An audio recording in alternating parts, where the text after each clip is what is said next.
Marshall Peak, Chapter 5606, Somewhat Strange. Upon learning that Yang Zhao's squad would come back sometime later, Fang Tianci decided to wait beside the purifying array. That way, as soon as Yang Zhao returned, Fang Tianci would find out about it, ensuring that he wouldn't miss the chance to meet him. Having cultivated for thousands of years already, Fang Tianci had grown to be a patient person. He could wait for years at a time, let alone a few days. No one came up to him again. As such, he was able to sit down and cultivate with peace of mind. Some 10 days later, Fang Tianci heard some shouts of excitement while he was cultivating. The 10 Directions Supreme Squad has returned.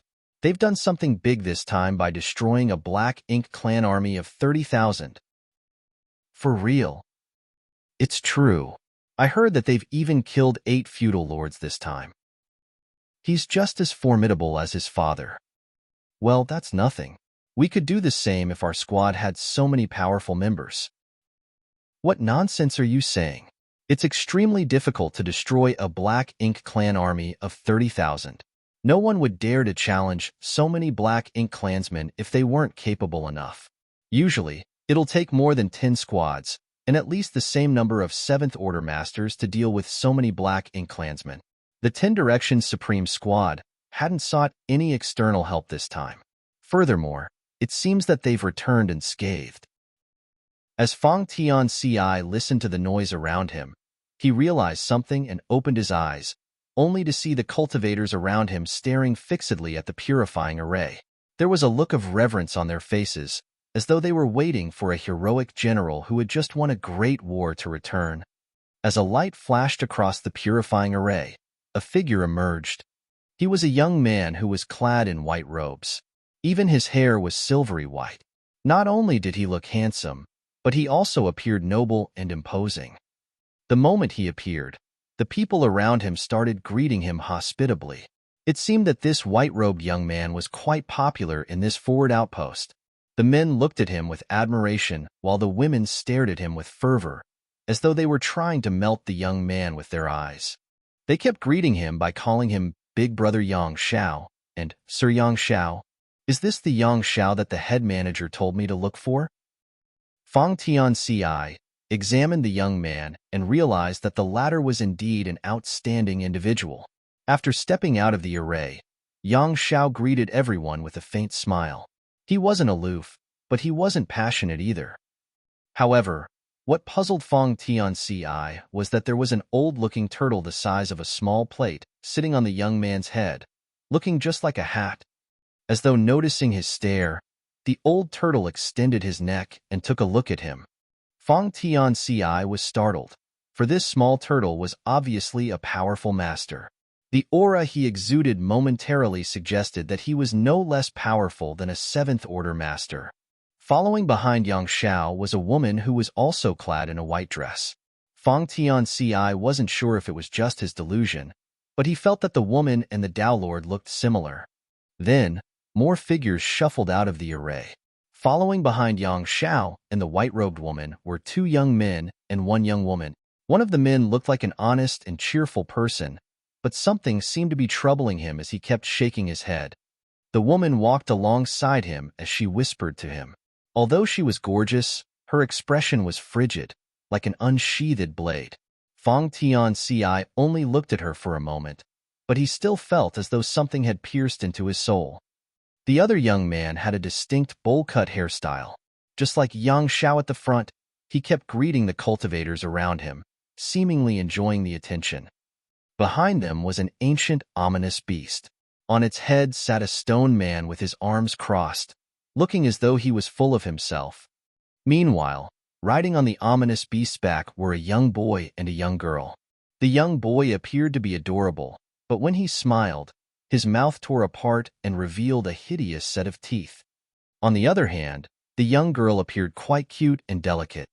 This 10 Directions Supreme Squad's members are a bit strange. Despite their eccentricity, Fang Tianci could feel that they were all powerful. None of the members in the squad were weak, as most of them exuded a might equivalent to 7th Order Masters. As for those who didn't, they were all 6th Order Masters. It was no wonder that this squad was able to destroy a Black Ink clan army of 30,000. Any Black Ink clan army would be doomed if they came across such a lineup. Nevertheless, the fact that they were completely unharmed illustrated just how strong they were. The head manager had given Fong Tianci a good recommendation. If he could join such a squad, Fong Tianci would never be bored again. After giving it some thought, he stepped forward and soon arrived in front of Yang Xiao. Then, he cupped his fist and said, "High Heaven Palace, Fong Tianci, greet senior brother Yang." It wasn't until this moment that he realized the Tao Lord and this senior brother shared the surname Yang. Are they related in any way? However, Yang Xiao looked nothing like Yang Kai. On the other hand, the white-robed woman beside him resembled the Tao Lord quite a bit. "Oh." Yang Xiao looked at him with surprise. "You're from High Heaven Palace." Yang Xiao found the other man unfamiliar. Since he didn't know him, he reckoned that the latter was a newly promoted 6th Order Master. "Yes, the head manager said you're recruiting members, and she told me to look for you." Hearing that, Yang Xiao appeared pleasantly surprised. "Head manager, what told you to look for me?" He then realized that this guy was from the Void Dao Temple. Otherwise, head manager Hua wouldn't have asked him to seek him out. At that moment, Yang Xiao started feeling expectant. Hua Qingxi had recommended 2 people previously, but unfortunately, their abilities were not up to his standards. As such, he recommended them to other squads. Anyway, cultivators who had cultivated the Tao of Space were universally welcomed, so they were soon accepted. When fighting with the Black Ink clan, even though strong masters could help kill more enemies, there would also be times when escaping was essential. In times like these, cultivators who had cultivated the Tao of Space proved to be invaluable. On all the battlefields, there was no doubt that the disciples from the Void Dao Temple were the most popular, especially those who had cultivated the Tao of Space. Once such people appeared, countless squads would invite them to join them by offering many perks. Yang Xiao was eager to find out Fong Tianci's abilities, so without hesitation, he turned to the honest-looking young man and said, "Junior brother Zhao, give him a test." Zhao Yibai stepped forward and motioned for Fong Tianci to follow him. Fong Tianci knew that it was a test he had to pass if he wanted to join the 10 Directions Supreme Squad. As such, he followed the other man without any questions. Soon, they left the forward outpost and disappeared into the void. An hour later, they returned together. While Zhao Yibai remained calm and collected, Fong Tianci seemed to be lost in his thoughts. The test was nothing special as Fong Tianci was only tested on his utilization of the Tao of Space. Fong Tianci was initially confident, but he never expected that Zhao Yibai was also a master of the Tao of Space. Moreover, Zhao Yibai had a greater mastery over this Grand Tao than he did. There was no doubt that Fong Tianci had been defeated by the other man when it came to the Tao of Space, and it wasn't because Zhao Yibai was an order above him, but rather because his comprehension of the Tao of Space was greater. Fong Tianci felt that he had learned a lot, and he also came to realize that there were always people beyond people. "How was it?" Yang Xiao asked eagerly. Zhao Yibai gently nodded in response. Yang Xiao guffawed and passionately patted Fong Tianci's shoulder. "From now on, you're a member of the 10 Directions Supreme Squad. We can finally do something greater." His squad was basically unrivaled in the entire profound Nether territory. Others were envious that they were able to kill enemies with ease. But the truth was, how was it possible for them to improve themselves if they felt no pressure? Only the weak bullied those weaker than themselves, while those who were strong challenged those who were stronger. Their goal wasn't to make a name for themselves in profound Nether territory. Instead, they wanted to storm into the great territories that the Black Ink clansmen had occupied, destroy their Black Ink nests, and ruthlessly kill all the Black Ink clansmen they could find.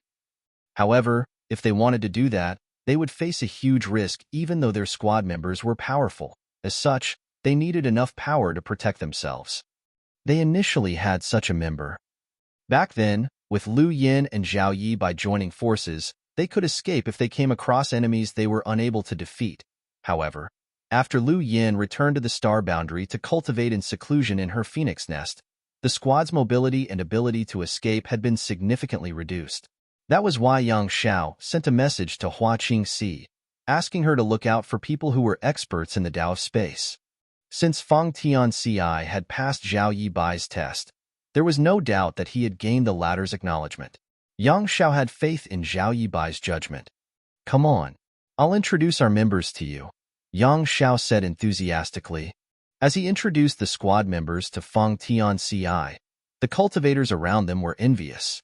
They knew what it would mean if one could join the 10 Directions Supreme Squad. However, they also knew that it wasn't easy to become one of them. Yang Xiao wasn't interested in anyone who wasn't capable enough. Although it was Fang Tianxi's first time meeting these people, he somehow felt as though he had known them for a long time. As such, he became close to them very quickly. He sincerely admired Zhao Yibai as he cupped his fist and said, "Please give me more guidance in the future, Senior Brother Zhao."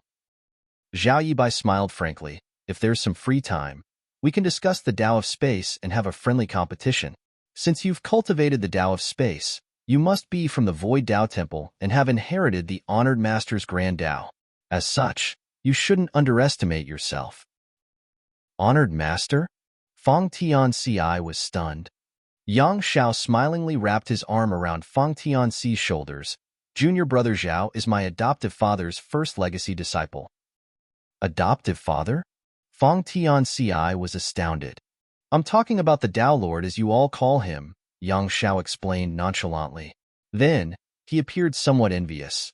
"That old man certainly has had some fun by building a Tao temple in his small universe. If I had one of the 4 universe pillars and a small universe, I would have done the same." Fang Tianci was bewildered. Hua Qingxi only told him to come look for Yang Xiao, but she didn't give him many details. It wasn't until this moment that he realized many members of this squad were closely related to the Tao Lord. The Tao Lord's adoptive son, little sister, and 3 legacy disciples were all members. Certainly, Fang Tianci was aware of Zhao Yibai and the other 2 legacy disciples. When he was cultivating in the Tao Temple back then, he was informed that the Tao Lord had taken on 3 disciples in the Void World. They were all legendary figures, but they were now standing right in front of him. Upon that realization, Fang Tianci felt relieved. It was no wonder that Zhao Yibai had a better grasp of the Tao of space. He was the Tao Lord's first disciple who inherited his Tao of space. It wasn't surprising that he was more skillful in this Grand Tao. It was only reasonable that Fang Tianci was defeated. Martial Peak, Chapter 5607, You Should Not Follow the Crooked Path. Fang Tianci felt that the head manager had found him a wonderful squad to be a part of. Initially, he only decided to take a look at Yang Xiao in profound nether territory after getting a suggestion from the head manager, but he hadn't made up his mind yet to join his squad. After all, he had been cultivating in seclusion in the star boundary since he left the Void World. As such, he knew little about the 3,000 worlds. He had his own ideas, but he would also accept kind recommendations.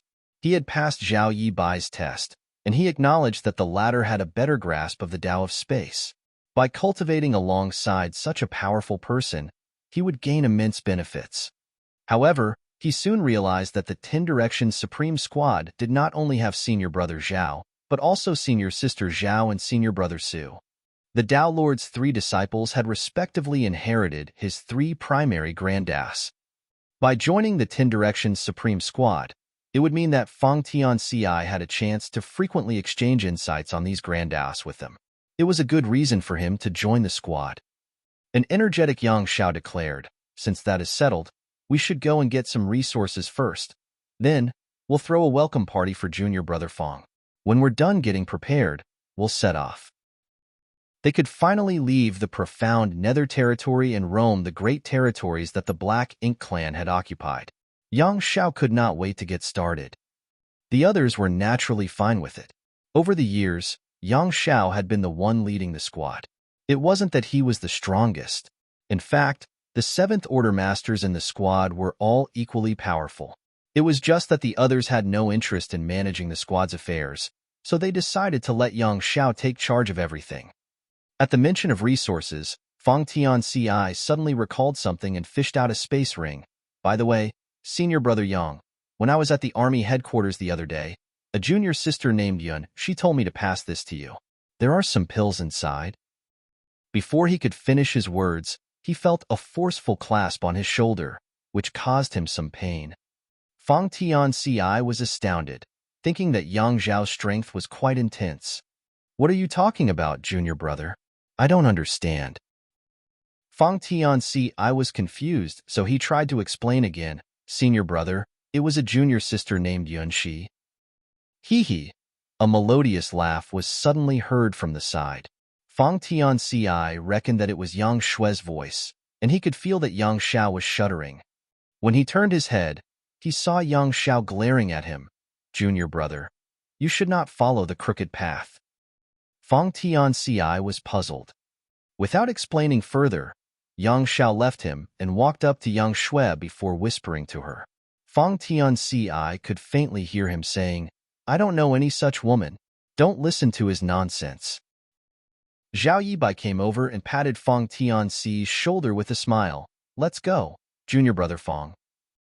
A worried Fang Tianci said, Senior brother Yang. He had it coming. Zhao Yi walked past them and snorted. In a dense forest, the sprawling branches seemed to be connected. All the trees were gigantic, and their crowns were so vast that when one looked down at the continent from above, it was as though it was a sea of green. Although many humans lived in the myriad monsters world now, the environment hadn't changed much. Such wilderness had been sustained for uncountable years, so not much change would happen in a short time. In this dense forest, danger was hidden everywhere. The roles of hunters and prey could be flipped upside down in an instant. A more powerful creature might just be hiding somewhere behind, waiting to pounce on its prey and gnaw at it. It was the perfect representation of natural selection. In such an environment, the monster race had an unrivaled advantage when it came to their cultivation. The heavenly way and principles of this world favored monster race too.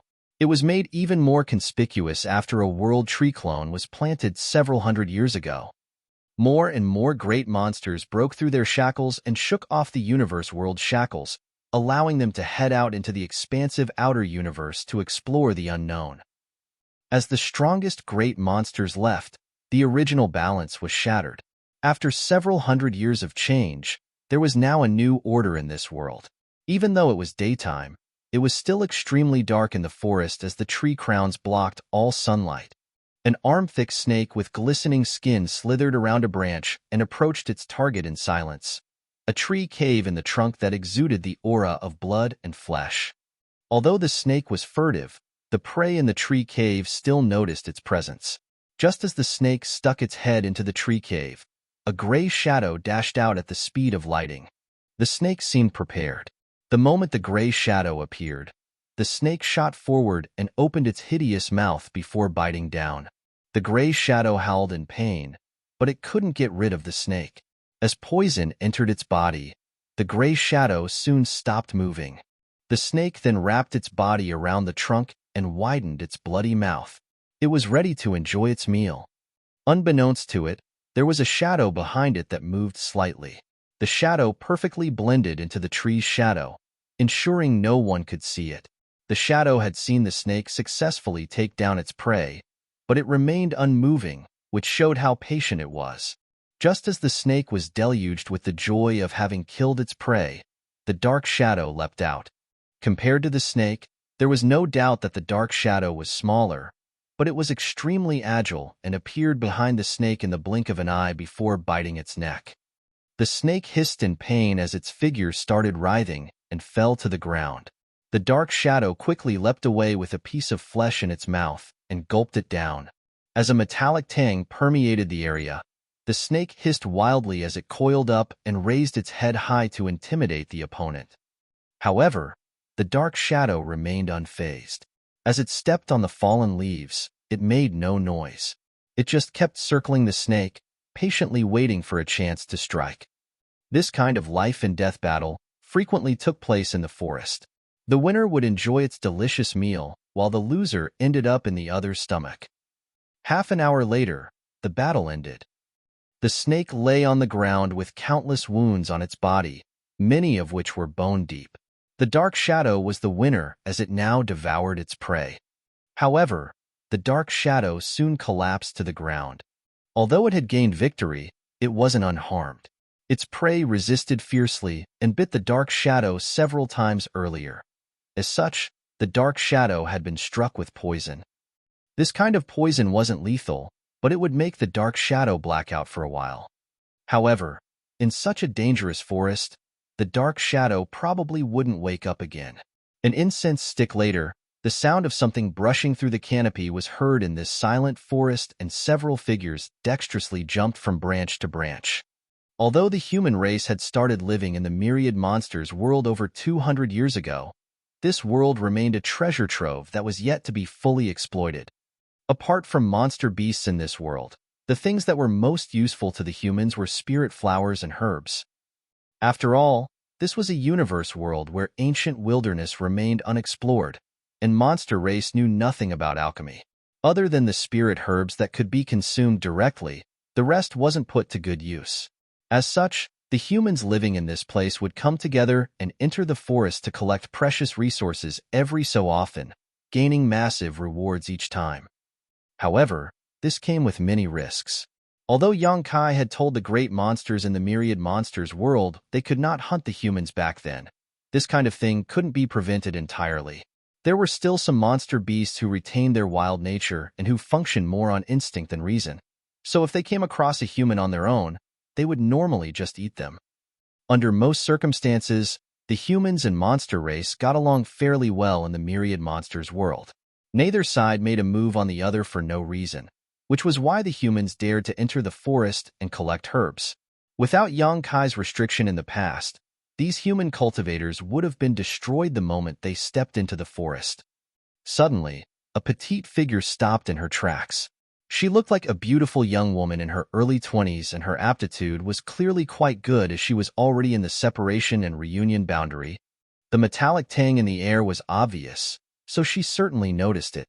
As she looked around, she soon saw the bloodied battlefield. She leaped from the branches and landed beside the snake.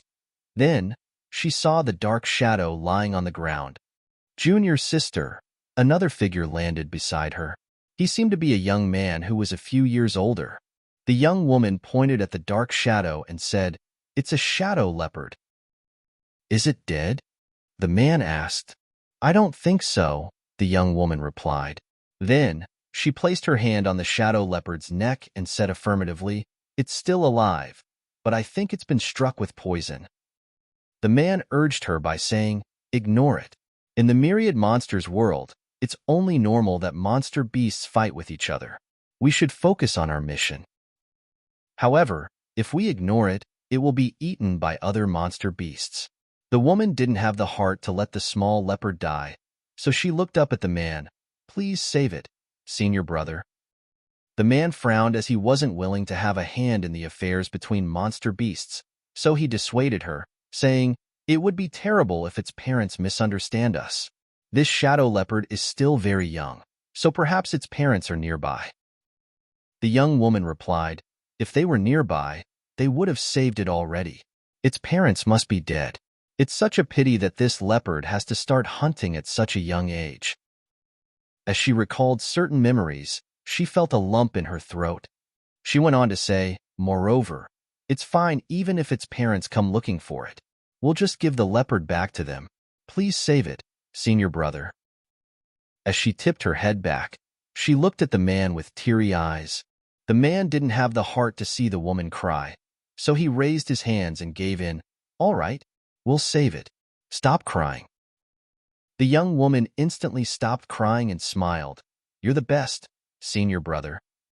Then, she crouched down and picked up the shadow leopard.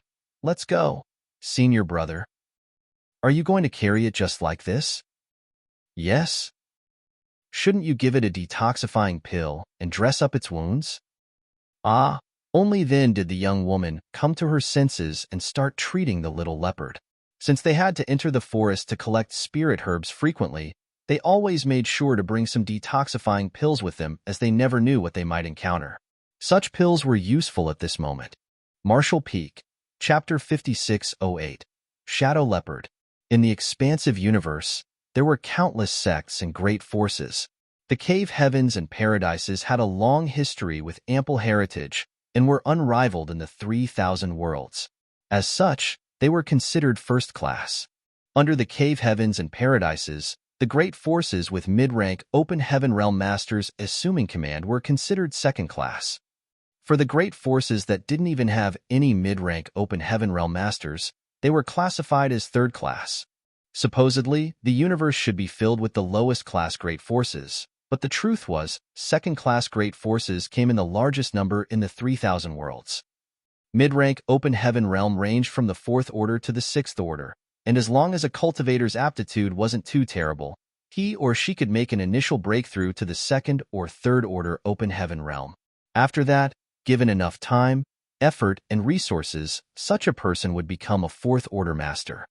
As such, there were a lot of 4th order and 5th order masters in any great territory, while there would be quite a number of 6th order masters as well. However, even if the two great forces were both second class, the difference in their heritages could be immense. As long as there was a single 4th order master in a sect, it was considered second class. On the other hand, a sect with several 6th order masters in charge was also considered second class, but no one would say two such sects were comparable. Great Feather Pavilion was a below-average second-class great force. At the peak of its power, it only had 2 5th-order masters and 4 4th-order masters. This kind of heritage could only be described as ordinary. However, even a great force like Great Feather Pavilion had occupied a great territory and had it named after their sect. Following the Black Ink clan's invasion, however, all great forces, no matter their size or strength, had no choice but to give up on their heritages and evacuate to high heaven territory, even the cave heavens and paradises. Back then, Great Feather Pavilion was visited by a human squad that was deployed from the barren territory. Following their instructions, they met up with the great forces from the other nearby great territories and headed to high heaven territory. Although they experienced some dangers along the way, they safely arrived at their destination. Their lives in high heaven territory were hard. At that time, there were countless cultivators from different great forces that had gathered together. Just like those from Great Feather Pavilion, they had left their homes and didn't have a place to stay. There were 2 universe worlds in high heaven territory. One of them was the star boundary, and the other was the demon realm. No ordinary people could go to the former, while the latter wasn't suitable for most people to live in. Since there was a lack of space and resources, everyone from Great Feather Pavilion was filled with a sense of despair. It wasn't until High Heaven Palace sent them to a universe world in the new great territory that they could finally breathe a sigh of relief. After such a traumatizing experience, everyone from the elders down to the lowest disciples of the sect realized just how miserable it was to be weak. However, it was extremely difficult to increase one's strength. Therefore, when the masters of the star boundary spread word about the myriad monsters world, the open heaven realm masters from Great Feather Pavilion all headed to profound nether territory without hesitation to join the war against the Black Ink clan so that they could earn military merits, which could be traded for the right to live in the myriad monsters world.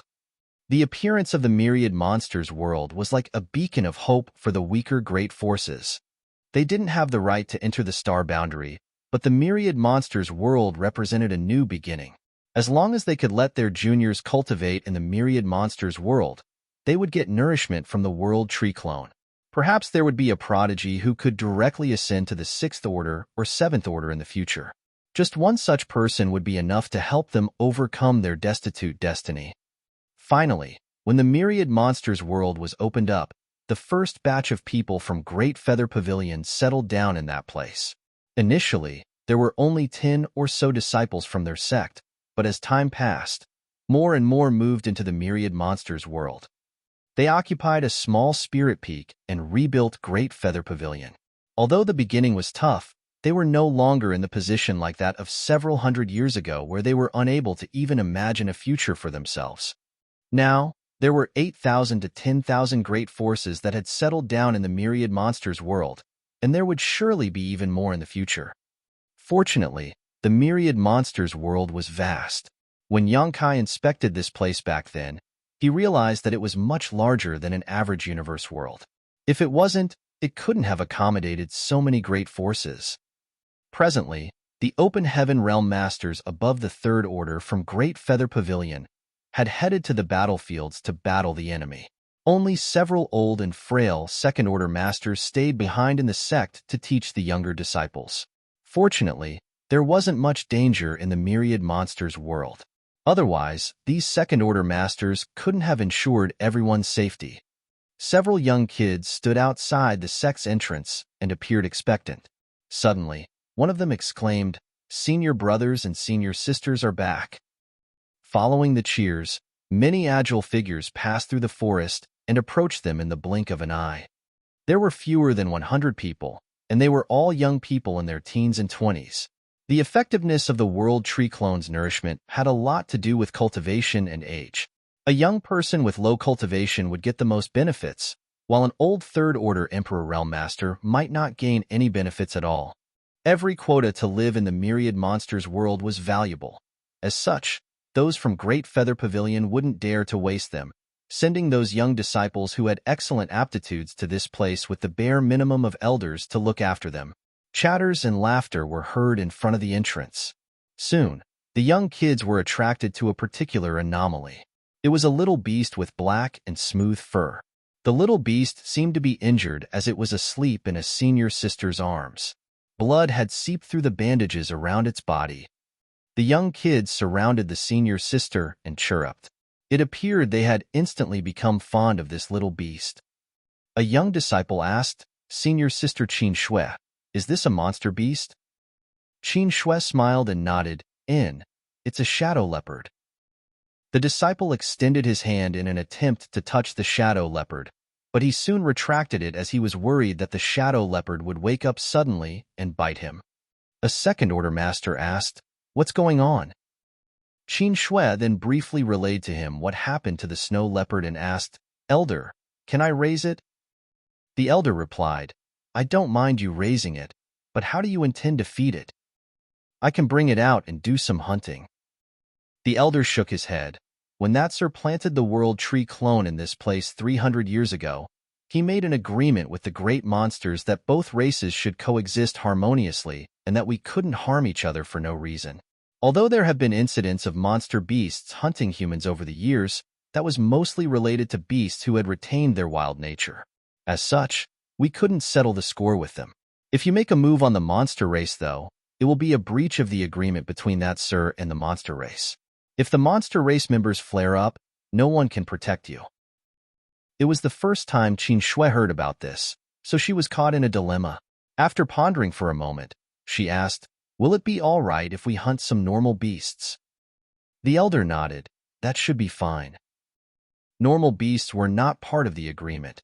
After all, some weaker cultivators still needed to eat to survive. An elated Qin Shui said, "I'll keep it for now then. Now that it's hurt, it won't survive if we release it back to the forest. When it recovers, I'll let it go if it doesn't want to stay." "Good," the elder nodded. As such, the little shadow leopard was kept in the Great Feather Pavilion. Qin Shui was initially worried that the shadow leopard wouldn't be able to adapt to the new environment, but she soon realized that her concerns were unnecessary. Although the shadow leopard was still very young, it seemed to have some sentience as it knew who saved it. After it awakened, it didn't show any hostility towards Qin Shui. As Qin Shui took good care of the shadow leopard, and it recovered quickly, when she went to visit the shadow leopard a month later, she realized that it was nowhere to be seen. She searched everywhere in Great Feather Pavilion, but still couldn't find it. It seemed that the shadow leopard had left without a word. This made the young woman sad. However, after giving it some thought, she realized that a monster beast like the shadow leopard was supposed to live in the wild. By keeping it in the Great Feather Pavilion, it might wear away the leopard's instincts, which would inevitably weaken it. As such, she soon accepted this reality. It wasn't until half a year later that she came across the shadow leopard again. As though they were destined to meet again, Qin Shui bumped into the dark shadow when she was collecting spirit herbs in the forest. The shadow leopard walked up to her with obvious affection, which pleasantly surprised Qin Shui. They hadn't met for half a year, and the shadow leopard had grown much larger. She managed to collect more resources this time, as with the shadow leopard leading the way, she easily found a lot of precious herbs. Since then, collecting spirit herbs was the activity that she looked forward to the most. As time passed, both Qin Shui and the shadow leopard both grew stronger. The young woman had grown up to be a beautiful lady like a blooming flower. She had married her beloved senior brother and given birth to children. She lived a full and happy life. On the other hand, the shadow leopard had grown from a monster beast to a monster general, then a monster commander, and eventually an intimidating monster king. The great forces nearby knew that there was a monster king that was equivalent to an emperor realm master protecting the Great Feather Pavilion's territory. As such, the disciples from the Great Feather Pavilion were safe whenever they headed out to collect herbs or wander around. All this was because a young woman took the initiative to save a shadow leopard in the past. Others couldn't help feeling envious. Although they wanted to do the same, they didn't know where to start. Several hundred years later, heavy rain poured down from the sky as lightning struck through the night.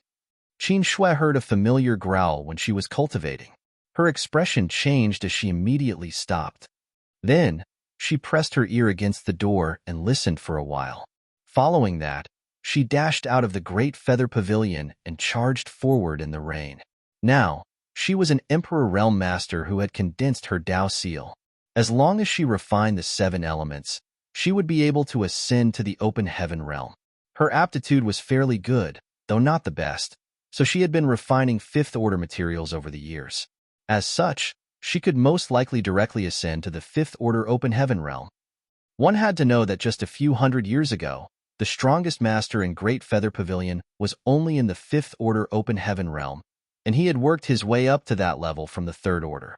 No one in Great Feather Pavilion's history had ever directly ascended to the 5th order in the past. All this was thanks to the World Tree Clone's nourishment. Now, several people in the Great Feather Pavilion also had the potential to directly ascend to the 5th order. Although no one had yet shown the aptitude to reach the 6th order directly, there was no doubt Great Feather Pavilion was on the rise. Qin Shui's Emperor Qi blocked out the pouring rain for her as she dexterously ran forward and soon stood above a tall tree crown. When she looked up, she felt her chest tightening. On a peak that was several hundred meters above the ground, lightning struck and illuminated the entire world. She saw the well-built shadow leopard, who had been her friend for hundreds of years, standing on the peak and howling at the sky, no trace of fear in its voice. It's going to attempt to break through. Qin Shui couldn't help but feel worried at this sight. Martial Peak, Chapter 5609, Snake King, please withdraw. Now, Qin Shui was no longer an inexperienced 20-year-old woman. At the very least, she was an Emperor Realm Master who had been living in the myriad monsters world for hundreds of years, so she was aware of many secrets that commoners did not know. This expansive universe had gone through 3 very long eras, which were the Primordial Era, the Early Ancient Era, and the Late Ancient Era. They were respectively ruled by the divine spirits, monster beasts, and finally the humans. In every era, the heavenly way favored these different rulers. In the Early Ancient Era, the heavenly way favored the monster race, and as such, it was easier for the monster race to cultivate.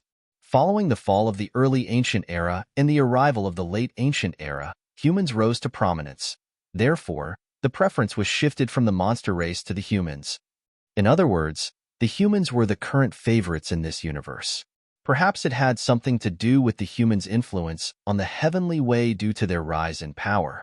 However, even though Qin Shui was an Emperor Realm Master, she couldn't form judgments of her own as she had only heard about such things from others. The only thing she was certain of was that the current era wasn't friendly to the monster race, making it more difficult for them to cultivate than the humans. The ancient cultivation techniques of the monster race had been lost to time, so most relied on the humans' open heaven realm method to achieve an ascension. In other words, they had to assume human forms to shatter their shackles.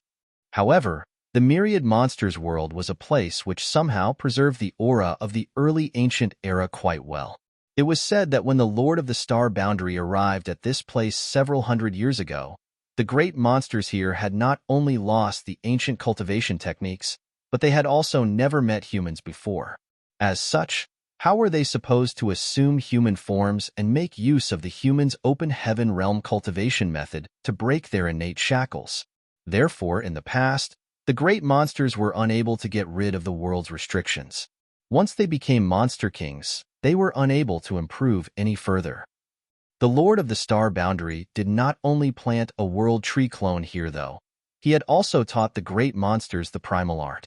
It was thanks to him that the great monsters were able to continue cultivating. Therefore, in the myriad monsters world now, there were two methods the monster race could use to cultivate. One was to use the primal art left behind by the Lord of the Star Boundary, and the other was the human's open heaven realm method. There were pros and cons to both, so neither could be said to be superior. The monster race members had to make their own decisions. Many monster beasts became close to humans when they were still very young, and were subsequently raised by them. Since these monster beasts quickly learned how to assume human form, they naturally chose the human's cultivation method. However, a monster race member like the shadow leopard, who had always remained a beast, chose the primal art. It had been over 10 years since Qin Shui last met the shadow leopard, and at that time, she already felt that the beast was on the brink of achieving a breakthrough. Nevertheless, she hadn't heard any news from it since then. Much to her surprise, she heard the noise of its breakthrough on this stormy night. She had read a lot of ancient books and found out that monster race members who chose to achieve a breakthrough by using the primal art had to face a much greater risk than those who relied on the open heaven realm method. That was because monster race members cultivated the primal art by refining their monster cores, which were their very foundation. The stronger the monster core, the more powerful the monster race member was, but there were also a lot of uncertainties in this refining process. Qin Shui couldn't help feeling worried. She had spent the last few centuries with the shadow leopard, so she had already regarded it as her friend. In her heart, this monster race member was just as important as her husband and children. Now that the shadow leopard was at the most critical moment of its ascension, it was only natural that she was anxious. Just then, another roar reverberated across the sky. Following the roar, thick monster chi permeated the area as though it had materialized. In an instant, the peak was surrounded by a layer of fog. Kacha? As though responding to the shadow leopard's roar, a bolt of lightning struck from the sky. Qin Shui could faintly see that on the peak. The shadow leopard spat out a round object that soon hovered above its head. It was the shadow leopard's monster core. A bolt of lightning struck down at the small monster core like it was a long whip. Qin Shui flinched as though she was the one being whipped. She widened her eyes and looked intently at the shadow leopard. The originally still monster core started rotating around after being hit by the lightning. Threads of lightning whirled around the dark monster core and formed some cracks in it. The shadow leopard growled as its monster chi surged to repair its monster core. Just like how the humans had to go through a world baptism when achieving an ascension, monster race members experienced a similar trial. However, the current situation was more dangerous than the trials humans had to face. After all, the heavenly way was in favor of the humans presently. If a monster race member relied on the open heaven method to achieve a breakthrough, they were essentially complying with the heavenly way. However, if they chose the primal art, they were defying the heavens. As such, the wrath of lightning wasn't just a trial, but a heavenly tribulation. It was thanks to the primitive environment in the myriad monsters world that the tribulation was less severe. If a monster race member attempted a breakthrough in such a way in any other universe world, it would face an even more ferocious attack. Everything seemed frail beneath the heavenly tribulation. If the shadow leopard couldn't persevere, it would be killed and its monster core would be destroyed. However, if it could survive, it would gain massive benefits. Another, even more powerful flash of lightning struck just then, causing monster core to spin even faster. Seeing this, Qin Shui set her mind at ease. She had known the shadow leopard for years, so she was aware of its capabilities. This kind of heavenly tribulation supposedly wouldn't cause the beast serious harm. She secretly prayed that her friend would not get too greedy. If she had known what would happen, she would have looked for the beast and discussed with it earlier. Nevertheless, given the shadow leopard's temperament, she reckoned that it was useless to talk to the beast about it. This fellow was obstinate. When it was still a little beast back then, it left Great Feather Pavilion without a word after it recovered. As the bolts of lightning continued to strike, The shadow leopard remained unmoving. It only kept howling in response, as though it was trying to shatter the sky. Who goes there? Qin Shui's expression turned cold abruptly as she charged forward in a particular direction. While in midair, a sword appeared in her hand. Jade Moon Sword Arts, 3,000 sword lights. A rain of sword lights poured down like a storm as countless trees were instantly leveled. However, a momentary glint from within the chaos made Qin Shui's heart sink. Violent monster chi surged from below. The sword lights struck monster chi and disappeared, as though the latter was a mire. Certainly, Qin Shui hadn't fully unleashed her power, but it also showed how powerful the other party was. Finally, Qin Shui realized who had been acting furtively in this nearby place. It was a monster king, not a human. A series of hisses were heard. From the thick monster chi, a snake head that was as large as a house emerged. The snake head was angular, as though it was carved from a rock, and its scales looked extremely robust. The snake glowered at Qin Shui, who was standing on a nearby branch. There seemed to be a sense of ruthlessness behind those eyes. Rock Snake King. Qin Shui's pupils dilated, but she soon calmed herself down. Snake King, please withdraw. She secretly cursed, thinking that it indeed wouldn't be easy for the shadow leopard to achieve an ascension. Following the agreement between the Lord of the Star Boundary and the great monsters back then, the human race and monster race had been living together harmoniously in the myriad monsters world. However, the monster race still fought amongst themselves quite fiercely. Every living monster king made a name for itself by killing many other monster race members. The shadow leopard was no exception to this. When Qin Shui saw the shadow leopard for the first time, she felt that it was cute and adorable, but the truth was he was the most ferocious monster race member she was aware of. Moreover, it was quite arrogant. This kind of monster race member naturally had a lot of enemies.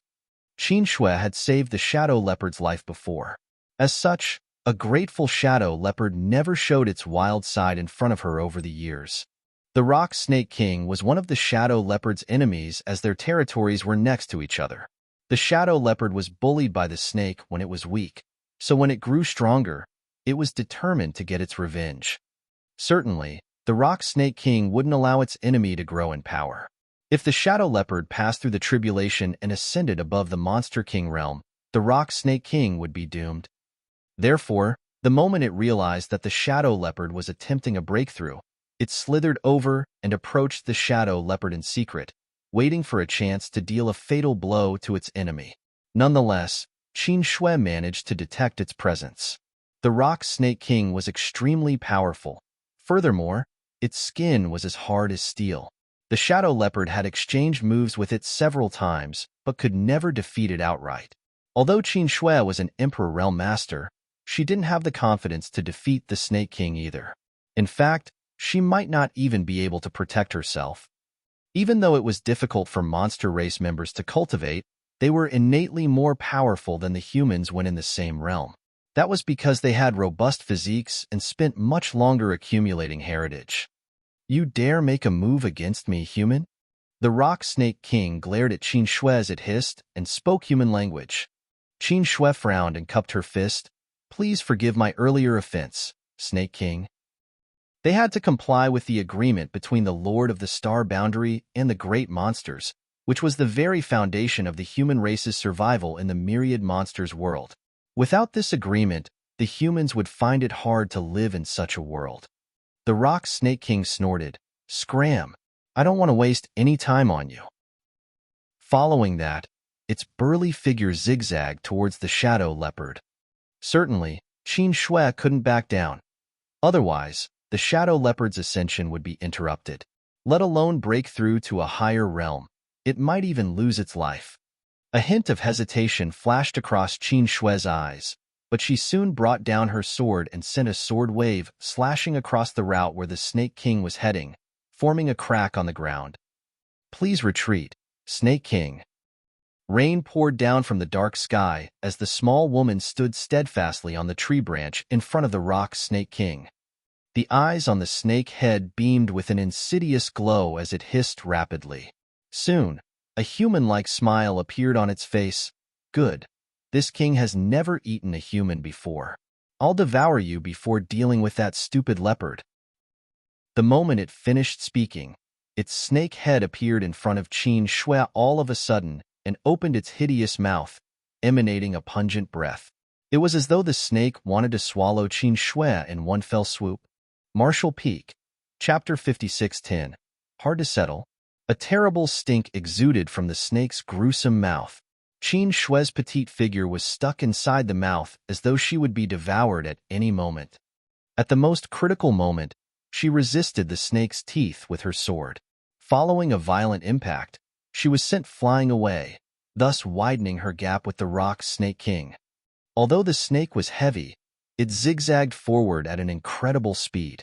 As its monster chi surged, the trees along the way cracked and fell to the ground as though they were just straws. The moment Qin Shui stabilized herself, she felt an immense force coming from behind. She swung her sword and infused her emperor chi into it to protect her back. With a boom, the huge snake tail struck, almost shattering her protective emperor chi. Qin Shui staggered forward, but before she could regain her footing, she saw a green fog coming at her.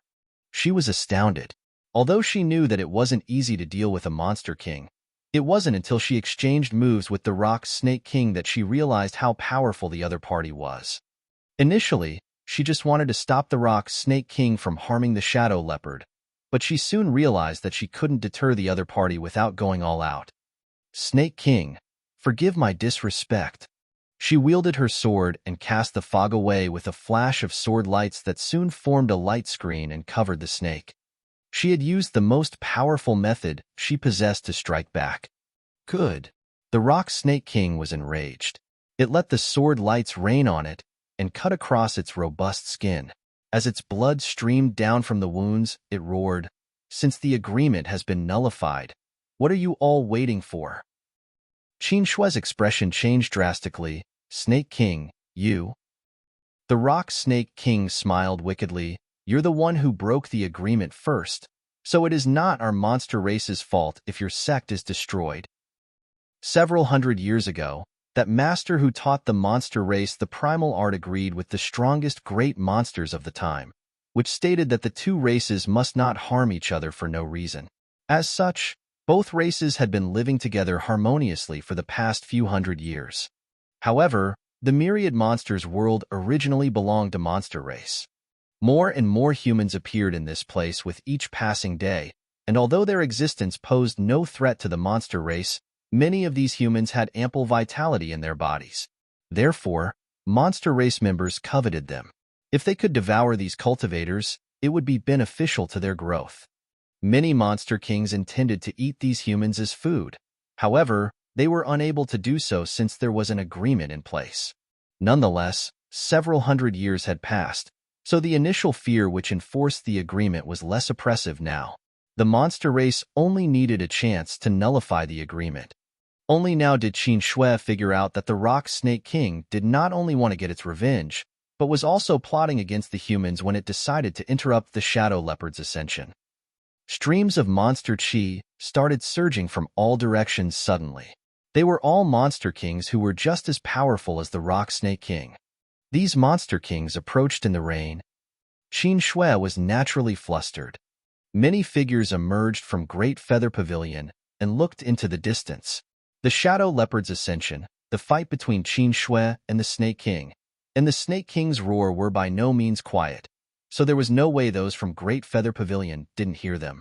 Among the crowd, a young woman, who resembled Qin Shui, exclaimed with a flustered expression, "Mother is over there." Several second-order Open Heaven Realm Masters, who were in charge of the Great Feather Pavilion, sported solemn expressions.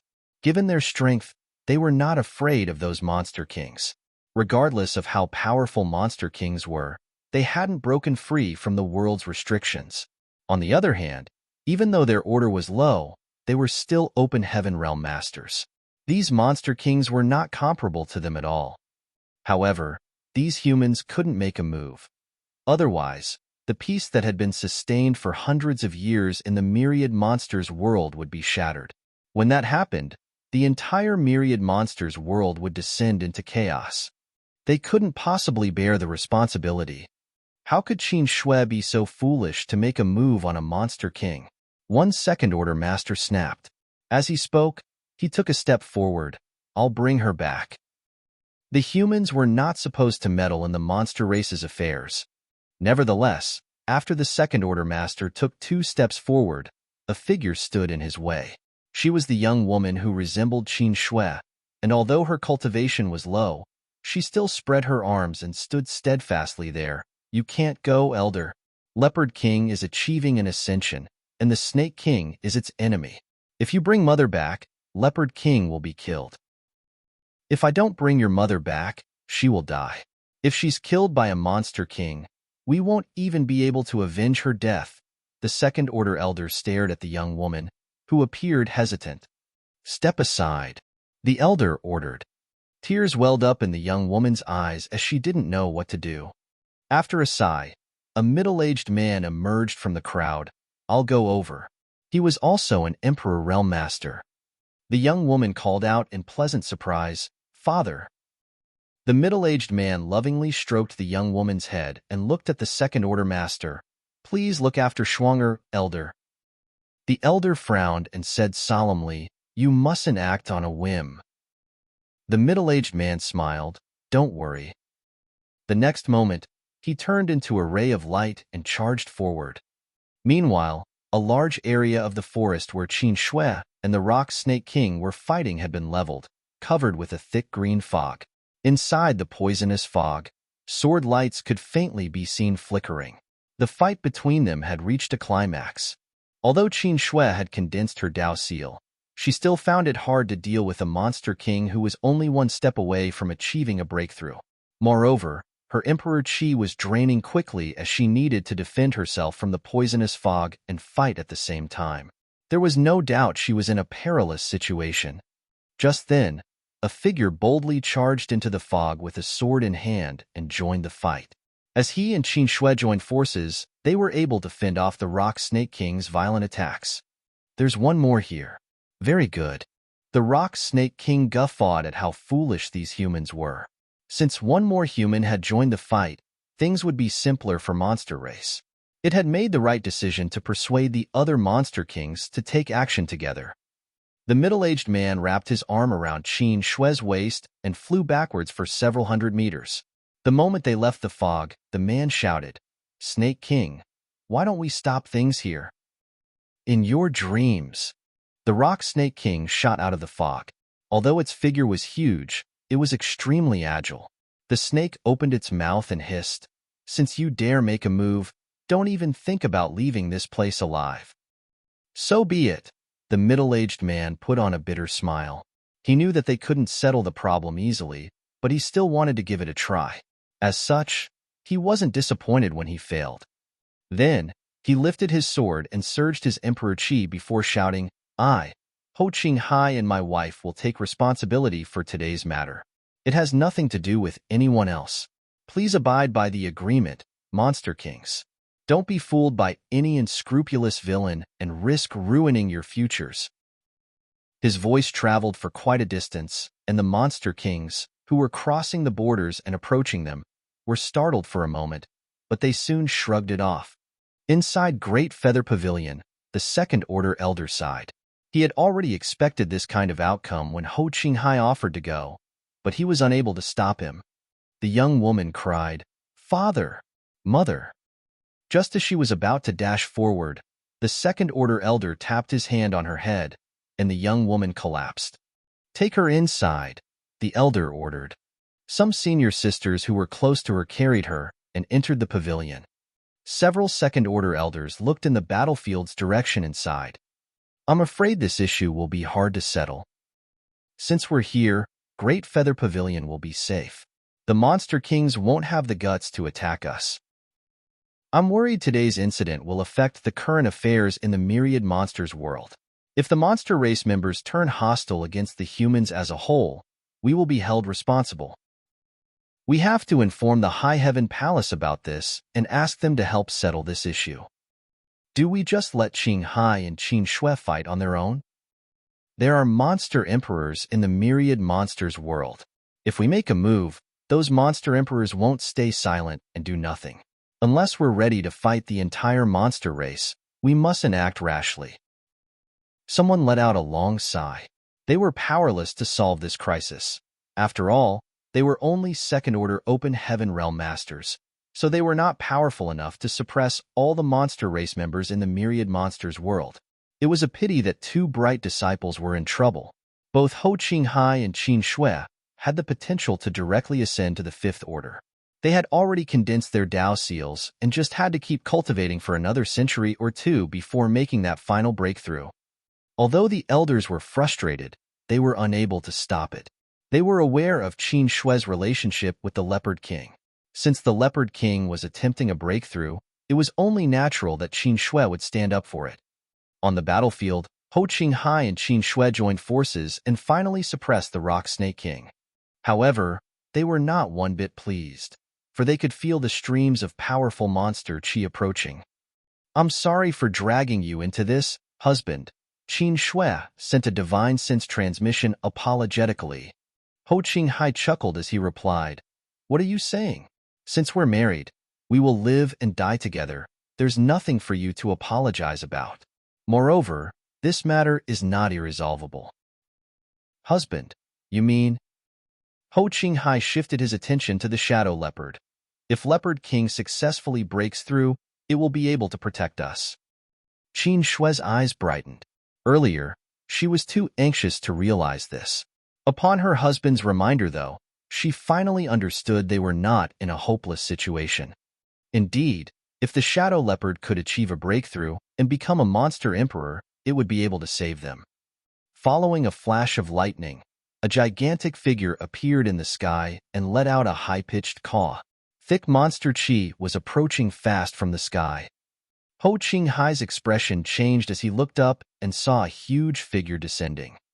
Iron Wing Eagle King. It would take most monster kings some time to arrive, but the Iron Wing Eagle King could move swiftly, so it naturally appeared sooner than the others. Seeing that the Rock Snake King was besieged, the eagle swooped down to lend its aid. The two Emperor Realm Masters had lost their advantage since they had to deal with two monster kings now. The Rock Snake King sneered, "You've come at the right time, Eagle King. We'll eat these two humans together, then kill that stupid leopard." Without responding to it, the Eagle King fiercely attacked the humans. Immediately, Qin Shui and her husband fell into a dangerous situation. During the intense battle, Qin Shui took a look at the shadow leopard and instantly felt a chill run up her spine. Martial Peak. Chapter 56:11. Heavenly Tribulation. Since the heavenly tribulation started, bolts of lightning had never stopped striking down mercilessly at the spinning monster core. The flashes of lightning were the manifestation of the heavens' might, and they were horrifyingly destructive. Whenever lightning struck, it would form a new crack in the monster core. The shadow leopard continuously activated its power to repair its monster core, and as long as it could do so faster than the lightning could damage it, the beast would successfully achieve an ascension. Moreover, this kind of uninterrupted destruction and repair would purify and strengthen the monster core while it absorbed part of the power of the lightning. Usually, it wasn't too risky for a monster king to attempt a breakthrough, only a bit more than an Emperor Realm Master trying to make it to the open heaven realm. As long as he had accumulated enough heritage, it wouldn't be hard for a monster king to succeed. Since the Lord of the Star Boundary left behind the primal art in the myriad monsters world back then, no monster king had failed to break through their limits. However, their strengths varied greatly after their breakthroughs. Nevertheless, the shadow leopard was different. Compared to the long years of accumulation the older generation monster kings possessed, it had only cultivated for a relatively short time. The shadow leopard managed to become a monster king after just several hundred years because it had devoured many other monster beasts. In doing so, it had offended many monster kings. Half of the Rock Snake King's offspring had been eaten by the shadow leopard. Therefore, it was only natural that it hated the shadow leopard to its core. In just several hundred years, the shadow leopard grew from a little cub to a powerful monster king by devouring many others, which naturally resulted in its power being mixed with many others. The heavenly tribulation was a crisis, but also an opportunity. The flashes of lightning could dispel any impurities from its monster core, greatly strengthening its foundation and heritage. Any other monster king would have successfully achieved a breakthrough after such a long time. However, the shadow leopard was still making use of the heaven's power to purify its strength. It already had a high level of sentience, so it knew that this was a rare opportunity. If it didn't seize the chance to temper its monster core fully, its future would be limited even if it became a monster emperor. Bolts of lightning continued to strike and form even more cracks in the monster core, indicating that it had already reached its limit. But limits were meant to be broken through. The shadow leopard was ambitious, so it wasn't content with only becoming a weak monster emperor in the myriad monsters world. Perhaps it had something to do with the fact that it had been friends with Qin Shui for years, but it had learned from her that there were extremely powerful humans. Even the current monster emperors were no match for those 7th Order, 8th Order, and 9th Order human masters. The moment Qin Shui turned her head, she saw the monster core was full of cracks and that some lightning whirled around it. It seemed to her that the monster core would shatter at any moment, which was why she was anxious. More importantly, the shadow leopard appeared to be running out of power. Unlike how upstanding its figure was when the heavenly tribulation started, it had now crouched down. Under heaven's power, even the hardest backbone would shatter eventually. "That's enough, Leopard King," Qin Shui exclaimed. If the shadow leopard forcibly attempted a breakthrough at this moment, it would most likely succeed. However, if this dragged on, the situation would get worse. "You should worry about yourself first," the Rock Snake King said insidiously as a glint flashed across its hideous teeth. The storm seemed to have intensified. Another flash of lightning struck just then. The shadow leopard seemed unable to persevere any longer as its knees came into contact with the ground. Blood streamed out of its wounds. The monster core above its head appeared ruined as lightning flashed out through the cracks. "Got you." A yell was heard all of a sudden as a gigantic figure shot out from the side of the peak and attempted to assault the shadow leopard with its huge hand. A flash of lightning revealed that this gigantic figure was a white-haired ape. More importantly, before it flared up, no one had detected its aura. It seemed to possess a method to conceal its aura. Monster chi undulated wildly around the huge hand. Even if the shadow leopard was at the peak of its power, it would be instantly killed after getting struck by such an attack, not to mention in its current, powerless state. "White-hair ape king," Qin Shui exclaimed as her heart sank. Just like the Rock Snake King, the white-hair ape king's territory was adjacent to the shadow leopard's. Since they were neighbors, conflicts were inevitable. While a lot of the Rock Snake King's offspring had been eaten by the shadow leopard, the same thing had happened to the white-hair ape king. Since the Snake King had appeared, there was no way the white-hair ape king would stay put. However, the ape king had been hiding in the dark and waiting for a suitable chance, so it was even more insidious than the Rock Snake King. Following the bolt of lightning earlier, the shadow leopard's aura plunged. As such, the white-hair ape king instantly appeared as it felt it was the best chance to make a move. Its strong hand struck the shadow leopard dead on, but the latter's skull was not shattered, nor was there any blood at all. The huge hand simply slipped through the shadow leopard's skull directly. At that moment, the shadow leopard seemed to be just an illusory figure. "Huh." The white-hair ape king's human-like face appeared doubtful, but before it could figure out what happened, it met the shadow leopard's amber eyes, which were tinged with mockery. A trap? The white-hair ape king's heart was filled with trepidation. Although he had no idea what kind of divine ability the shadow leopard had used just now, the latter must have hidden it for such a moment. Both monster kings were so close they could feel each other's breath. The shadow leopard's aura appeared weak just moments ago, but now it surged all of a sudden. Its sharp claws accurately ripped open the white-hair ape king's abdomen, causing blood to splash out wildly. Under normal circumstances, it wouldn't have been possible for the shadow leopard to kill the white-hair ape king in such a way, not to mention that it was exhausted. However, the white-hair ape king thought that the shadow leopard was doomed, so it had put down all its defenses when assaulting the latter. That was how the shadow leopard succeeded in one blow. A single moment was long enough to determine the white-hair ape king's fate. The instant the shadow leopard retracted its claws, a fist-sized monster core was pulled out. Without hesitation, the shadow leopard stuffed the monster core into its mouth and gulped it down. The white-hair ape king wasn't dead yet, but since its monster core was lost, around 90% of its cultivation was gone for good. Nonetheless, it was a monster race member, so it had intrepid vitality. If it could escape and spend some time recuperating, it might just survive. However, it would take a very long time for it to become a monster king again, if that was even possible. Kacha? Another bolt of lightning struck. The white-hair ape king's face filled with terror. The shadow leopard didn't have the spare time to finish its opponent off, but the ape king couldn't possibly resist the heavenly tribulation in its current state. As lightning hit the ape king, it exploded and turned into ash. The shadow leopard was at the most critical moment of its ascension, and it was initially running out of power, but after it devoured a monster king's monster core, its power had been significantly replenished. Some of the monster core's power was of course wasted since the shadow leopard didn't have time to absorb it properly. Nevertheless, it was the last of the beast's concerns. Presently, it surged its monster chi to repair its monster core, healing the old cracks just as more were formed under the heavenly tribulation.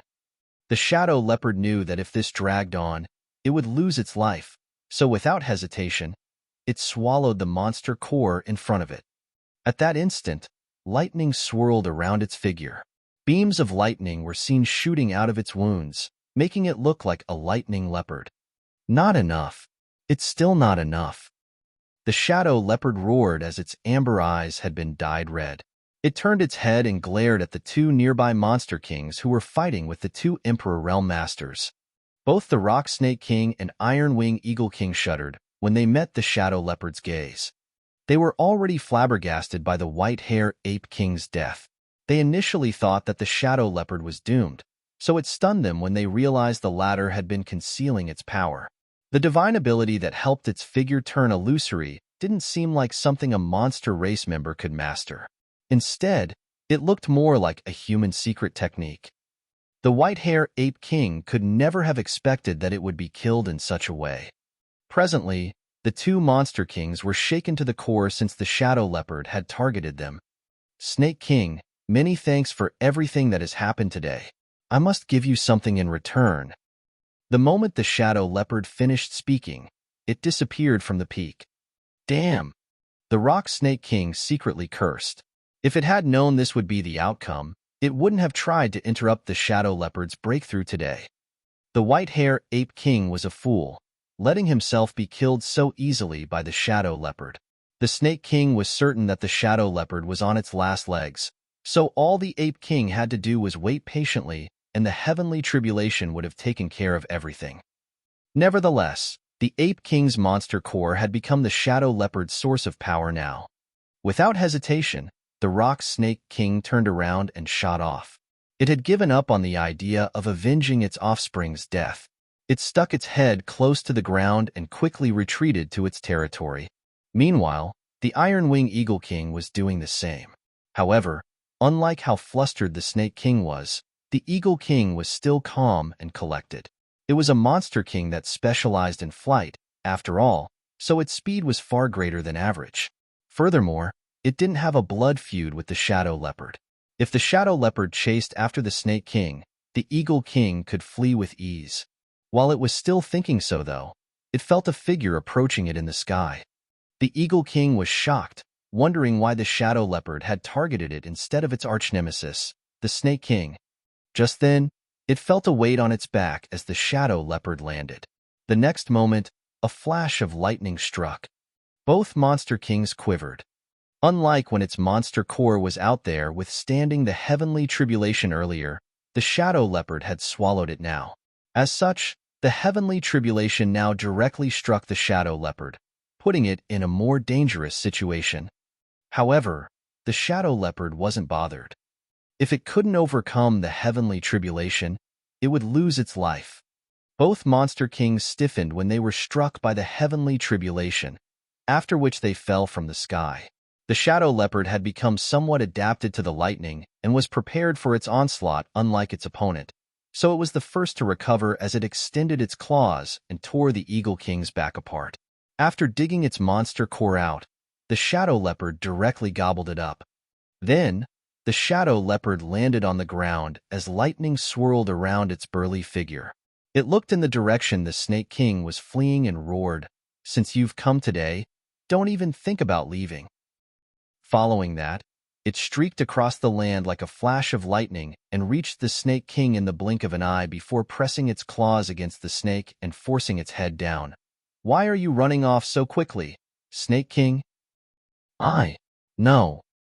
Following a shriek, another Monster King's monster core was dug out. Martial Peak, Chapter 56:12, Wild Ambition. As the shadow leopard swallowed several monster cores of Monster Kings who were just as powerful as it was, its aura reached its peak. The invisible shackles broke apart as the shadow leopard achieved a breakthrough. While it roared painfully and wildly, its aura transformed into something new. Claps of thunder were still heard. While the heavenly tribulation was harming the shadow leopard, it was also purifying its power. There came a moment when, with the shadow leopard as the center, a round of visible shockwaves spread out in all directions. An extremely powerful aura exuded from the shadow leopard. It succeeded. Qin Shui, who had been paying close attention to the shadow leopard, cried tears of joy, oblivious to the fact that she had dug her fingers into her palms from all her worrying. She initially thought that the shadow leopard was doomed, so it surprised her when the latter overcame a seemingly impossible crisis and even achieved greater heights. Incredible, Ho Qinghai was standing beside her and was astounded by the shadow leopard's determination. If he were in the shadow leopard's situation, he reckoned that he wouldn't have survived. As he felt the shadow leopard's aura, he remarked, "It's now a third-order monster emperor." After a monster king achieved a breakthrough, it would become a monster emperor, and the orders were categorized based on the human's open heaven realm method. As such, the orders corresponded to those of the humans. In other words, the shadow leopard, who was now a third-order monster emperor, was equivalent to a third-order open heaven realm human master. This kind of cultivation was low compared to human standards, and if the shadow leopard had achieved an ascension through the open heaven realm method, its limit would be the fifth order. On the various Great Territory battlefields, there were innumerable fifth-order open heaven realm masters. However, the shadow leopard had achieved a breakthrough using the primal art, so its potential was limitless. As long as it continuously tempered its monster core and absorbed enough power, it would reach the ninth order one day. Certainly, it would take the beast a long time to achieve that. After all, the strongest monster emperors from the myriad monsters world were currently only in the fifth order.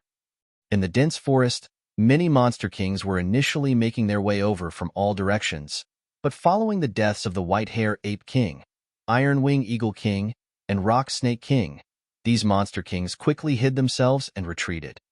They had wanted to hold the humans responsible using today's incident and invade several human sects to feast on them. They were determined to nullify the agreement and chase the humans out of the myriad monsters world. However, the monster kings who were the masterminds behind this plot were dead, so what was the point of the others staying there? Not enough. It's still not enough. The shadow leopard growled. Finally, Qin Shui realized that something was off. Supposedly, since the shadow leopard had successfully achieved a breakthrough, its aura would stabilize soon. Instead, the shadow leopard's aura, which showed that it was a third-order monster emperor, was still rising. As a bolt of lightning struck, the shadow leopard disappeared once again. Soon, a shriek was heard from the distance as a monster king questioned furiously, "Why?" Following the monster king's demise, the dark clouds, which were initially fading, returned. The heavenly tribulation seemed to be brewing again in those dark clouds. Another roar was heard moments later. The originally quiet forest became clamorous as though a handful of salt had been thrown into a frying pan full of hot oil. These monster kings seemed to have detected danger, so they stopped hiding and madly surged their powers to retreat to their territories as quickly as possible. A monster king growled, "Leopard King, since you've become a monster emperor, why do you still want to kill us ruthlessly?" The shadow leopard didn't answer the question as it focused on killing and devouring. Qin Shui's face turned pale again as she looked up at the increasingly thick dark clouds and the flashes of lightning. What is it trying to do? The heavenly tribulation was supposedly over, and the shadow leopard had become the leopard emperor. However, it was still hunting those monster kings down. It didn't seem to have the intention of letting them off.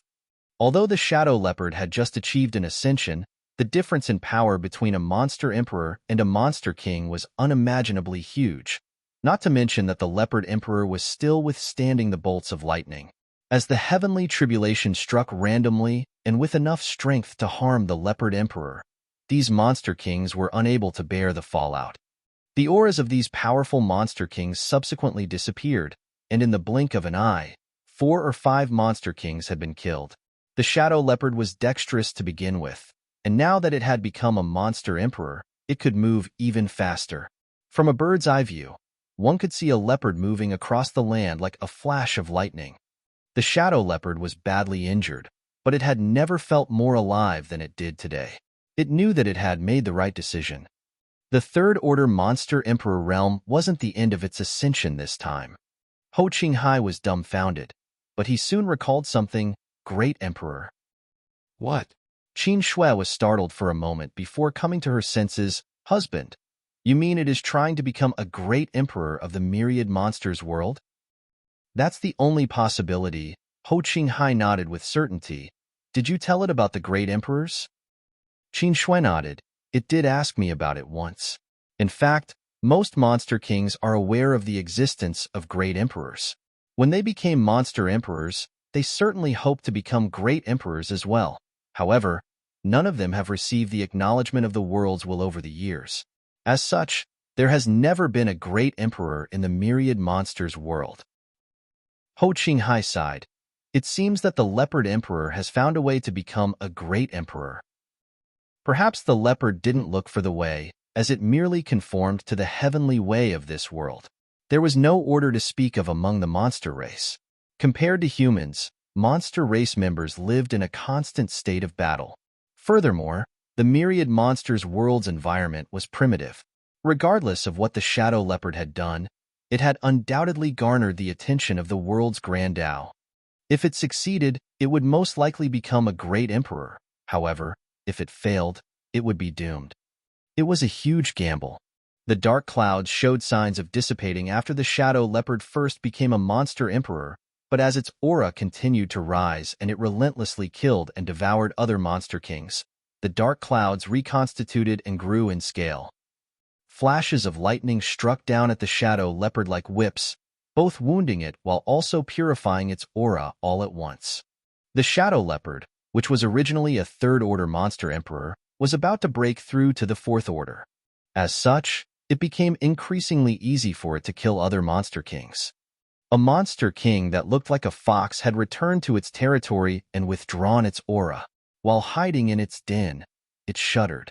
However, the next moment, the earth was lifted off as a figure with lightning whirling around it appeared above the fox's head.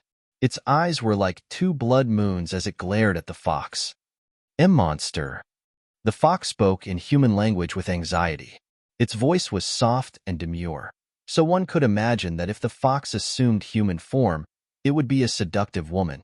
Its mind had turned blank at the most critical moment, so it could only muster such a response. Damn you, Leopard Emperor! You demon! The shadow leopard yanked the fox out of the den and opened its bloody maw to devour its prey. Leopard Emperor, stop!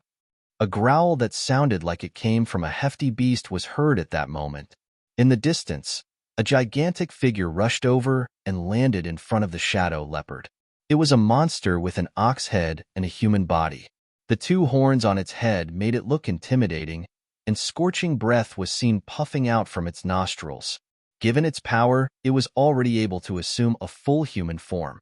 Nevertheless, it seemed too lazy to do so and only took a half-human form to move around more easily. Save me, sir! The fox exclaimed. You're finally here. The shadow leopard directly stuffed the fox into its mouth and chewed it as blood spilled through its teeth. There was no doubt the beast was cruel and merciless, its eyes appearing nonchalant, as though it had just killed an ordinary monster beast instead of a powerful monster king. Bolts of lightning continued to hit the shadow leopard, which made it quiver. The ox-head monster emperor was both shocked and furious as he roared, "You dare!" The fox was the ox's favorite concubine, as it knew many tricks to infuse some fun into its boring life. The ox was shocked to see the fox being killed right before its eyes. The shadow leopard's voice sounded like a sneer. "So what if I've killed her? Do you want to avenge its death?" The breath emitted from the ox-head monster emperor's nostrils seemed to have materialized, which showed how incensed it was. Nevertheless, it forced itself to calm down and nodded.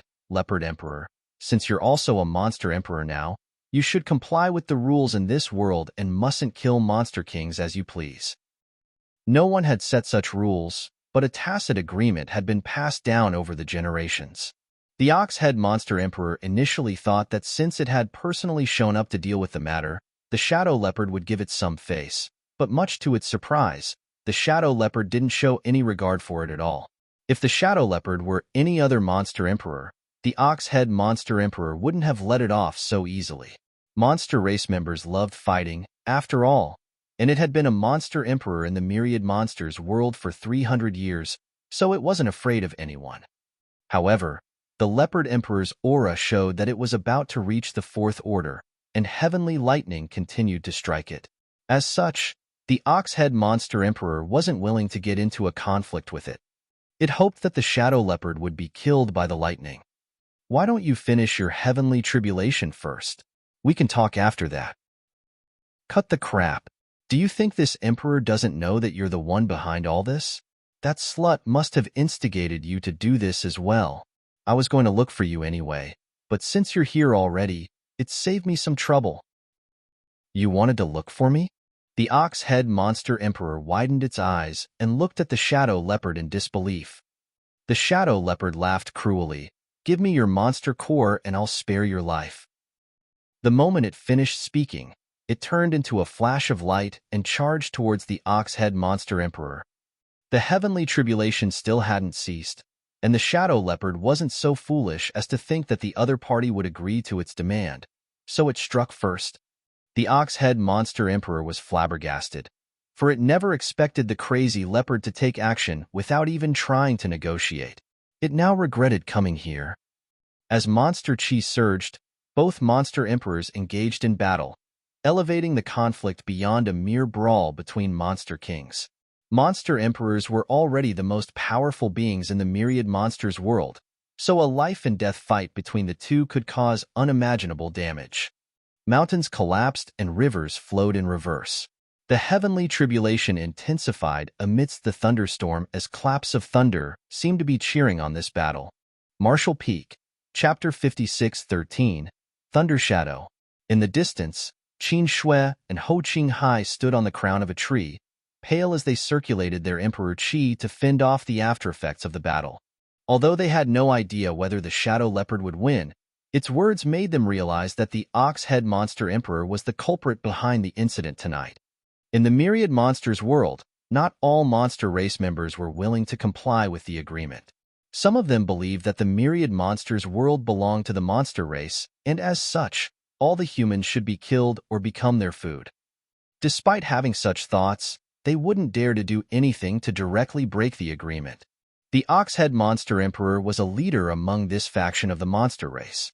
It had expressed its hostility against the human race on many occasions, and the sects run by the humans in its territory had an especially hard time. The disciples from these sects would even disappear from time to time. Although it didn't dare to brazenly target the humans, the disciples of those sects could never collect herbs from the forests as easily as those from Great Feather Pavilion. The disciples in its territory didn't have the guts to move far away from their sects as they were worried they wouldn't be able to return. Similarly, there were several monster emperors who shared the same sentiment as the ox-head monster emperor, but most never showed their intentions explicitly. Upon hearing Shadow Leopard's words, Qin Shui and her husband were certain that the ox-head monster emperor was the mastermind behind this incident. Qin Shui and Shadow Leopard had been close friends for hundreds of years, which was no secret. As Shadow Leopard went through the heavenly tribulation that night, Rock Snake King and White Hair Ape King, who were on bad terms with it, would make a move. There was no way Qin Shui would sit back and do nothing. Once she decided to meddle, though, it was no different from destroying the agreement. As such, there wouldn't be a problem for those of the monster race to flare up and retaliate. It was hard to imagine that a monster race member could come up with such a vicious plan. After all, the ox-head monster emperor looked like a forthright being. Nevertheless, monster emperors were no less intelligent than humans. Everywhere in the myriad monsters world, some monster race members were secretly paying close attention to the battle between these two monster emperors. They were not monster kings, who were unable to have a hand in the battle between two monster emperors. Those who could watch this fight were all monster emperors in the myriad monsters world. This single breakthrough had affected the entire myriad monsters world. Qin Shui was worried that if Shadow Leopard lost the fight, the myriad monsters world would descend into turmoil. She wasn't certain if Shadow Leopard would win. Although its aura suggested that it was only one step away from becoming a fourth-order monster emperor, it was badly injured because of the heavenly tribulation. Moreover, it had just achieved a breakthrough, so no one knew how much of its power it could utilize. On the other hand, even though the ox-head monster emperor was only a third-order monster emperor as well, it had been 300 years since it entered that realm. Not only did it have ample heritage, it was also steady and obstinate. There was no doubt it was a formidable opponent for Shadow Leopard. Shadow Leopard's growls and ox-head monster emperor's bellows reverberated across the sky. These two gigantic figures crashed into the ground, causing a radius of 10,000 kilometers around them to tremble. Lightning continued to strike Shadow Leopard, increasing its wounds. Presently, it was fighting against the heavens and a monster emperor, making this the greatest crisis it had ever faced.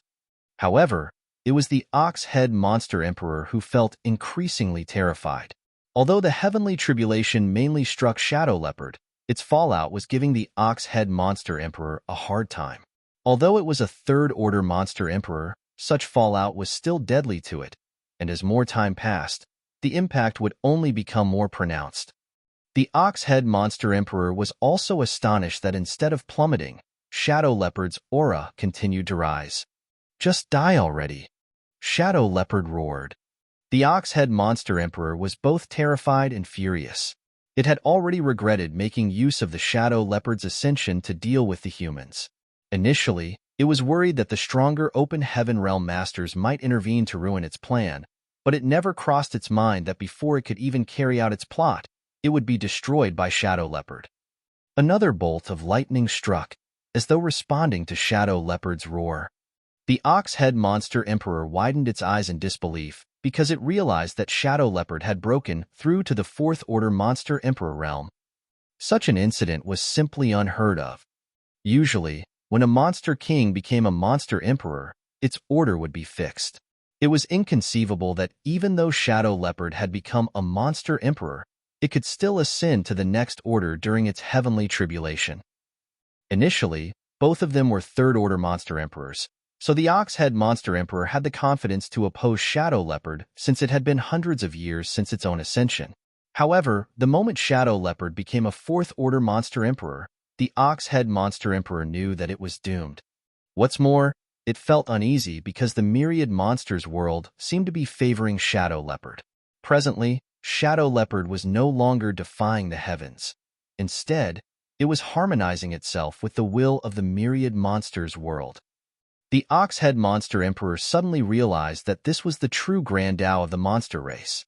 If it could survive this day, it would only take a short time to make it to the fourth order, and in the future, it would probably have great achievements. However, could it escape from death's door? Its epiphany at this point seemed laughable. It's incredible. Good. Great.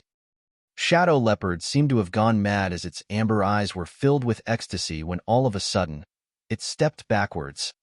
The ox-head monster emperor, who had been bearing the storm of attacks, could finally take a breather. Although it had no idea why Shadow Leopard suddenly retreated, it did not question this unexpected reprieve. While panting, it took a look at Shadow Leopard, but just as it was ready to say something, it saw Shadow Leopard's robust figure crouching down. One of its paws was in front of the other, while it bent both of its back legs. The leopard looked like a bow that was ready to shoot. The ox-head monster emperor felt a chill running down its spine, for it was most familiar with shadow leopard's posture. The posture showed that it was ready to take down its prey. "Hear me out, leopard emperor," the ox-head monster emperor exclaimed despite feeling embarrassed. An unfazed shadow leopard roared, "Block my move, and I'll spare your life." Upon finishing its words, it seemed to draw in all the lightning around it before vanishing into the darkness. However, the ox-head monster emperor wasn't elated at all as it felt the aura of death coming right at it. Faced with the leopard's glare, it involuntarily stiffened. As the lightning struck, the shadow leopard's figure was illuminated. It leaped into the air and pounced on the ox-head monster emperor. As it opened its hideous maw, lightning flickered in it. It was as though the leopard had bolts of lightning in its mouth. Thunderbite. Following a flash of lightning, a low shriek was heard reverberating across the myriad monsters' world. Upon hearing the shriek, all monster race members shuddered and remained silent in their dens. A powerful aura died out in the next instant. It had been 800 years since the myriad monsters' world opened up to the outside world, but the ox-head monster emperor was the first monster emperor to pass away on it. Following the use of Thunderbite, the ox-head monster emperor didn't even have the strength to counterattack. It stiffened after the lightning struck its figure. Shadow leopard bit its neck and dug out its monster core before gulping it down. A third-order monster emperor's monster core was quite nourishing to the leopard. The heavenly tribulation seemed to have become more violent at that moment as 9 lightning columns struck consecutively. The peak where Shadow Leopard was located became a valley upon impact. It felt as if only an instant had passed, but simultaneously like a million years had gone by. Dark clouds continued to gather in the sky, but there was no more lightning. In the mountain valley, a battered shadow leopard got up with difficulty and roared at the sky, after which the dark clouds dissipated. In the void, the figure of a sturdy black leopard was reflected. The figure looked exactly like Shadow Leopard, right down to its fur. Throughout the entire myriad monsters world, wherever the humans and monster race members were, as long as they looked up, they could see this magnificent figure. The world hummed as it seemed to be filled with joy. The Shadow Leopard's illusory figure in the sky warped before transforming into 2 ancient characters. The language didn't belong to the humans or the monster race and seemed to be a direct manifestation of the heavenly way. They represented the world's will, so everyone could recognize their meaning in an instant. Thunder Shadow. The trillions of living creatures in the myriad monsters world instantly realized that there was a new great emperor that had gained the world's acknowledgement, and Thunder Shadow was its title. While the humans were astonished, the monster race celebrated. They had only heard about great emperors from the humans. However, while many monster race members had managed to become monster emperors over the years, none had risen to claim the mantle of great emperor. They initially thought that it was because the monster race was different from the humans. After all, the heavenly way in this era favored humans while the monster race was only the darling of the previous era. As such, they were worried there would never be a great emperor from the monster race. The birth of Thunder Shadow Great Emperor allowed them to see new hope. Fortunately, the heavens had not cut off the dream of becoming great emperors. They were in the myriad monsters world where the environment and aura were primitive and favored them, which was almost like an extension of the previous era. Since Shadow Leopard had become a great emperor, it meant that the other monster kings had such a chance as well. In comparison, the deaths of more than 10 monster kings and a third-order monster emperor were nothing worth mentioning. Initially, many longtime monster emperors were worried about Shadow Leopard's actions and planned on suppressing it after the dust settled to let it know that it couldn't kill as it pleased. Now, though, none dared to suppress it, nor were they capable of doing so. Shadow Leopard was the only great emperor in the myriad monsters world, so they would consider themselves lucky if Shadow Leopard didn't find fault with them. How would they have the audacity to challenge it? This fellow had killed countless monster race members to get to where it was today, so if it was disgruntled one day, it might just kill some monster emperors and eat them as a snack. Soon, the 2 abstruse characters turned into rays of light and shot into Shadow Leopard's body, leaving a mark in the deepest part of its soul. Shadow Leopard had gained the acknowledgement of the myriad monsters world and earned a title. Its aura, which was faint and withering, immediately started burning again as though it had been splashed with oil. In all directions, the might of the world streamed into its body, allowing its battered figure to acquire immense nourishment. Its blood stopped flowing out of its wounds, which were now healing at an incredible speed. Even its monster core, which was about to shatter due to the heavenly tribulation, became hard and perfect once more. The rapid increase in its aura allowed it to rapidly ascend to the fifth order before it gradually stopped. It was a gift from the world, openly showing its favor to Shadow Leopard. Countless living beings were dumbfounded upon sensing this, and many couldn't help feeling envious. Martial Peak, Chapter 56:14. Congratulations from all around. The One-Legged Ox clan offers congratulations to Thunder Shadow Great Emperor. From now on, you will be our leader, and we will always obey your commands. A loud voice was heard coming from the southwest. It was a monster king from the Ox-Head Monster Emperor's clan who was expressing his loyalty. Since their clan's monster emperor was killed, there was supposed to be a blood feud between them. However, to the monster race, strength mattered above all else, so the dead monster emperor no longer mattered. The Ice Frog clan congratulates Thunder Shadow Great Emperor. May you reign over the myriad monsters world for generations to come. A croak was heard coming from the northeast. The Snow Mink clan congratulates Thunder Shadow Great Emperor. It was from the southeast this time. One by one, monster emperors and monster kings raised their voices. Besides monster race members, even the Open Heaven Realm masters from various sects congratulated Shadow Leopard. After it became a great emperor, congratulations came from all around. To the humans, a fifth-order monster emperor was certainly not worth much attention. After all, millions of Open Heaven Realm masters ranged from the fifth order to the seventh order on the various battlefields. A great emperor was nothing special either, as every universe world could produce their own great emperors who were powerful in their domains, but insignificant in the expansive universe. However, a great emperor of the myriad monsters world was different. After all, Thunder Shadow Great Emperor was of the monster race. The humans were fully aware of the achievements of the great emperors who came from the star boundary. Apart from the universe-famous Yang Kai, there was Zhan Wu Hin, Duan Hongchun, Mo Huang, and others who were also well-known figures.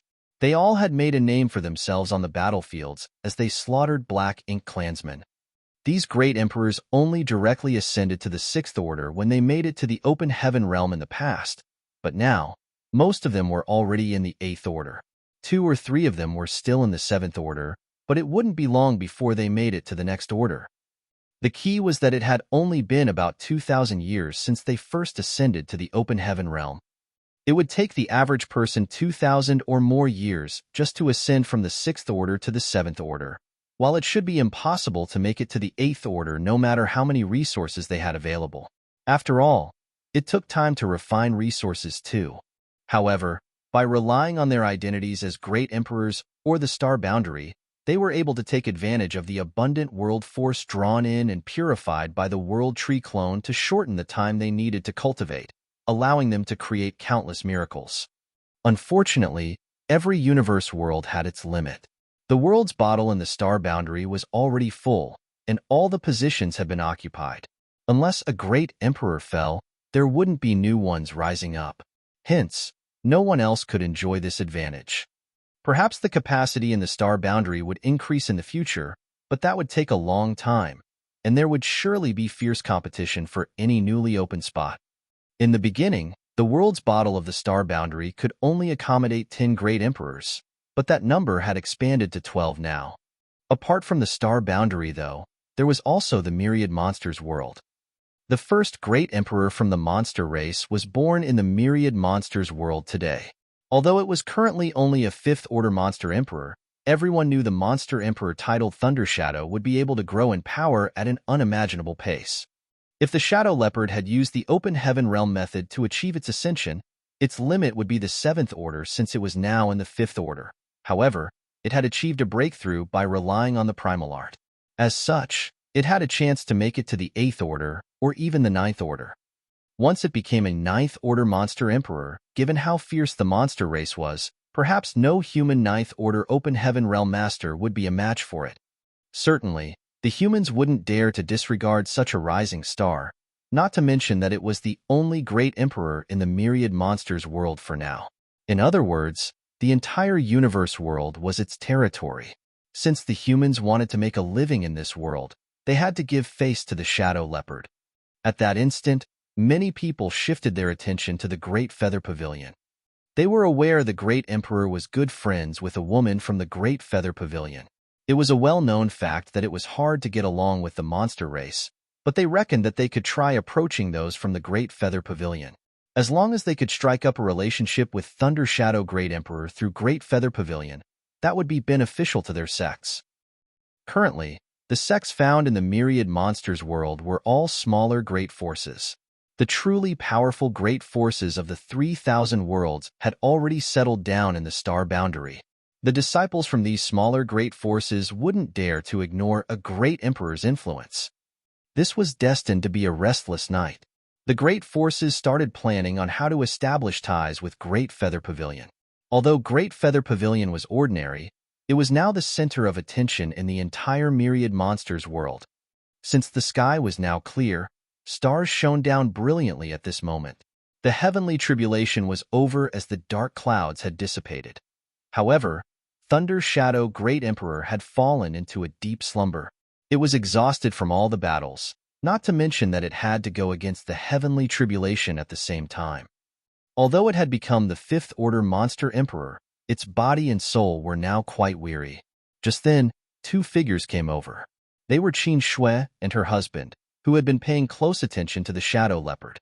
When they heard its loud snoring from a distance, they were startled, but after exchanging glances, they were torn between tears and laughter. While the myriad monsters world experienced a paradigm shift, the one who caused everything was flopped onto its belly, snoring away peacefully, leaving them quite speechless. "Please go back first, husband. Don't let Schwanger and the others worry about us." Qin Shui sent him a divine sense transmission. "I'll stay here and take care of it." Ho Qinghai nodded. "Good." There wasn't a need to say anything else. The shadow leopard was on good terms with Qin Shui, and now that it was a great emperor, no one in the myriad monsters world would dare to harm her. After Ho Qinghai left, Qin Shui walked over lightly and took a seat beside the shadow leopard. As she ran her fingers through its smooth fur, she couldn't help but recall the first time she met the shadow leopard several hundred years ago. It never crossed her mind that the little cub from back then would grow up to be so powerful one day. She decided to hurry up and break through to the open heaven realm to catch up to it.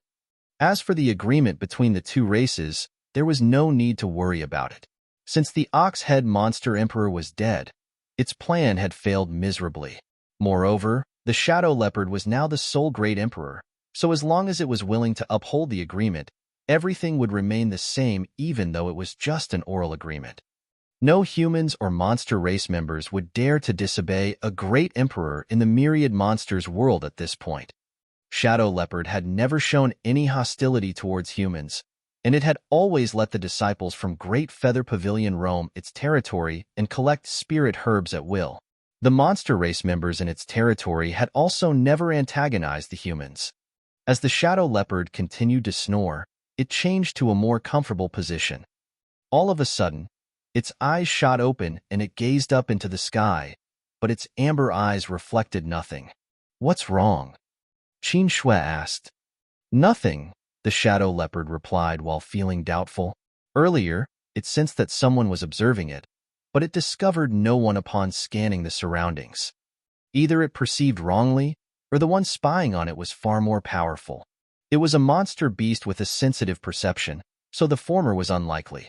Hence, the person lurking in the shadows must be significantly more powerful than it.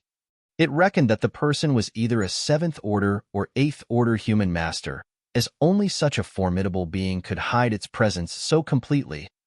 Nevertheless, it wasn't worried because it didn't detect any hostility from this gaze. The other side was merely examining it. As such, it closed its eyes again and dozed off. Up in the sky, Yang Kai looked down with a faint smile. It seemed that his monster self indeed had sharp senses. It had been 500 years since he built a cave mansion in the world tree clone in the star boundary to enter secluded cultivation. Over the years, he had been refining all sorts of resources to strengthen the heritage of his small universe and had gained a lot. If not for a sense of danger suddenly washing over him one night, he wouldn't have stopped cultivating and exited retreat. Since he was only cultivating inside the world tree, he naturally wouldn't fall into danger. The feeling he had suggested that either his human self or monster self was in peril. The two soul clones were independent beings who didn't even know of their connection to the true body's existence. However, they were still closely related to him.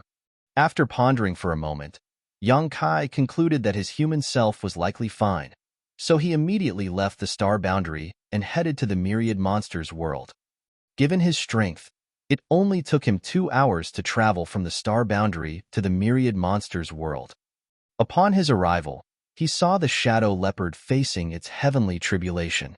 Although he was mentally prepared, Yang Kai was still shocked by shadow leopard's cultivation speed.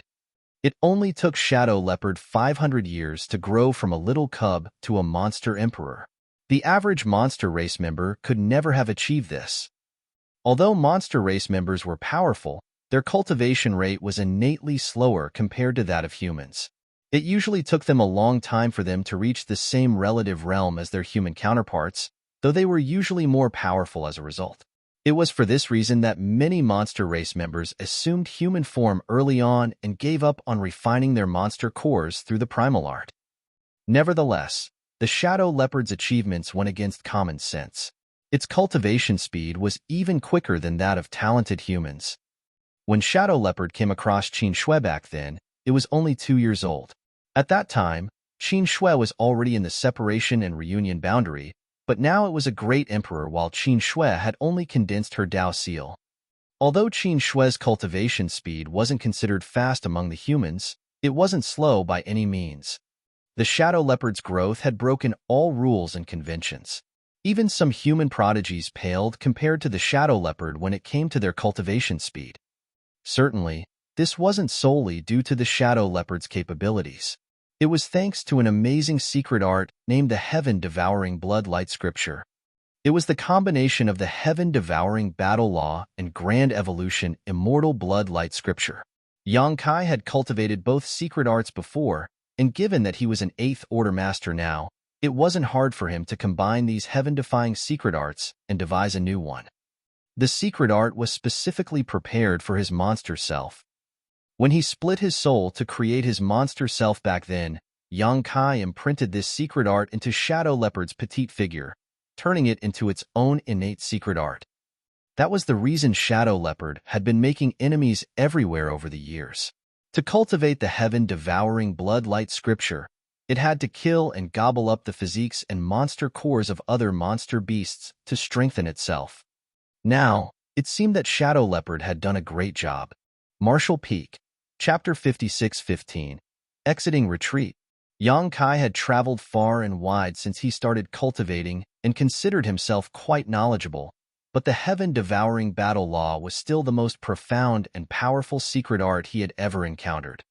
This wasn't a surprise, though, seeing how it was deduced by the martial ancestor most skilled at creating secret arts and techniques. Sure, even the core secret arts used by the cave heavens and paradises paled in comparison to the heaven-devouring battle law. Of course, it also had obvious drawbacks.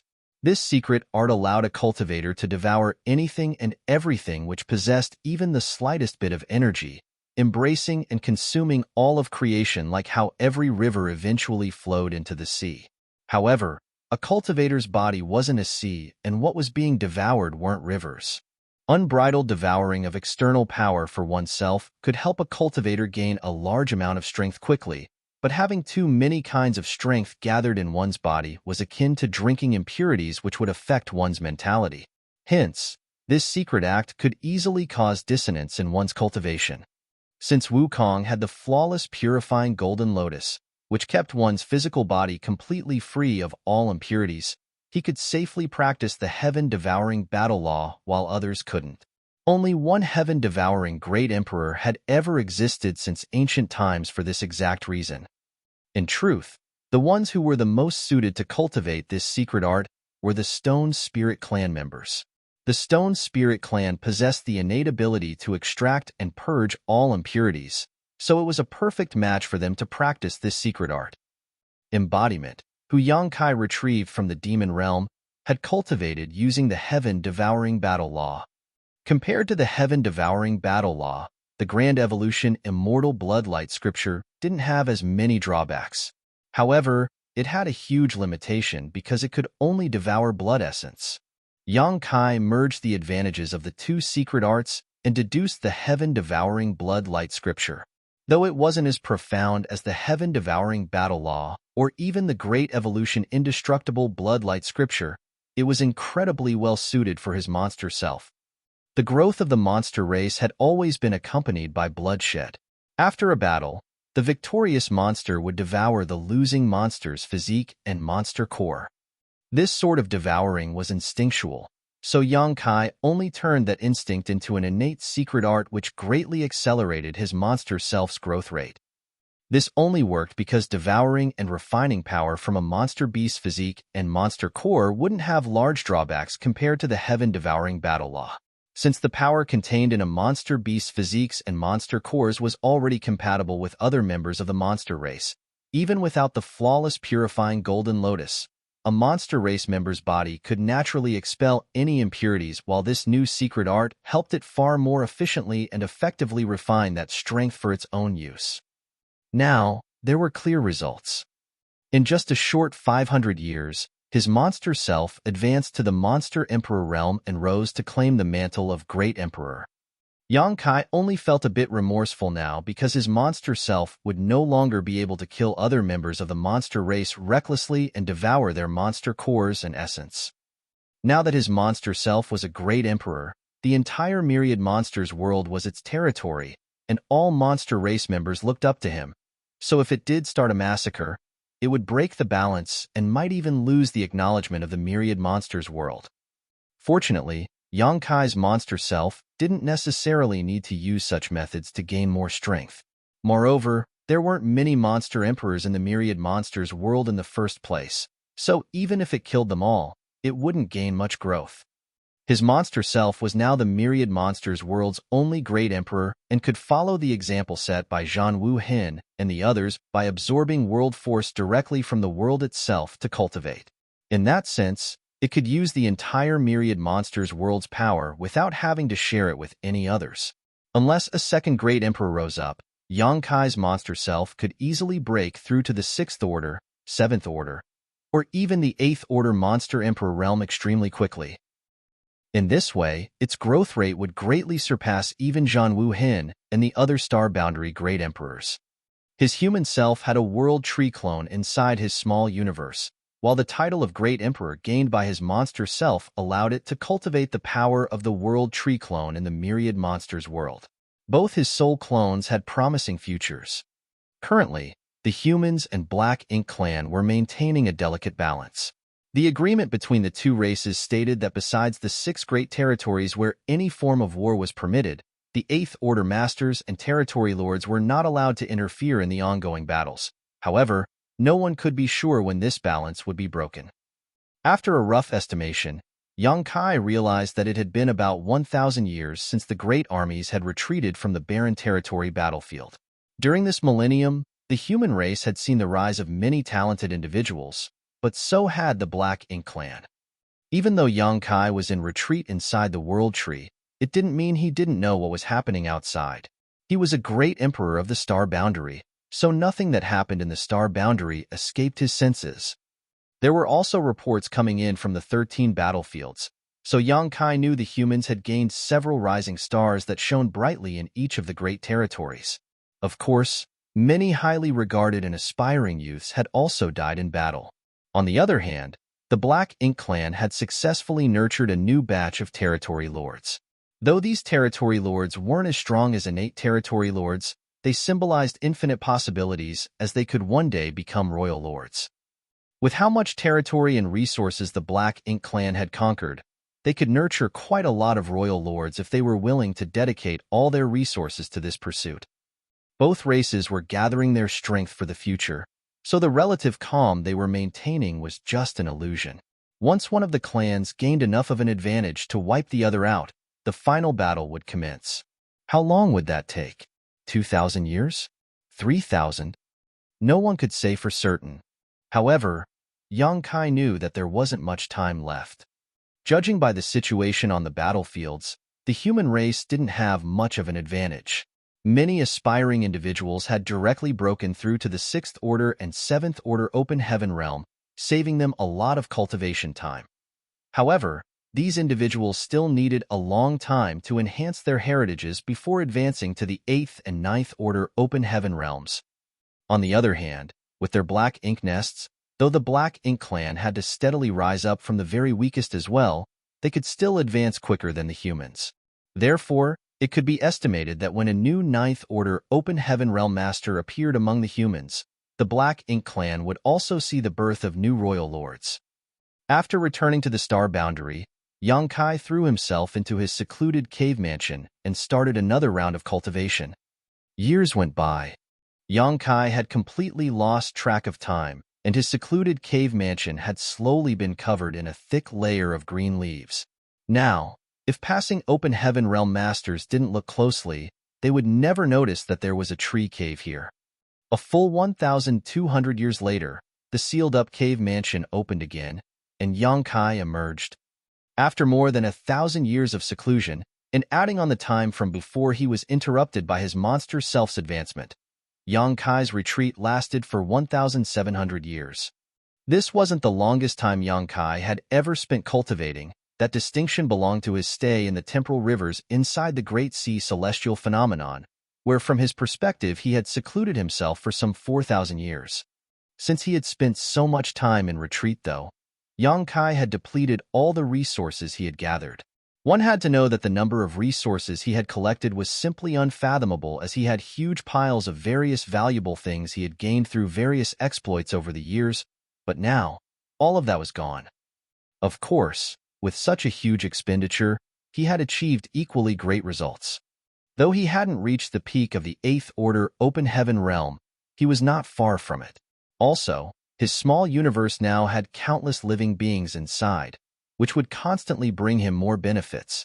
Even if he didn't enter retreat ever again, he would have still reached the peak of the 8th Order Open Heaven realm in short order. That was also his limit in this lifetime. Yang Kai gently clenched his fists as he felt the majestic strength inside his small universe. If he encountered an innate territory lord now, he was confident that even without using a soul-rending thorn, he could kill the other party within 10 moves. This was something impossible for him 1,700 years ago. After nearly 2,000 years of retreat, Yang Kai was eager to find some ignorant innate territory lord and test his current strength. Unfortunately, that idea could only exist in his head, for if he took action, it would violate the peace deal. For now, the human race wasn't ready for a final battle with the Black Ink clan, and neither was Yang Kai. A shadow flashed before Yang Kai's eyes at that moment as a slender figure landed nearby. The woman had a surprised expression as she exclaimed, "Palace Master." Looking at the familiar face, Yang Kai nodded lightly. "You've worked hard."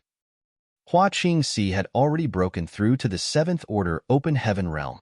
After all, many years had passed, and the High Heaven Palace didn't lack cultivation materials, so it wasn't hard for her to break through from the 6th Order to the 7th Order.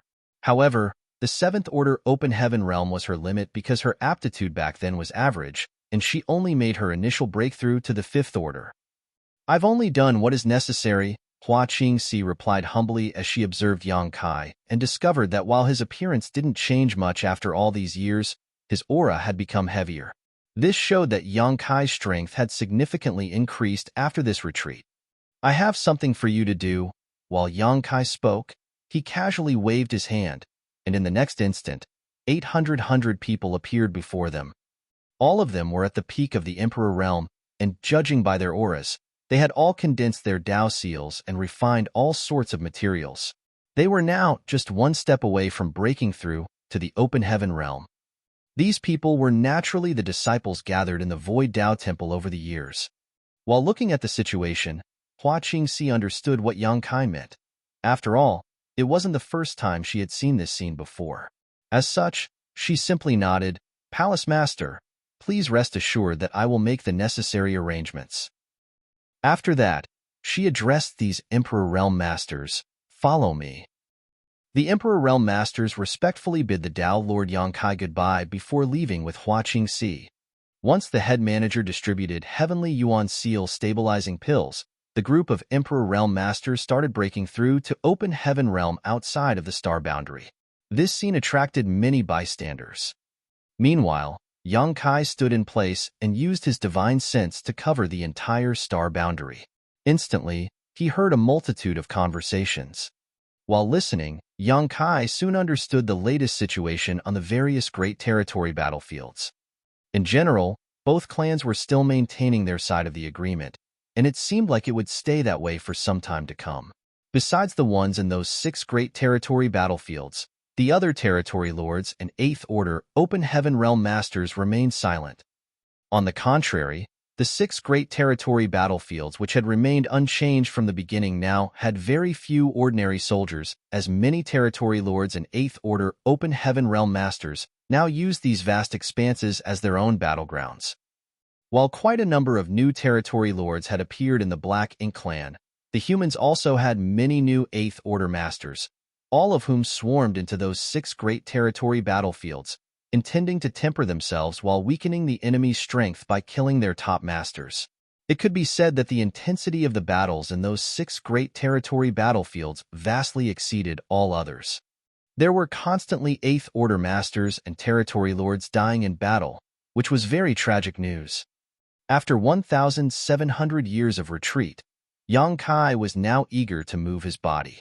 Moreover, he had long decided to search for the first primordial light after finishing his latest retreat. To his knowledge, the primordial light was the only instrument capable of completely wiping out Amo. Therefore, after gathering some intel, Yang Kai flew up to the sky and soon left High Heaven territory. Martial Peak, Chapter 56-16, One Punch. Now that nearly 2,000 years of changes had passed, the situation in Azure Sun territory had already changed. Originally, the humans and Black Ink clan in Azure Sun territory were engaged in a massive total war with battles of all sizes never ceasing. But as time passed, such sights became rarer. This place was now the battlefield where only the strongest masters battled each other. Ordinary soldiers from both races had already moved out of this great territory.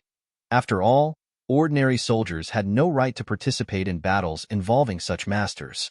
At this moment, those who were still actively moving about in this great territory were at least feudal lords and 7th Order Open Heaven Realm Masters who came here to gain some stimulation and break through their bottlenecks.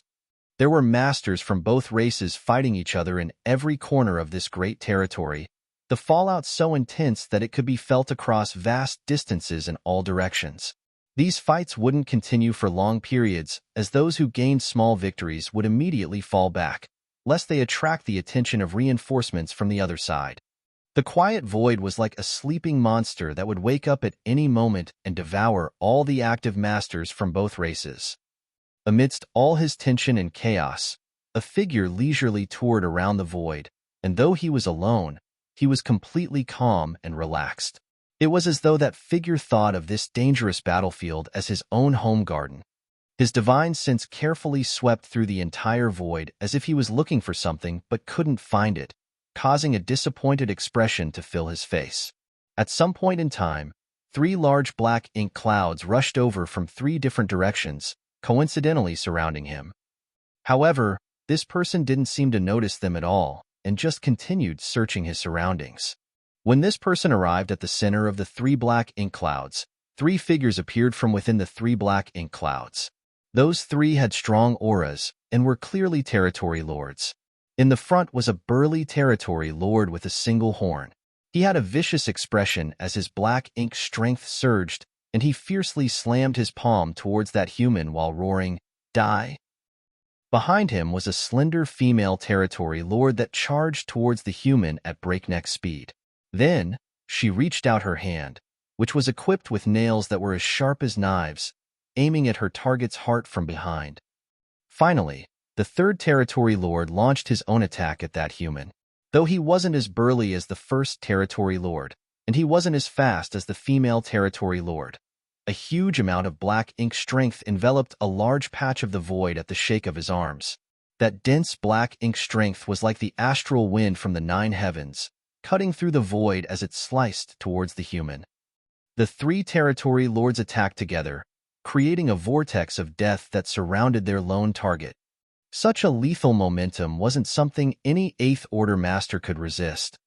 The Territory Lord in front was smiling wickedly, as if he could already see the terrified expression of his enemy. I wonder where this 8th Order human came from. How bold of him to wander around Azure Sun territory alone. He'll pay for his ignorance. However, what happened next stunned that Territory Lord. The 8th Order Master, who should be terrified, was smiling at him with an expression that seemed excited and eager. Palming his fist, the human cracked his knuckles and joyously called out, "You guys did this to yourselves, so don't blame me for what happens next." The gleeful expression on the human's face looked like he had just received a huge gift and was celebrating his good fortune. Something's not right. However, it was too late to turn back. Since the 3 Territory Lords had already surrounded the human, they didn't care that something felt off and decided to kill first before figuring out anything else. Instantly, all 3 Territory Lords arrived before the lone 8th Order Master, and the first burly Territory Lord threw a punch as a violent wave of black ink strength surged out. The next moment, however, his expression froze and the look of determination and resolve on his face quickly warped with confusion and doubt. It was because that 8th Order Master had also thrown a punch. Even though this punch seemed small and weak, it shattered his own attack. The burly Territory Lord clearly saw how the other party's fist seemed to vaporize his arm as it advanced towards him, an overwhelming strength surging behind it. The next moment, this seemingly slow punch moved upwards unimpeded and landed on his head. Like an exploded watermelon, the burly Territory Lord was instantly turned into a headless corpse. The 8th Order human turned around abruptly, his bright eyes coincidentally meeting those of the female Territory Lord attacking him from behind. Both of them were so close their faces were practically touching.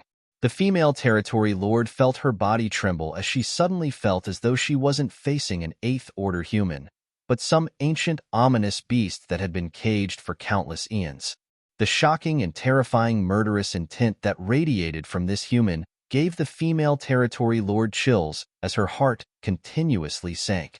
In desperation, she gathered all her black ink strength at her fingertips as her nails turned black before striking at the human. To her astonishment, though, rather than the feeling of her nails sinking into flesh, she felt a tight grip around her wrist, clearly indicating that the enemy had somehow caught her. A low whisper sounded from beside her ear, causing her heart to clench. "You're next?" Suddenly, there was a sharp pain in her abdomen, followed by a violent energy that resembled a volcanic eruption exploding inside her. She felt like her enemy had punched through her body and completely broken her spine. The violent energy then surged out and attacked her strong body, and in less than a breath's time, the female Territory Lord exploded into a mist of blood. It was only after the death of the first 2 Territory Lords that the violent black ink strength wave created by the 3rd Territory Lord reached its target. This was supposed to be a powerful secret technique that could create an optimum battleground for his 2 companions, but now, it was what saved the 3rd Territory Lord. Seeing his 2 companions being decapitated and exploded by a single attack each from the mysterious human before him, the 3rd Territory Lord didn't dare to remain any longer. In a state of utter shock, the 3rd Territory Lord instinctually tried to escape, but the space around him warped, instantly giving him an illusion that it was being stretched out infinitely. No matter how hard he tried, he couldn't move from the spot where he stood.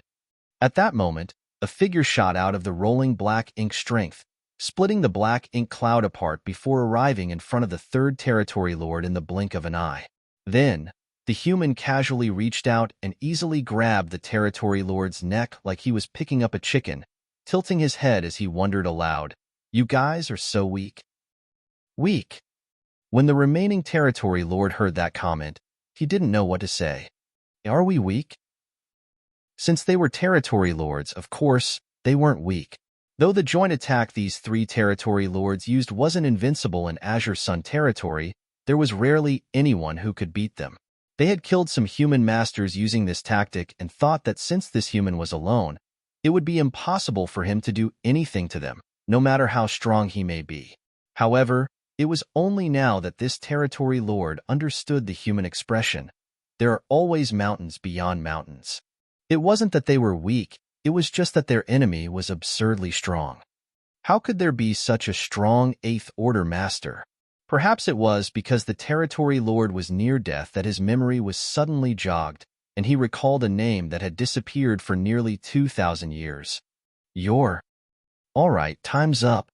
Yang Kai didn't let the territory lord finish his words, as he simply exerted some strength with his hand before separating the latter's head from his body, causing a fountain of blood to spurt everywhere. Good. As I expected, these 1,700 years of retreat weren't in vain. I'm now far stronger than I was before. However, Yang Kai immediately understood that he could kill these three territory lords so easily because they weren't innate territory lords but acquired territory lords. Back when they were on the Black Ink battlefield, it was common knowledge that under normal circumstances, a territory lord's strength would be weaker than an 8th Order master's because humans acquired their strength through long-term accumulation. Yang Kai had killed quite a few innate territory lords, so these acquired territory lords were nothing to him. With his current ability, he could kill one of them with a single punch, just like when he was at the peak of the 7th Order, Open Heaven realm back then, and slaughtered feudal lords like chickens and dogs.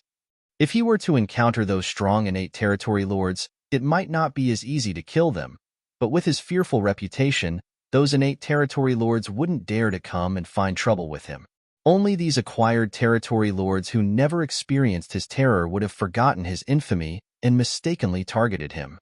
Though Azure Sun territory was vast, the sudden annihilation of 3 territory lord auras was enough to attract the attention of many masters.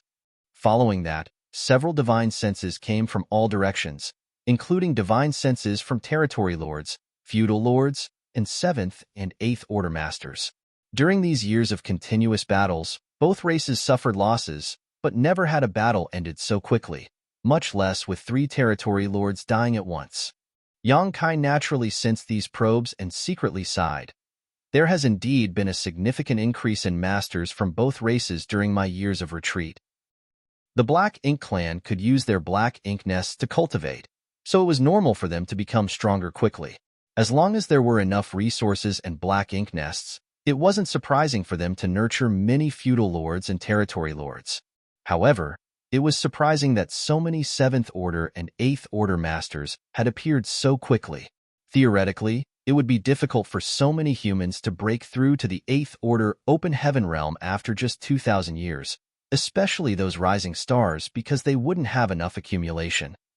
The truth, however, was that the rate of breaking through to a new realm amongst those rising stars was not any slower than those veteran Open Heaven realm masters. Moreover, some of them even broke through to the 8th Order Open Heaven realm earlier than veteran 7th Order masters. Perhaps this was a blessing from the heavens. Just like how the heavens chose Yang Kai as a means of protecting themselves from the Black Ink clan's invasion, all the human soldiers who fought against the Black Ink clan had gained the heavens' favor as they were complying with the heavens' will. Such people could be said to be fighting on behalf of the heavens, and would thus receive far more opportunities and good fortune. In the past, there weren't many such people around, but now that the Black Ink clan had invaded the 3,000 worlds and the humans were forced to defend just a handful of great territories, was the time when they needed to increase their overall strength the most. It was for this reason that the 9th Order Old Ancestors and Yang Kai worked hard to create a safe environment for them to grow. This very scenario imperceptibly shortened the time the humans needed to grow stronger. It was said to be difficult to predict the heavens' will, but in truth, it could be seen in everything.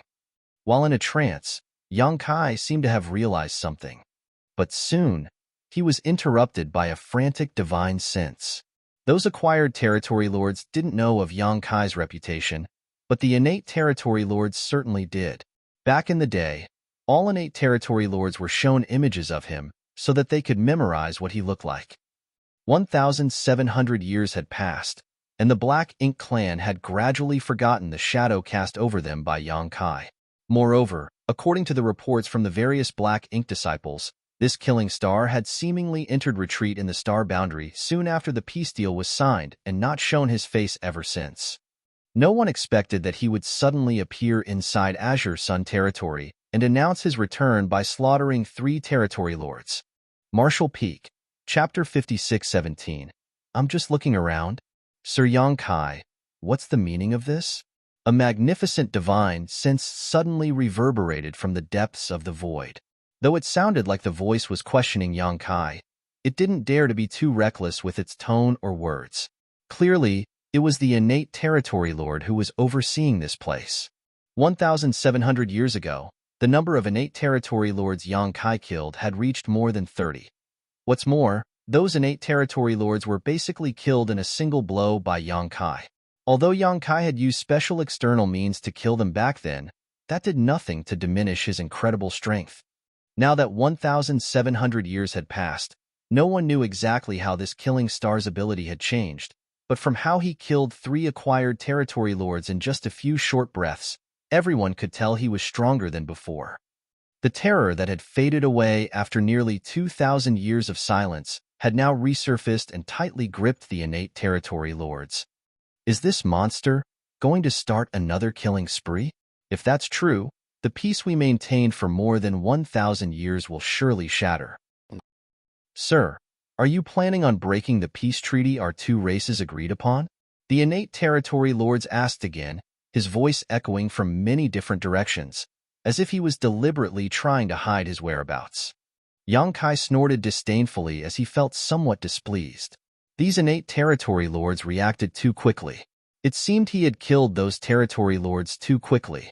He should have taken more time to tear them apart so he could have killed a few more territory lords without drawing attention to himself. However, he hadn't taken action for nearly 2,000 years, so his fine control of his strength was somewhat lacking at the moment. Yang Kai's gaze drifted for a moment, then seeming to have ignored the barriers of space, he fixed his eyes on a particular position in the void. Then, he yawned out of boredom and waved his hand. I'm just looking around. You can all go back to what you were doing. The innate territory lord who had spoken earlier while hiding in the dark had already broken out into a cold sweat as he felt a fierce aura locking onto him from far away and pinning him down. Fortunately, that aura disappeared in the next instant. Knowing that his position had been exposed and that his tricks to hide his whereabouts meant nothing before Yang Kai, the innate territory lord realized that if the latter wanted to kill him, Yang Kai could have arrived in front of him within a couple of breaths. He didn't have the slightest confidence in resisting Yang Kai's assault. On the other hand, Yang Kai's answer made several territory lords feel their chests tighten. Looking around, he's just looking around, yet he killed 3 acquired territory lords. However, they also knew that couldn't be helped because it was those 3 territory lords who attacked first. In other words, they were the ones who courted death themselves. The peace treaty did state that Yang Kai couldn't participate in the war or attack any of the territory lords, but it never said Yang Kai couldn't fight back if he was the one attacked. Moreover, since those 3 were killed by this killing star, the other Black Ink clansmen didn't dare to harp on this matter for fear they would be next. I hope what you said is true. That innate territory lord barely managed to keep his remaining dignity by broadcasting such words in all directions. A short while later, a frenzy of activity occurred in Azure Sun territory as all the feudal lords and territory lords around their main base hurried back inside while those too far away simply found places to hide. Panicked energy fluctuations could be felt coming from all directions. How could the 7th and 8th Order Masters let such an opportunity go? Immediately, they began intercepting those feudal lords and territory lords while going all out to kill them. In an instant, the originally quiet Azure Sun territory became extremely lively. Meanwhile, Yang Kai slowly moved across the void while sweeping his divine sense around. He soon came across several 7th Order, Open Heaven Realm Masters surrounding a group of feudal lords. The humans already had a slight upper hand, but when Yang Kai passed by, the feudal lords became terrified. Even though Yang Kai didn't even glance at them, those feudal lords felt like death itself was stalking them, causing their strength to plummet by some 30 or 40%. Before Yang Kai even left, the feudal lords, who had barely maintained a balance before, were now at a total disadvantage. It was only a matter of time before they were killed by those Seventh Order masters. A while later, Yang Kai came across another battlefield, but this time he stopped to take a look. There were 3 Eighth Order human masters currently battling a single innate territory lord. Though it was 3 against 1, the humans didn't hold much of an advantage.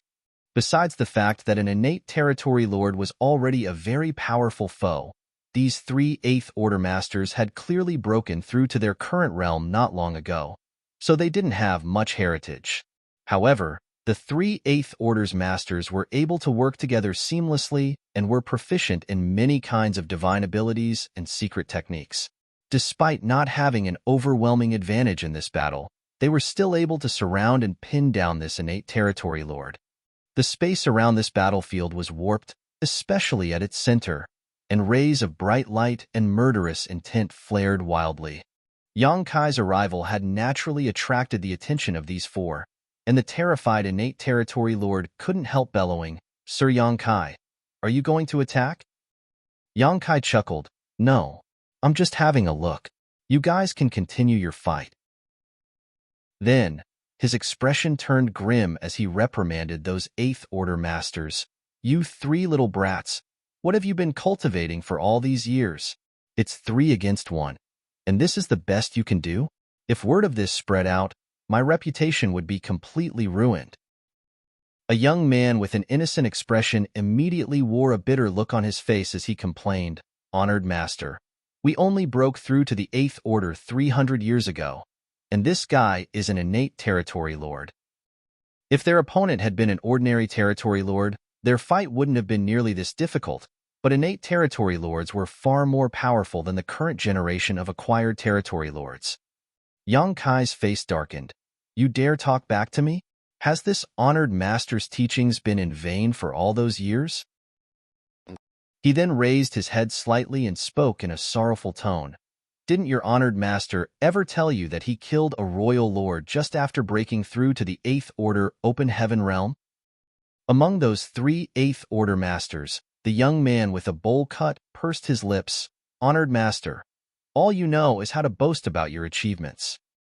They would have believed Yang Kai if he had said he killed an innate territory lord, as they had heard about how powerful he was for many years.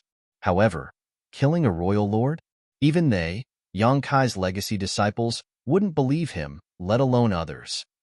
All 3 of them were silently complaining about how they never knew their honored master was so shameless.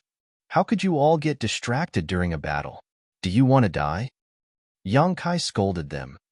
The only female Eighth Order master amongst them gripped her spear and swept it out fiercely with an angry roar, "Kill!" Yang Kai applauded. "Yibai, you should learn more from your junior sister. How can a man not have any murderous intent? When fighting an enemy master, it's either you die or they do. So if you don't give it your all, you won't be the one to laugh in the end." "Yes." Zhao Yibai's expression became stern as his murderous intent surged. The innate territory lord was already afraid that Yang Kai would suddenly make a move and kill him, but now he felt completely hopeless after listening to this conversation. "Honored master? Yang Kai is these 3 Eighth Order masters' honored master? What the hell am I supposed to do now?" If these 3 had been any other Eighth Order masters, it wouldn't have mattered if he killed them, but these were Yang Kai's disciples. Once he made a killing attack, would Yang Kai really just stand there and do nothing? Even if Yang Kai killed him today, the Black Ink clan would not bring up the peace agreement for discussion and would just let the matter slide. At that instant, the innate territory lord fell into a dilemma. Meanwhile, the 3 Eighth Order masters had been through many battles, so they wouldn't show any mercy to their enemies when given such a good opportunity.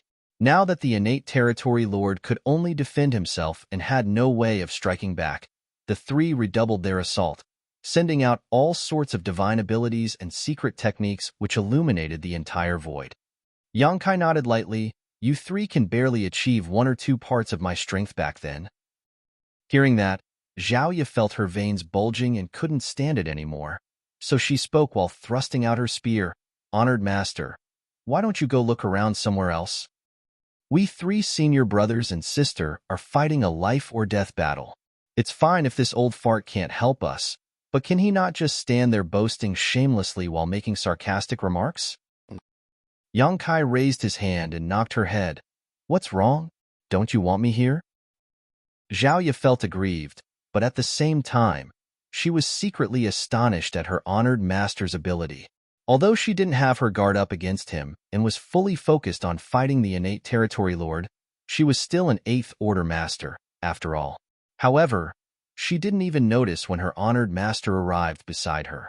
While thinking of that, she couldn't help but exclaim inside, indeed, old ginger is spicier than young ginger. Boasting might be a habit every man has, but this old man does have some skill it seems. I guess I'll just let him continue to boast. As such, she didn't say anything. Why is it only the 3 of you? Where's that little bastard Yang Xiao? Yang Kai looked around curiously. If he remembered correctly, his 3 disciples should have been with Yang Xiao because they seemed to have formed a group called the 10 Directions Supreme and had also made a name for themselves. But now, there were only the 3 of them, and Yang Xiao was nowhere to be seen. Sui used time principles to disrupt the innate territory lord's senses while finding a moment to answer. These years, our fellow brothers and sisters have broken through to the 8th order open heaven realm one after another, so it's not suitable for us to stay in a single squad and kill enemies together anymore. The 3 of us parted ways with senior brother Yang some time ago. Yang Kai nodded in understanding. Back then, they formed a squad to kill the enemy because they weren't strong enough. Although there were quite a lot of 7th order masters among them, going into the great territories conquered by the Black Ink clan was extremely dangerous. Therefore, it was a better choice to band together. But now, these little ones had all broken through to the 8th order open heaven realm, so there was no need to act as a unit anymore. Also, this was a wise choice because only in this way could they continue to break through their limitations by exposing themselves to dangerous situations. Yang Kai's 3 disciples had all directly broken through to the 7th order open heaven realm back then and were now 8th order masters. Once they had accumulated enough heritage, they could strive to break through to the 9th order open heaven realm. If they did, they would become pillars of the war against the Black Ink clan. It was the same for Yang Xiao. He was a pure dragon clan member and had a very strong bloodline talent, so he could only rely on purifying and tempering his dragon vein and nothing else to achieve a breakthrough. As for Yang Shui, she was the same as Yang Kai. The 8th order open heaven realm was her limit. Die! A fierce roar suddenly sounded as Zhao Ye pierced the innate territory lord's chest with her spear. Violent energy exploded, directly opening a huge hole in the enemy's chest. With her strength, she couldn't land such a blow on an innate territory lord so easily. The best outcome for today's battle would have been both sides suffering injuries or both sides retreating on their own. However, Yang Kai standing there talking nonstop forced the innate territory lord to divide some attention to guard against him. Also, the innate territory lord had to be mindful of Zhao Yibai and the others being Yang Kai's disciples, so he didn't dare to kill them. Since the innate territory lord couldn't escape or pay full attention to fighting his opponents, he naturally wouldn't have a good end. Senior brother, Sui bellowed. The 3 brothers and sister had been together for many years and had gone through countless battles together, so they knew each other incredibly well by now. When Zhao Ye succeeded in attacking the enemy, Sui immediately seized the chance. Zhao Yibai roared, "Coming!" The 2 of them immediately pushed their time principles and space principles, intertwining their strength to create a mysterious energy. Martial Peak, Chapter 56:18. One final lesson. At that moment, the local space became a mess, and the entire battlefield was rendered into a patchwork of light. The innate territory lord had a surprised and frightened expression on his face as he watched a spear coming at him, swiftly moving about as it slashed him 18 times. During this critical life and death moment, The territory lord no longer cared about Yang Kai. The black ink strength surrounding his body surged as it spread out in all directions like a tsunami. The chaotic space was disrupted and three figures were sent flying, all of them coughing up fresh blood. At the same time, the territory lord had 18 new injuries and was covered in fresh black blood, making him look incredibly haggard. Not intending to remain a moment longer, he turned around and transformed into a black ink cloud before making his escape. "In your dreams," Zhao Yibai roared. The trio had exerted a lot of effort to heavily injure their enemy. If they let their opponent escape, they would have spent their years of cultivation in vain. Moreover, their honored master was watching them from the side. Zhao Yibai had no expectations that his honored master would lend a helping hand, and Yang Kai had no such intentions either. Instead, he just watched them with interest. While Zhao Yibai roared, his figure flickered. Then, with a slight step, a vague shadow remained in place while his true body appeared in front of the escaping innate territory lord. At some point, a mysterious object appeared in Zhao Yibai's hand. It seemed like a sword, but it also looked like a snake. The thing was squirming in his hand like an untamed animal that could bite back at him at any moment. Yang Kai narrowed his eyes as he offered some silent praise. Though he did not pay much attention to his disciples, he didn't expect the dopiest little one to have grown so much. The thing in Zhao Yibai's hand wasn't a sword or a snake. It was a void crack. He was using a void crack as a weapon. Scram! The territory lord yelled madly as a palm appeared from within the rolling black ink cloud and slammed towards Zhao Yibai. The space sword didn't slash downwards but nimbly formed a curve that cut into the black ink cloud. At the same time, Zhao Yibai ducked and avoided the territory lord's palm, while also revealing Sui standing behind him. While using space principles to intercept his enemy, he also brought along his third junior brother with him. The innate territory lord had been completely focused on running away, and the two brothers had combined their auras, so he didn't notice that there were two humans before him rather than one. Sui had a stern expression as he placed his palms together. Then, a dense layer of time principles surrounded his body, and with a gentle slap, time itself was sent flying. As this palm struck, the surrounding void seemed to pass through countless years in an instant. When the innate territory lord's attack reached Sui's palm, only half of its power remained. With a shake of Sui's body, the innate territory lord was sent flying, and Zhao Yibai's space sword slashed downwards. The huge black ink cloud roiled and split, revealing the territory lord's figure with a large wound at his waist that was gushing out blood. The wound didn't look like it was from a sharp object piercing him. Instead, it was as if some beast had ripped a chunk of his flesh out. Before the territory lord could steady himself, an intense murderous intent struck him from behind. Zhao Ye had harnessed the essence of the supreme limitless spear art and transformed her weapon into a giant phantom image that swiftly enveloped the innate territory lord. At that moment, the innate territory lord could no longer escape. "Kill!" Sui called out and charged forward with his eldest senior brother. However, the trio didn't dare to be reckless, and the fight with the innate territory lord lasted another half an hour before they finally took him down with great difficulty.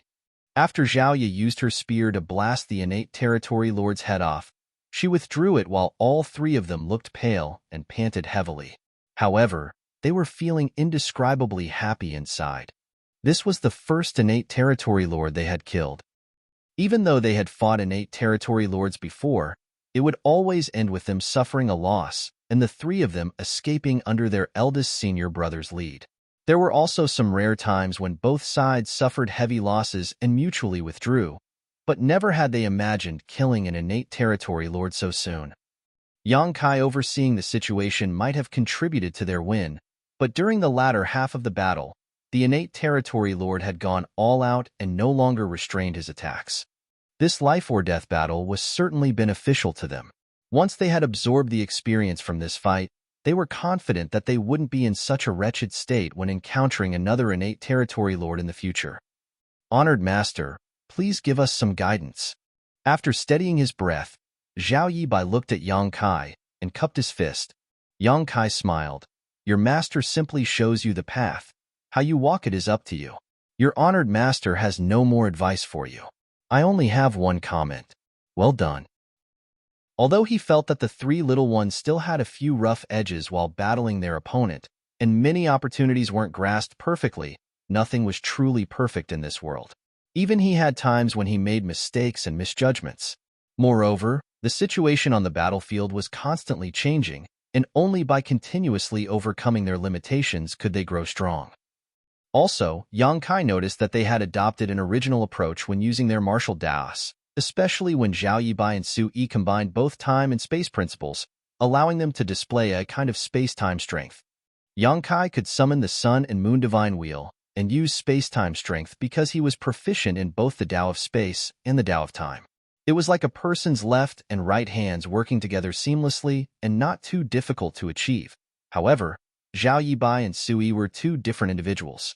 When one person's left hand had to work with another person's right hand, it didn't only require perfect timing but also absolute trust in each other. As Yang Kai thought of that, he couldn't help but sigh. It seemed like the young eagles had grown their feathers and were able to soar in the sky. He suddenly understood how Ouyang Lai and the others felt back then. Each age offered new talents, and those new talents would surpass the older ones.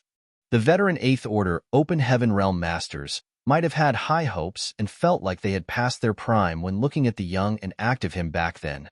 After so many years, Honored Master has never taught you anything in detail, but since we've encountered each other today, I will give you one final lesson. Yang Kai wore a kind smile on his face. The three disciples looked serious as they felt inexplicably sad. Though their honored master didn't seem old and could even be considered young when compared to other veteran 8th Order Open Heaven Realm Masters, they knew that the 8th Order Open Heaven Realm was their honored master's limit in this lifetime. That was undoubtedly a ruthless fate for a cultivator who used up all his life to pursue the peak of the martial Tao. Though their honored master's appearance would not age for tens of thousands of years at least, his ambition to pursue martial Tao would no longer be as strong as it once was. Zhao Ye's eyes reddened slightly as she remembered how Yang Kai had taken such gentle care of them when they were young. All these years, they seemed to have never been filial to their honored master, so she secretly decided that if they could wipe out the Black Ink clan, they must stay beside their honored master and take care of him. However, while such thoughts flashed across her head, Yang Kai raised his fist to his lips and coughed twice before suddenly shouting, "This king's 3 legacy disciples are right here. An eye for an eye, a tooth for a tooth. If any of you territory lords have a grudge against me, feel free to target them. If you manage to kill them, that just proves your capability, and this king will not avenge them in the future." The 3 disciples slowly widened their eyes as their sadness instantly disappeared while looking at their honored master with stunned expressions. Yang Kai then winked at them. "The final lesson is that your honored master can't protect you for a lifetime, so you have to learn how to fend for yourselves." After saying that, Yang Kai didn't bother to see what their reactions were before taking a step and appearing 1,000,000 kilometers away from them. Then, he laughed from afar and announced, "There will come a day when the eagle learns to fly and soars high in the sky." He seemed to be in an extremely pleasant mood. In just a few short moments, his aura disappeared from Azure Sun territory, obviously indicating that he had left through one of the territory gates. At that instant, many divine senses swept towards Zhao Yibai and the others from all directions, and the trio felt like countless pairs of eyes were now staring at them from the dark. "Run!" In a panic, Zhao Yibai grabbed his junior sister and brother before turning around and dashing towards one of the human race's forward outposts. "Master? How could there be such a terrible master in this life? I'm going to drop out of the master's sect." Sui felt like he was going mad. In this world, the number of those who knew they were Yang Kai's legacy disciples was not low, but it also wasn't high. After all, Yang Kai had arranged for them to be cared for at the High Heaven Palace before he went to the Black Ink battlefield, which was some 3,000 years ago. Back then, the 3 of them were still weak, so the others only thought of them as ordinary High Heaven Palace disciples. No one had ever expected them and Yang Kai to be disciples and master. Of course, they also wouldn't announce this fact to the wider world. They knew what their honored master had done to the Black Ink clan, so if the Black Ink clan found out about their relationship, they would definitely be targeted. That was also why the human higher-ups never said a word about them despite knowing the whole story. Never would they have imagined that Yang Kai would take the initiative to expose their master and disciple relationship today. There were so many territory lords who died because of Yang Kai, but since the Black Ink clan couldn't do anything about him, their next best option was to target his 3 disciples. It was easy to predict that the dangers and risks these 3 would be facing in the future would vastly surpass what they encountered previously. Perhaps they would be targeted by multiple territory lords the moment they appeared in any great territory. Zhao bit her lips as her eyes reddened even more. She had secretly decided that once her honored master turned old, could no longer move about, and was bedridden, she would show him the real meaning of filial piety. After giving it some more thought, she realized that this old fart had never taught them anything these past few millennia. All he did was take them under his wing when they were young and naive. Since he brought them out from the void world, they had hardly even met, so how could he have taught them anything? Yet this old ghost dared to say this was their final lesson. Eldest senior brother, run faster. They're chasing us. Sui screamed in panic. It had only been a short moment, but several powerful auras which obviously belonged to innate territory lords were rapidly closing in on them.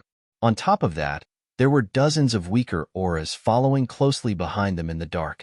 Clearly, everyone now saw the 3 of them as prime targets. Don't resist, Zhao Yibai shouted while using space principles to wrap around his junior sister and brother, their figures beginning to flicker. By the time he had almost run out of energy, they finally reached the human race's main camp. Zhao Yibai fell to the ground, feeling like he didn't even have the energy to move a finger. While he looked up at the jet-black void, he only had one thought in mind. Honored Master is definitely trying to screw with us. Marshall Peak, Chapter 56-19. The search continues. After nearly 2,000 years, the human race's biggest killing star, Yang Kai, had emerged from retreat. Then, he appeared in Azure Sun territory and killed 3 acquired territory lords. When the news spread out, the Black Ink clan was terrified. Acquired territory lords were also territory lords, and although they weren't as powerful as innate territory lords, or even ordinary 8th Order human masters, they weren't easy to kill by any means. The Black Ink clan then heard that those 3 territory lords were the ones who initiated the attack, but all of them were killed within 3 breaths. Fortunately, Yang Kai didn't start a killing spree or even intend to break the treaty they had agreed on previously. Instead, he just strolled around Azure Sun territory and left. At that moment, all the Black Ink clansmen in all the great territory battlefields shivered in fright as they did all they could to get news about Yang Kai. Soon, they received word from all directions that Yang Kai had appeared on the great territory battlefields one after another. However, he never started a fight and just wandered around as if searching for something. No one knew what he was searching for. There were many times when he appeared near the Black Ink clan's bases, which made the territory lords eager to start a fight, but also extremely wary. They were eager to start a fight because if they did, they might stand a chance of defeating Yang Kai if the entire army attacked him together. However, they were worried that if a battle broke out, there was no telling how many territory lords would die, and there was also a chance that they might not be able to defeat Yang Kai. It wasn't until Yang Kai left that the Black Ink clan finally felt relieved. However, more news spread across the great territories, saying that Yang Kai's 3 legacy disciples were in Azure Sun territory, so many began thinking of ways to surround and kill them. This news greatly energized the Black Ink clan. The fear of Yang Kai would forever stay with them because he was so strong and overbearing that no Black Ink clansman dared to offend him. Since the Black Ink clan couldn't do anything about Yang Kai though, they could take out their frustrations on his 3 legacy disciples. Moreover, it was Yang Kai who exposed their relationship before leaving Azure Sun territory. Also, he said that if the Black Ink clan managed to kill his disciples, he would not take revenge. Just as countless Black Ink clansmen were focusing their attention on Azure Sun territory, they heard even more news from other great territories. Yang Xiao and Yang Yu, who made a name for themselves recently, were revealed to be Yang Kai's adopted son and younger sister.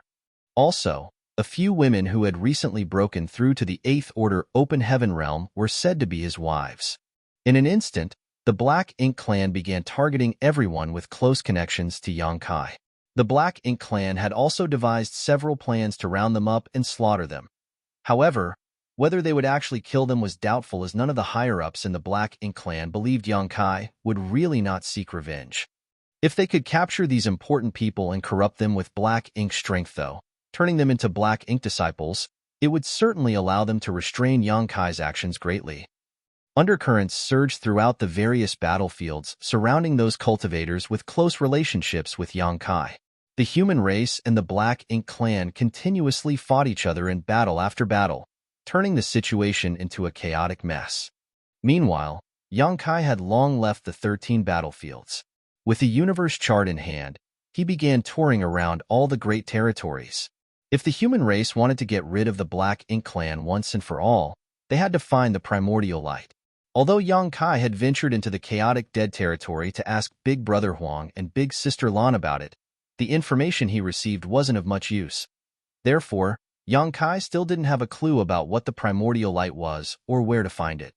Now, he could only use the dumbest method of performing an exhaustive search, hoping he would get lucky. Song had previously said that when the primordial light was born, primordial darkness appeared alongside it.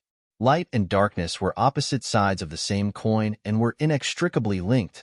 But now, that darkness had become MO and was set on devouring the universe while the light was nowhere to be seen. The primordial light might not take the form of light, just like how darkness had taken the form of MO. The light could be a blade of grass, a simple tree, or even a monster or a human. There was even the possibility of it being everything in this world. Yongkai wasn't sure if he could find it, but he believed that where there was a will, there would be a way. Moreover, his cultivation was approaching his personal limit. Though it hadn't reached the peak of the 8th Order Open Heaven realm yet, the heritage in his small universe was constantly increasing without the need to go through bitter, secluded cultivation. After chasing his limits for all his life, Yongkai had reached the end of his martial Tao, but he didn't feel the slightest joy. That was because he knew that this wasn't the peak of the martial Tao. This knowledge was undoubtedly the greatest despair to a cultivator. Since he didn't need to cultivate and couldn't head to the battlefield to fight the enemy, Yongkai couldn't stay idle. If he were an ordinary man, he could stay with his family and be filial to his parents, or spend the rest of his life in peace, but he wasn't an ordinary man.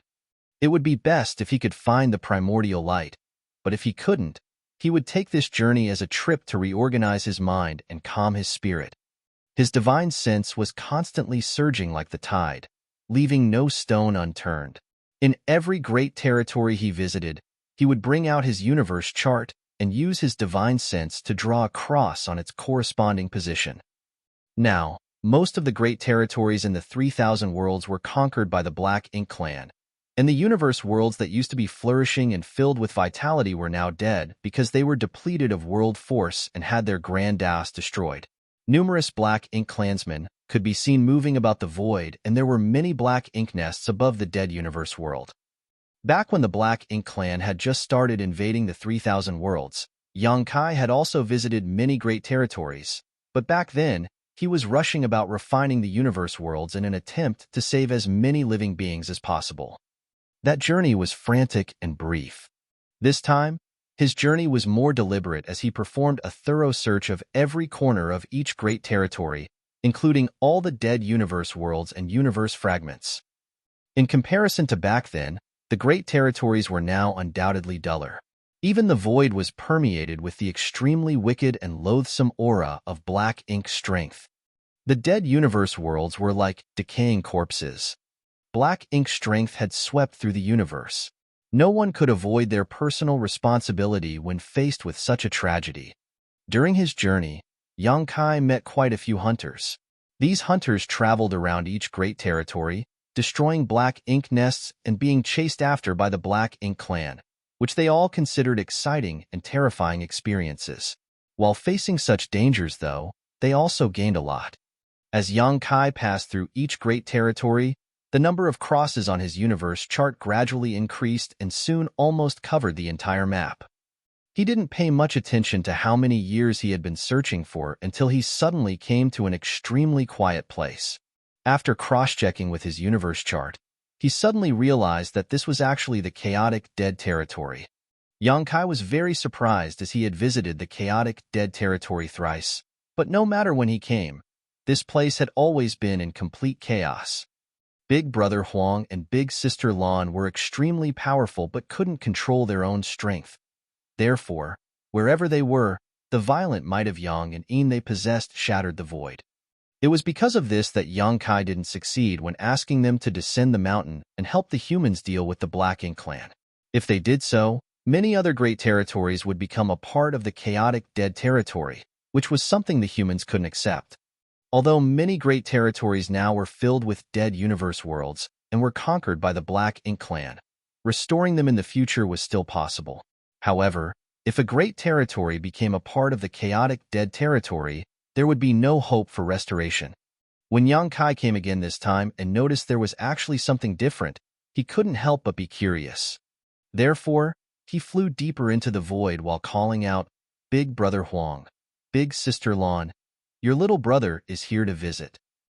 Following a faint aura he sensed, Yang Kai soon found Big Brother Huang and Big Sister Lan, but when he saw them, he was taken aback.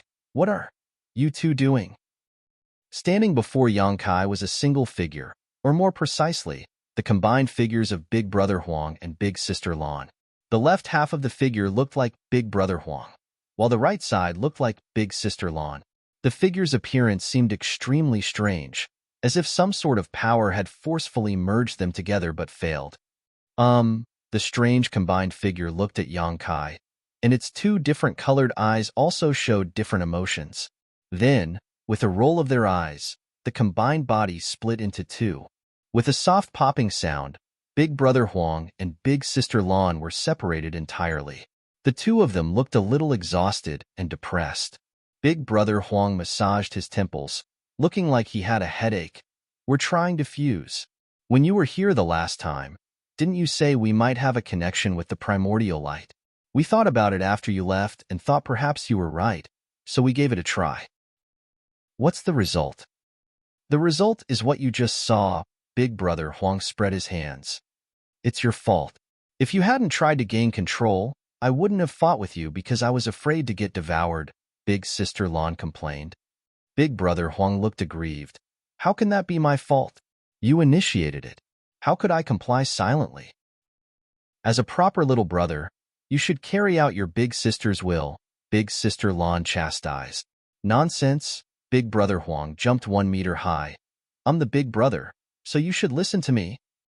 Then, Big Sister Lan grabbed Big Brother Huang's collar and threatened angrily, "Say that again." Big Brother Huang looked down at her and repeated arrogantly, "I'm the big." All right.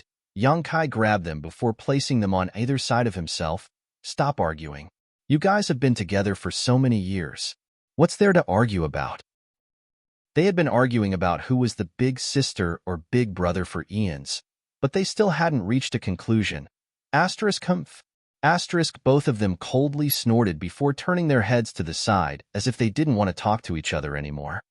Yang Kai touched his chin and commented, "When this little brother saw your condition just now, I seem to have seen signs of integration." "We can integrate with each other," Big Brother Huang sighed and shook his head. After so many tries, he finally understood something. However, unless one of us is willing to be devoured by the other, we'll never truly become one. Big Sister Lan added, "Also, even if one of us is willing to be devoured, the most likely possibility is that we'll simply destroy each other entirely." They were originally the manifestation of Yang and Yin, so their powers were opposed, the epitome of incompatibility, so how could they possibly integrate? If that's true, then why are you guys still trying? Yang Kai was confused. Big Brother Huang shrugged. "We have nothing to do anyway. Also, she wouldn't let me devour her." Marshall Peak, Chapter 56-20, Catalyst. That answer was impeccable. It was the same reason why Yang Kai went to look for the primordial light. He felt he had to do something, but there was literally nothing else for him to do. In short, he was bored. "But we did learn something," Big Sister Lan suddenly spoke up. Yang Kai's expression turned serious. "What did you discover?"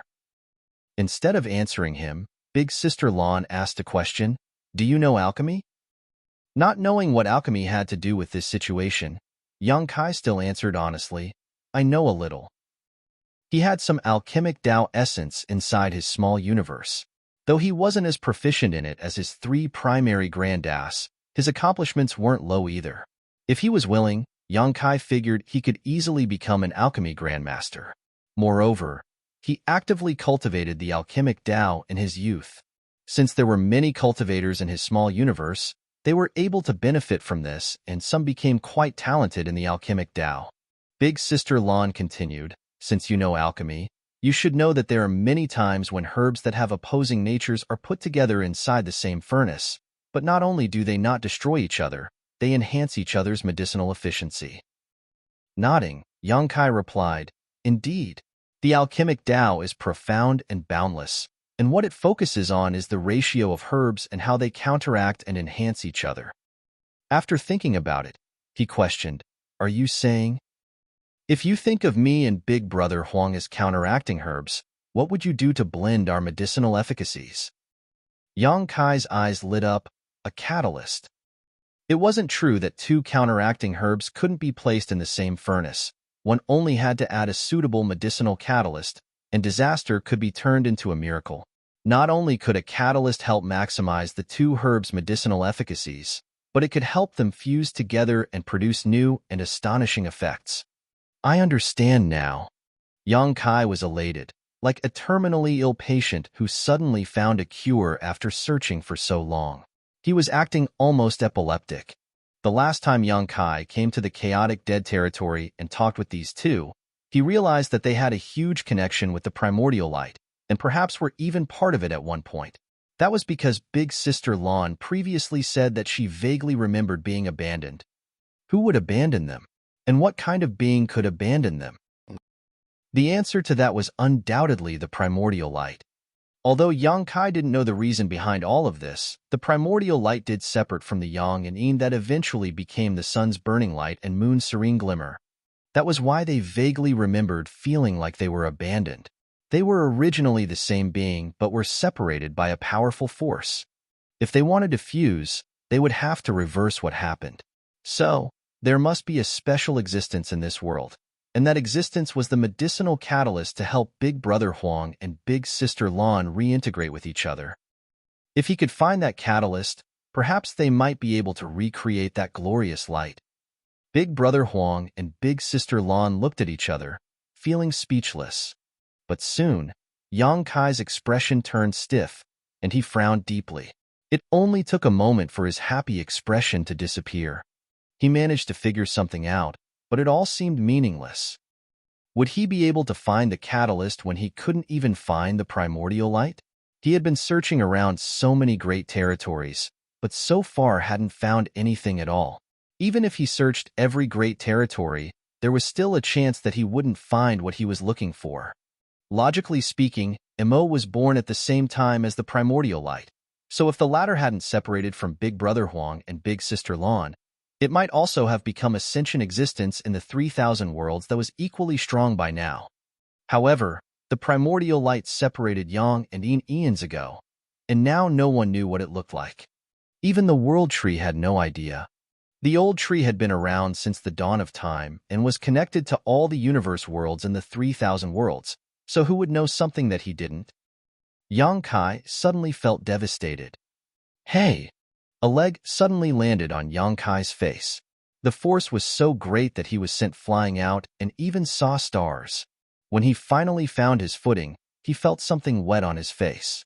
When he touched it, his hands were stained by blood.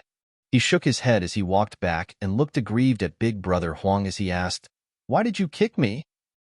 Big Brother Huang snorted coldly. You looked so depressed, like your family died or something.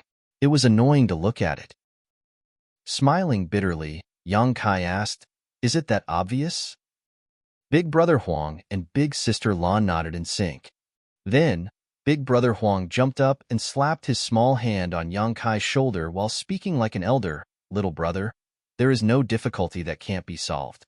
If you admit defeat before even starting, you'd be better off dead. At least you could have some peace and quiet that way. Feeling aggrieved, Yang Kai argued, I'm not admitting defeat. I just thought.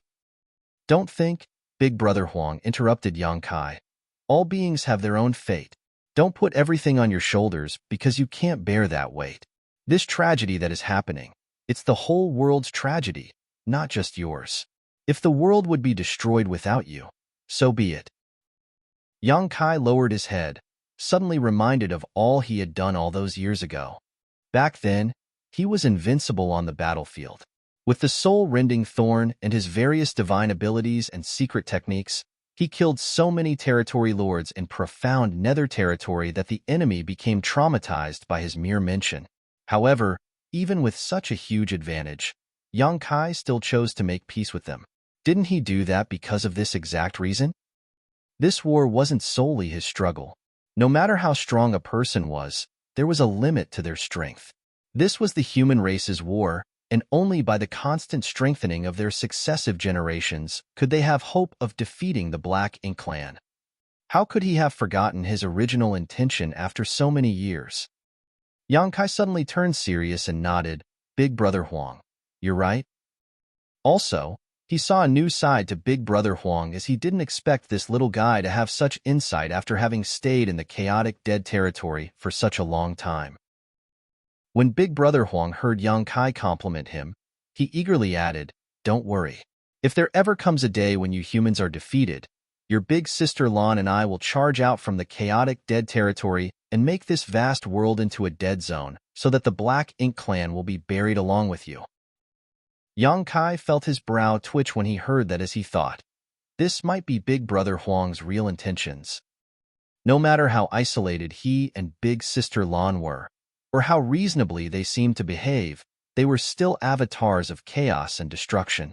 When the humans were in charge of the universe, they could still stay here peacefully, but if the humans disappeared from existence, nothing would be restraining them anymore. At that point, charging out of the chaotic dead territory wasn't just talk. Can the two of you stand against Emo?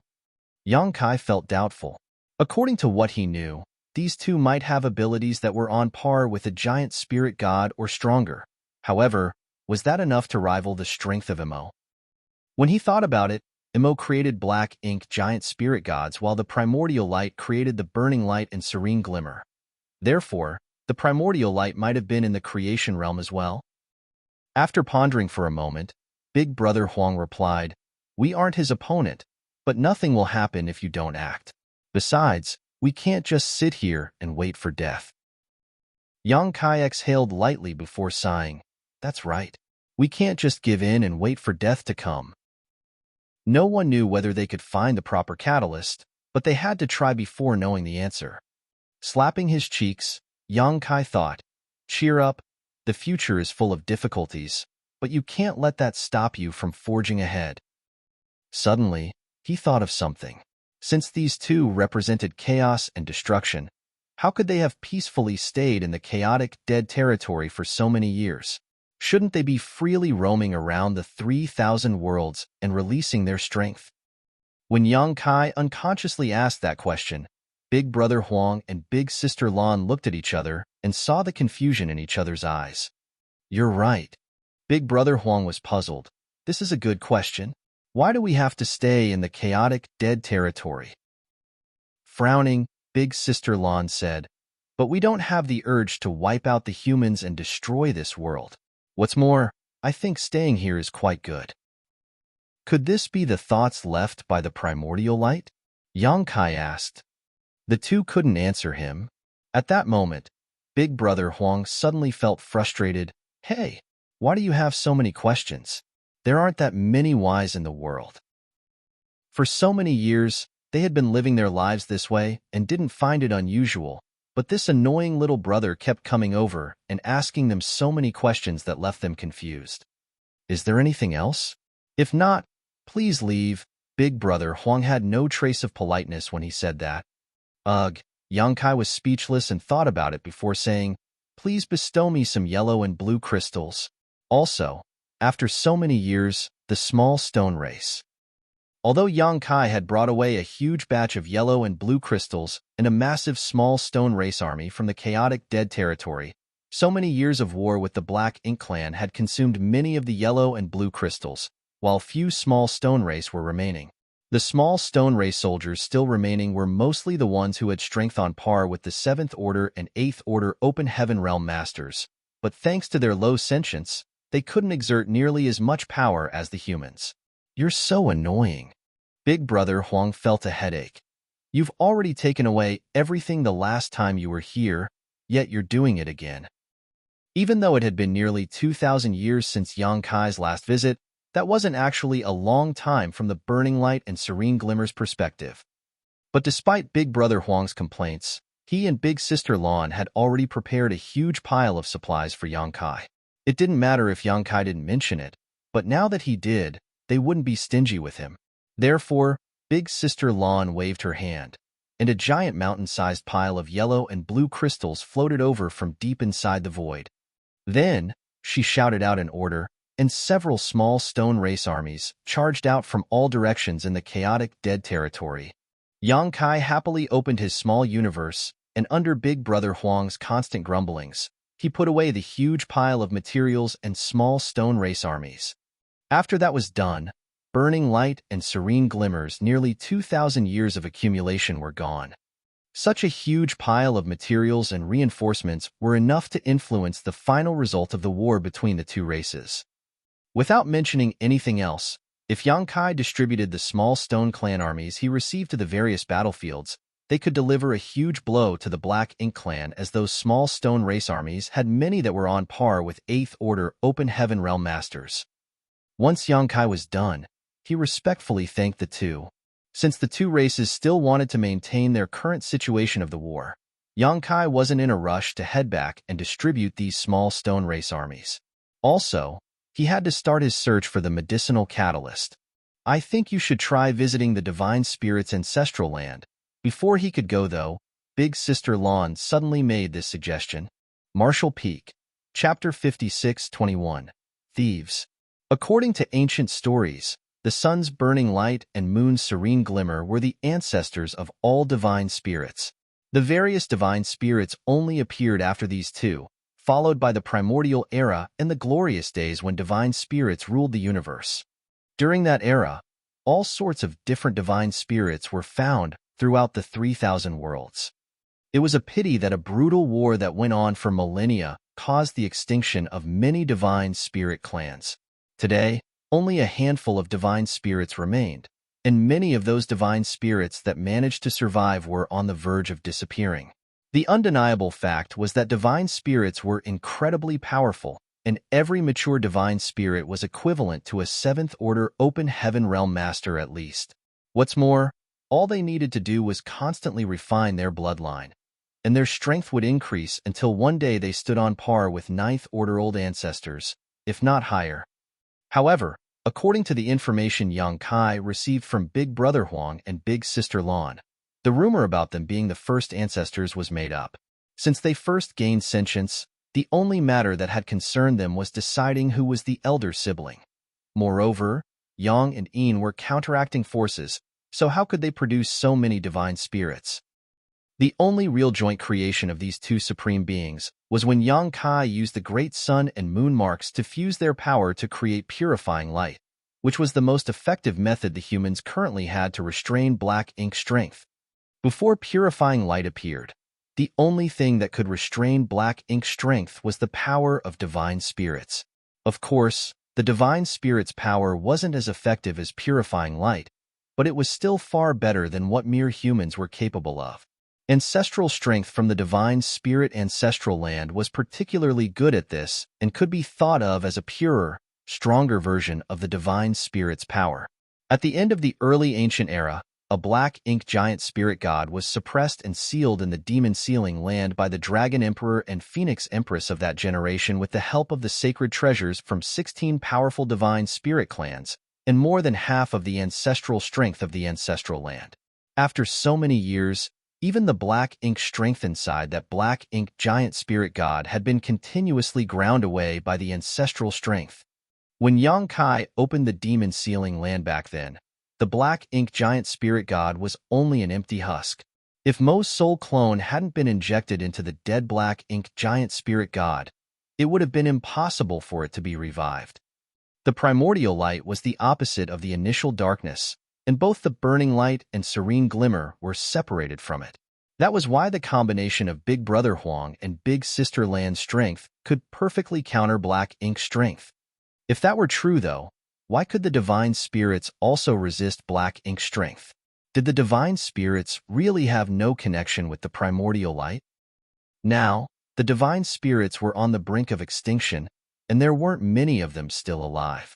Only a few divine spirit clans were left, but even they were no longer as glorious as they were during the primordial era. However, the divine spirit ancestral land endured. So even if Big Sister Lan didn't suggest this to Yang Kai, he was already preparing to head over there as he might find some clues. The Shattered Heaven was the land of exile in the 3,000 worlds. It was where the wicked gathered, so there had been all sorts of characters living there in the past. Back then, those Open Heaven Realm masters who wanted to break through to the 7th Order Open Heaven Realm, but weren't from any cave heaven and paradise would head to the Shattered Heaven. That was because even the cave heavens and paradises couldn't control that place. They could peacefully break through to the 7th Order Open Heaven Realm without having to worry about being besieged by the masters from the cave heavens and paradises. Of course, looking back now, the cave heavens and paradises did have the ability to wipe clean and control the Shattered Heaven. They simply chose not to because the world needed a place to hide its dirty and dark secrets. Even though the 3,000 worlds was a vast and endless place, it couldn't be entirely clean. Order and chaos were like light and dark, impossible to exist on their own. Everything had a positive and negative side, and both sides relied on each other to survive. Deep inside the Shattered Heaven was the Divine Ability Sea, which was placed there by great experts near the end of the early ancient era to surround the divine spirit ancestral land. It was a natural barrier and also an invisible cage. At this moment, Yang Kai was standing outside the Divine Ability Sea and could see a huge, safe passageway that led straight to the divine spirit ancestral land. This pathway was obviously the one the Black Ink giant spirit god opened when it emerged from the ancestral land. This made things easy for Yang Kai as he didn't need to deal with the Divine Ability Sea now. Taking one step after another, Yang Kai strode forward, and with the help of space principles, each step carried him 100,000 kilometers further. Soon, Yang Kai passed through that pathway and arrived at the ancestral land. The ancestral land was a vast world that was filled with an ancient aura. If one were to say the myriad monsters world had barely managed to retain the aura of the early ancient era, the divine spirit ancestral land could be said to have perfectly preserved the primordial era's environment without the slightest change. Counting this trip as well, Yang Kai had visited the divine spirit ancestral land 3 times. The first time was when Cheng Yang chased him here. He was escaping with a female 7th Order master named Xia Lin Lang, and they accidentally barged into this place. Perhaps it was because he had a dragon clan bloodline that he was able to arrive here alive as, back then, Yang Kai was only a 6th Order Open Heaven Realm Master. The second time was when he came to prevent an 8th Order Black Ink disciple from reviving the Black Ink giant spirit god. Unfortunately, he was too late and was forced to personally kill a respected senior, Luan. Then, he personally witnessed the revival of the Black Ink giant spirit god. That Black Ink giant spirit god was the one that charged out of the demon ceiling land to the ancestral land and then out through the Shattered Heaven before arriving at the barren territory battlefield. This was Yang Kai's 3rd visit to this place. During his first visit, though he had a potent dragon vein, he wasn't a pure-blood dragon clan member.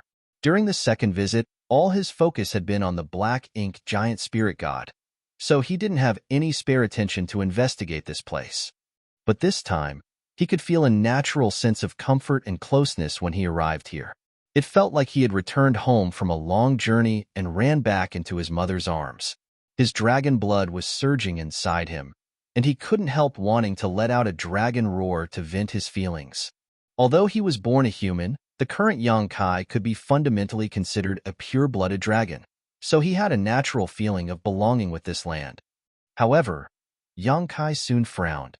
It was because this place was occupied by many Black Ink nests of all sizes, most of them low rank, but 3 of them mid-rank. There were no high-rank ones, fortunately. All the high-rank black ink nests were placed at the no-return pass and were guarded by the only remaining royal lord.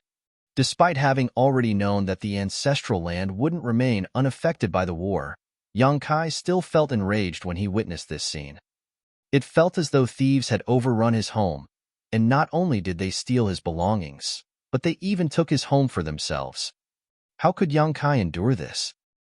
These thieves wanted to take over the ancestral land, but it seemed like they weren't very successful because, in any universe world outside, one low-rank black ink nest would be enough to cover it in black ink strength, turning it into the Black Ink Clan's territory. But here, even though all the black ink nests were pumping out black ink strength, the area they managed to cover was quite limited. One low-rank black ink nest could only cover about a 100-kilometer radius with black ink strength, and the further away from the black ink nest, the thinner the black ink strength became.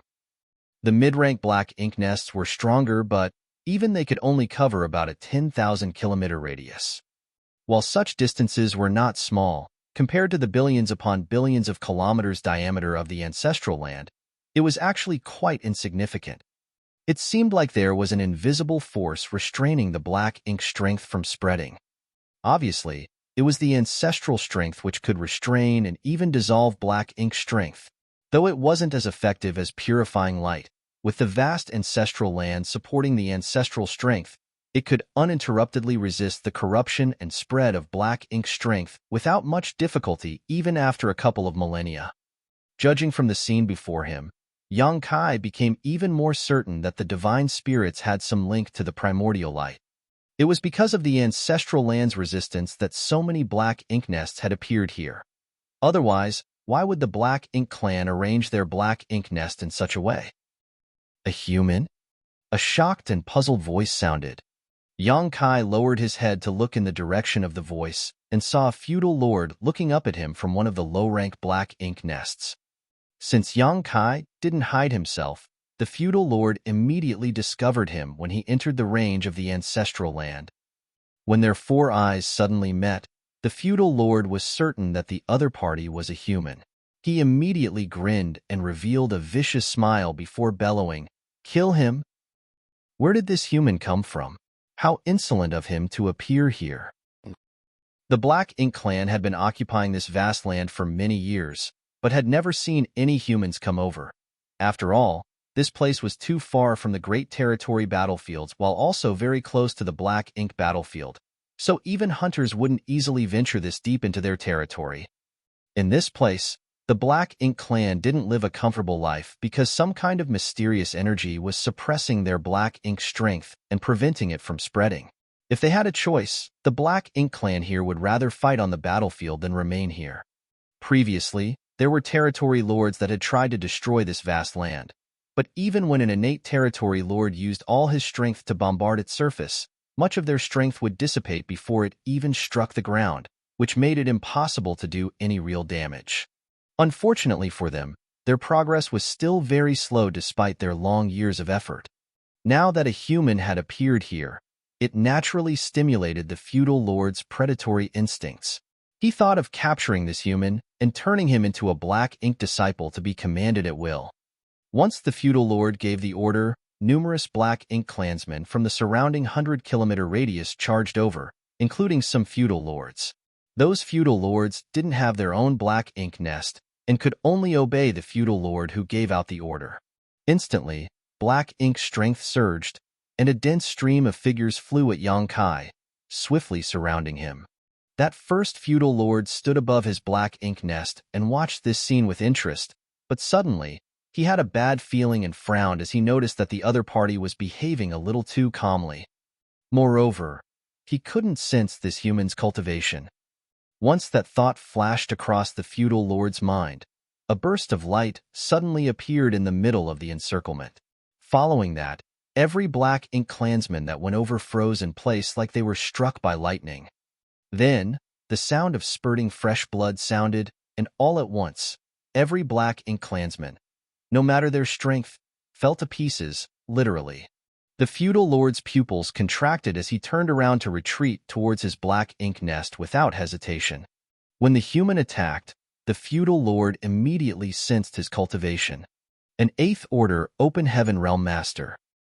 Although the feudal lord didn't know why this human came here, he knew this wasn't someone he could mess with. However, just as he turned around, an oppressive force appeared above him. This pressure was like a mountain, rendering him immobile. He barely managed to raise his head to see a palm coming down on him, followed by complete darkness. Then, he didn't know what had happened next. Martial Peak, Chapter 56:22. Resist 3 moves and you're free.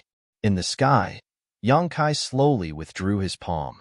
A large palm print had appeared on the ground, and not only did it crush the feudal lord, but also the black ink nest below him was smashed to pieces. That movement wasn't big, but it wasn't small either. Soon, even more black ink clansmen were attracted by the noise. Inside the area covered by the black ink nests, numerous black ink clansmen were alerted by the movement and came over to investigate. When they discovered Yang Kai's aura, they immediately became excited. Their lives in this vast land were too bitter and boring as there was nothing to do but resist the suppression of the strange force. It was unheard of for a human to barge in here, so how could the black ink clansmen's violent desires not be stimulated? Soon, numerous black ink clansmen arrived from all directions. Yang Kai laughed out loud. Very good. If these black ink clansmen didn't take the initiative to attack, Yang Kai couldn't start a killing spree because of the agreement between the two races. Back in Azure Sun territory, it was also those 3 territory lords who struck first, justifying him to kill them. Facing the incoming black ink clansmen, Yang Kai charged forward. Instantly, Yang Kai was like a tiger in a herd of sheep, utterly unstoppable.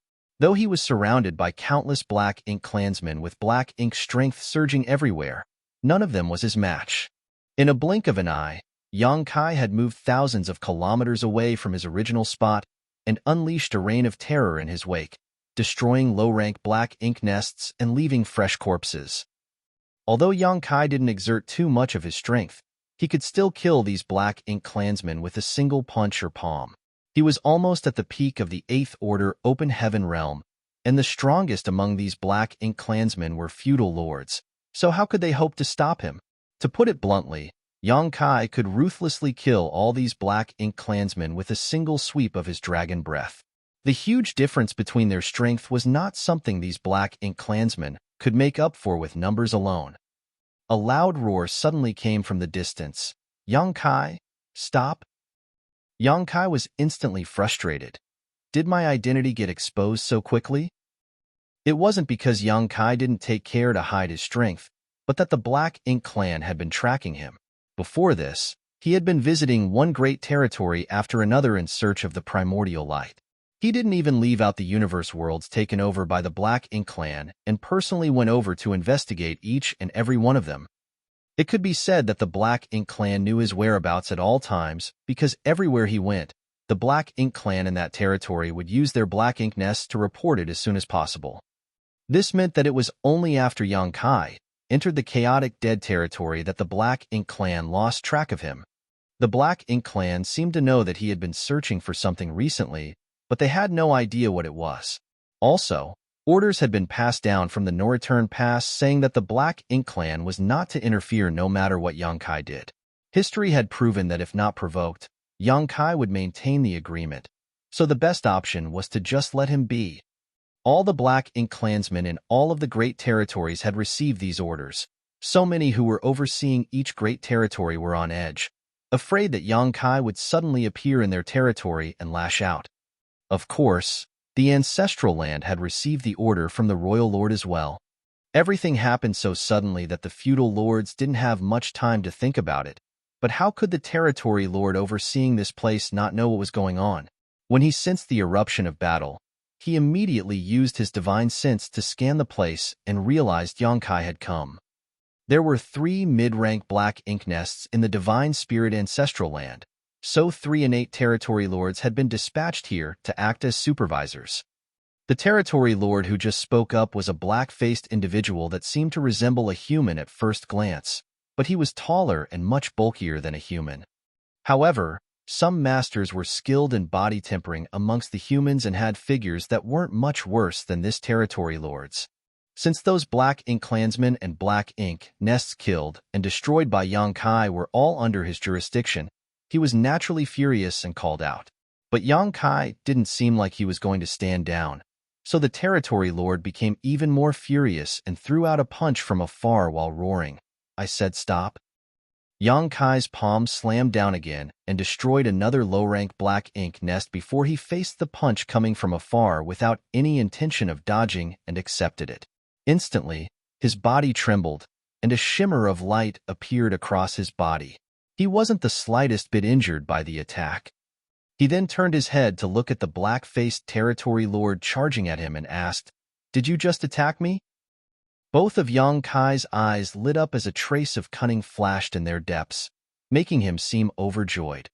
The black-faced territory lord was beyond furious at first, but when he met those eyes, he couldn't help but be reminded of what happened in Azure Sun territory. He silently cursed himself for letting his anger take over and cause this situation. Hurriedly stopping, the territory lord stammered, "It wasn't me. I didn't."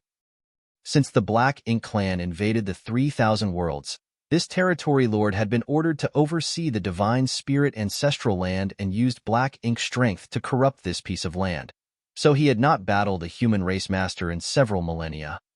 However, with the use of his black ink nest, he could still gather information from battlefields without having to leave this place.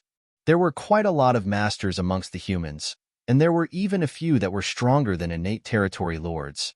But no matter how strong, all humans had their limits, except for one who defied all reason. During these recent years, a single 8th Order master named Yang Kai undoubtedly shone the brightest. From what this territory lord heard from the Norreturn Pass, Yang Kai had gone to the Norreturn Pass alone, killed several territory lords, and destroyed many high-rank black ink nests before escaping from the pursuit of the royal lord. Later, news came from profound nether territory, saying that the number of territory lords killed directly or indirectly by Yang Kai had reached over 30. News that came from the Acacia territory said that 10 territory lords had worked together to besiege Yang Kai, but 7 of them died while in the end, Yang Kai and the over 10,000 human refugees mysteriously escaped. Fortunately, after Yang Kai returned to profound nether territory, he made peace with the territory lords there, allowing them to finally breathe a sigh of relief. 300 years later, Yang Kai appeared in Twin Poles territory and killed 4 innate territory lords in a single battle, forcing the Black Ink clan there to retreat to their camps in panic. The Black Ink clan didn't dare to come out and were even forced to take the initiative to offer peace. In the subsequent peace talks, the Black Ink clan established numerous restrictions on Yang Kai and finally restrained the humans' most terrifying killing star. During the 1,700 years after that, there were no signs of the killing star on the battlefields, so the territory lords didn't have to be on edge anymore because the Black Ink disciples they corrupted occasionally all confirmed that Yang Kai had been in retreat all this time. Once those 1,700 years were up, though, Yang Kai exited his retreat and instantly killed 3 acquired territory lords in Azure Sun territory. Later, no territory lord dared to challenge him as he was allowed to wander around freely. Following that, Yang Kai began his long journey, until this day when he appeared in the divine spirit ancestral land. Despite the fact that the black-faced territory lord hadn't fought with a human master in many centuries, he knew that he wasn't this killing star's opponent. Amongst all innate territory lords, his strength only ranked somewhere in the middle, and he personally knew several territory lords who were stronger than him that had died at Yang Kai's hands. If those territory lords had died, would he be able to survive if Yang Kai attacked him? He attacked in a moment of anger and didn't consider the situation too seriously.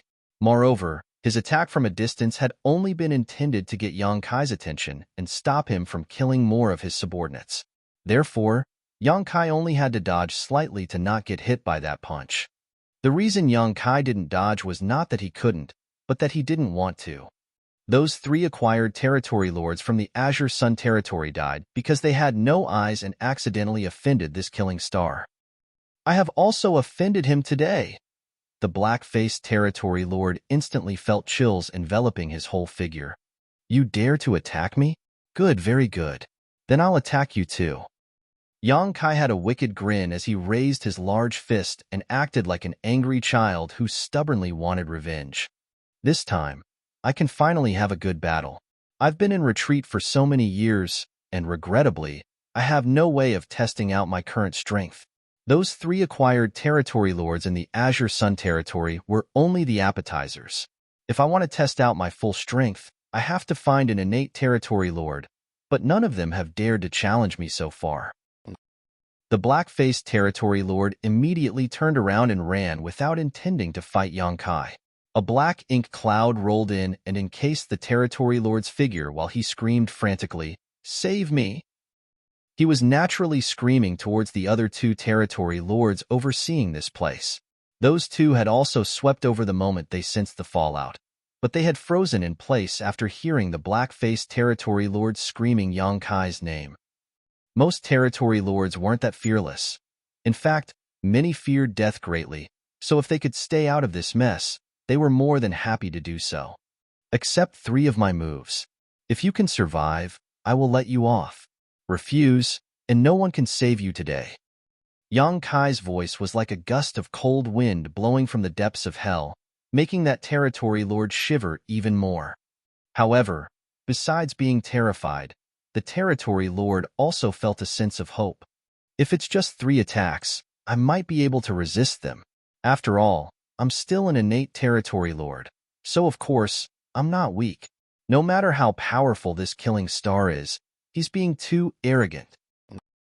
Thinking so, the black-faced territory lord decisively stopped, and his voice echoed from inside the black ink cloud. Really? The territory lord knew he couldn't escape because, according to rumors, Yang Kai had astonishing attainments in the Tao of space and was unmatched when it came to fleeing and chasing. Therefore, trying to outrun this human was impossible. Also, it wasn't realistic to hope that the other 2 territory lords would come to his aid because they were trying to stay out of this situation. Otherwise, they would have come forward and helped him long ago. His only hope now was that Yang Kai meant what he said. Yang Kai approached the black-faced territory lord while speaking slowly. I can even keep the promise I made with the Black Ink clan, so what's there for you to worry about? That made sense. Although this killing star had caused the Black Ink clan to suffer a huge loss, he had integrity. Since they made peace, he had never voluntarily broken the agreement. He only attacked those territory lords in Azure Sun territory because they attacked him first. The Black Ink clan couldn't complain about him acting in self-defense. Deal. The black-faced territory lord gritted his teeth and accepted the challenge. He had 3 attacks to decide his fate, and he didn't believe that he would be that useless. All sorts of intel on Yang Kai appeared in his mind, and he immediately used his divine sense to protect his soul. This guy has a special artifact that can injure others without them noticing. Amongst all those territory lords Yang Kai killed, many of them were killed because of that special artifact. Therefore, the black-faced territory lord felt that his soul was the most important thing to protect. If it were 2,000 years ago, the territory lord's decision would have been a smart one. But now that Yang Kai's strength had increased significantly, and he was itching to test the extent of his power, he naturally wouldn't be using the soul-rending thorn. The black-faced territory lord was only giving himself false hope when he used his divine sense to protect his soul. Martial Peak, Chapter 56-23, Hey, Ha! In the divine spirit ancestral land, there were several helpless and furious Black Ink clansmen looking upwards, watching as one of their territory lords was about to resist 3 moves from Yang Kai to decide his fate. The Black Ink clan felt helpless because they weren't strong enough and couldn't interfere in this matter. When Yang Kai killed those Black Ink clansmen just now, he showcased such great strength that the feudal lords here knew they couldn't compete with him. As for why they were furious, that was because even though Yang Kai's reputation resounded throughout the 3,000 worlds, it was far too arrogant of him to say that he would let an innate territory lord live if he resisted 3 attacks from him. No matter how strong Yang Kai was, wanting to kill an innate territory lord in 3 moves was too presumptuous. The other 2 territory lords were also watching nervously while their divine senses flickered as they silently conversed with each other. According to their understanding of the black-faced territory lord, they estimated the probability of him still being alive after 3 attacks was quite high. Like the black-faced territory lord, they thought that since they were innate territory lords, they could withstand 3 attacks no matter how strong Yongkai was. They confidently believed that they could return to their black ink nests to recuperate as long as they didn't die on the spot. However, despite their silent conversation, they didn't intend to interfere with this matter as they didn't want to draw fire to themselves. Even if they banded together now to face Yongkai, the chances that they would all then die were extremely high. Immediately after the black-faced territory lord protected his soul, the black ink cloud around him expanded to a 1,000-kilometer radius. While the black ink cloud hid the territory lord's aura, it also moved towards Yongkai. The territory lord wanted to seize the initiative to attack. As an innate territory lord, he had his own principles and pride. Therefore, he couldn't sit back and wait for his doom when facing such an aggressive enemy. He understood that in battle, the one who attacked first had the advantage. The dense black ink cloud spanning 1,000 kilometers in all directions was enough to confuse any enemy's senses. Moreover, this was a black ink cloud condensed by an innate territory lord. So if Yongkai wanted to kill him, he would have to dive into the black ink cloud first. With a bold strike from the territory lord, the distance between them quickly decreased. Inside the black ink cloud, the black-faced territory lord was still guarding against Yongkai's mysterious soul attack, but all he saw was Yongkai stomping 1 foot forward hard before squatting slightly. Both his hands were clenched into fists that were placed on either side of his waist, with his left fist forward and right fist curled back. It was just an ordinary stance one took before making the most standard of punches. However, no matter how ordinary this stance was, it still had great power when it was executed by an 8th Order Open Heaven Realm Master. More importantly, the 8th Order Master before him right now was the publicly acknowledged strongest of them all. Instantly, the entire atmosphere in the ancestral land changed. It was like the world itself had transformed into an ancient, ominous beast, making every inch of the space dangerous and filled with murderous intent. The black ink clansmen below instantly felt chills as though there was a sword hanging above their heads, ready to drop at any moment. On the other hand, the 2 innate territory lords watching from afar stiffened as their expression turned stern. At that moment, they suddenly had a terrifying feeling as though a vicious beast was eyeing them, and any sudden movements would lead it to strike. And all of this was just from the residual power Yongkai was giving off. They found it hard to imagine how much pressure the black-faced territory lord was currently facing as he was the actual target of Yongkai's wrath. They previously felt there was a high chance their black-faced companion would make it out of this duel alive, but they were quickly losing confidence in that prediction. As for the black-faced territory lord himself, he was currently feeling a sense of unparalleled crisis. Even though he was hiding inside a huge black ink cloud while constantly changing his position, that feeling didn't fade in the slightest. Refusing to just stand there waiting for death, he exerted more power and used a secret technique to instantly triple his speed. It was at that moment that Yongkai finally moved. His right fist slowly moved forward, seemingly pushing through unbearable resistance as he thrust it forward. As his fists continued to slowly extend out, space itself seemed to compress layer upon layer. When Yongkai's fist finally fully extended, the entire world rumbled in response. The 1,000 kilometers wide black ink cloud that was charging at him abruptly stopped just 100,000 kilometers away from him. The originally fiercely roiling black ink cloud instantly froze and became perfectly still, as if a rushing river had suddenly turned to ice. Even the tiniest of waves were frozen in place. Hey! At that moment, Yongkai let out a low growl. That growl was like a trigger as the ice exploded, and the 1,000-kilometer black ink cloud was instantly shattered into wisps of black mist that revealed the black-faced territory lord hidden inside. In fact, it wasn't the black ink cloud dissipating, but rather the space which encompassed it fragmenting. That was because the strength coming out of Yongkai's fist was filled with incredibly dense space principles. Like the broken fragments of a smashed mirror, many pieces of the void brushed past the black-faced territory lord's body, leaving all sorts of deep cuts on him. He was just fortunate that he possessed incredible strength and durability, or else he would have been cut into pieces by the void cracks then and there. Even if he did keep his life, though, he was as haggard as could be. Looking into Yang Kai's eyes across the gap between them, the black-faced territory lord was filled with terror and reluctance. Unleashing a fierce roar, he tried to break free of the space principle's entanglement, but like a mortal caught in a swamp, the more he struggled, the deeper he sank. Forget charging out to meet Yang Kai. Just moving forward at all proved almost impossible. Yang Kai drew back his right fist with a calm expression. At the same time, he thrust his left fist out. But this time, his left fist moved extremely fast, so fast that even the other two territory lords who were watching closely couldn't tell just how this punch was delivered. While they were still in a daze, the punch was already sent out. Their hearts were already stuck in their throats after witnessing how frightening the power of the previous fist was. They didn't know what this punch could do. However, from what they saw, this fist seemed extremely ordinary, as though Yang Kai hadn't even exerted half as much strength as before. What's more, the black-faced territory lord didn't appear to have suffered any further injury.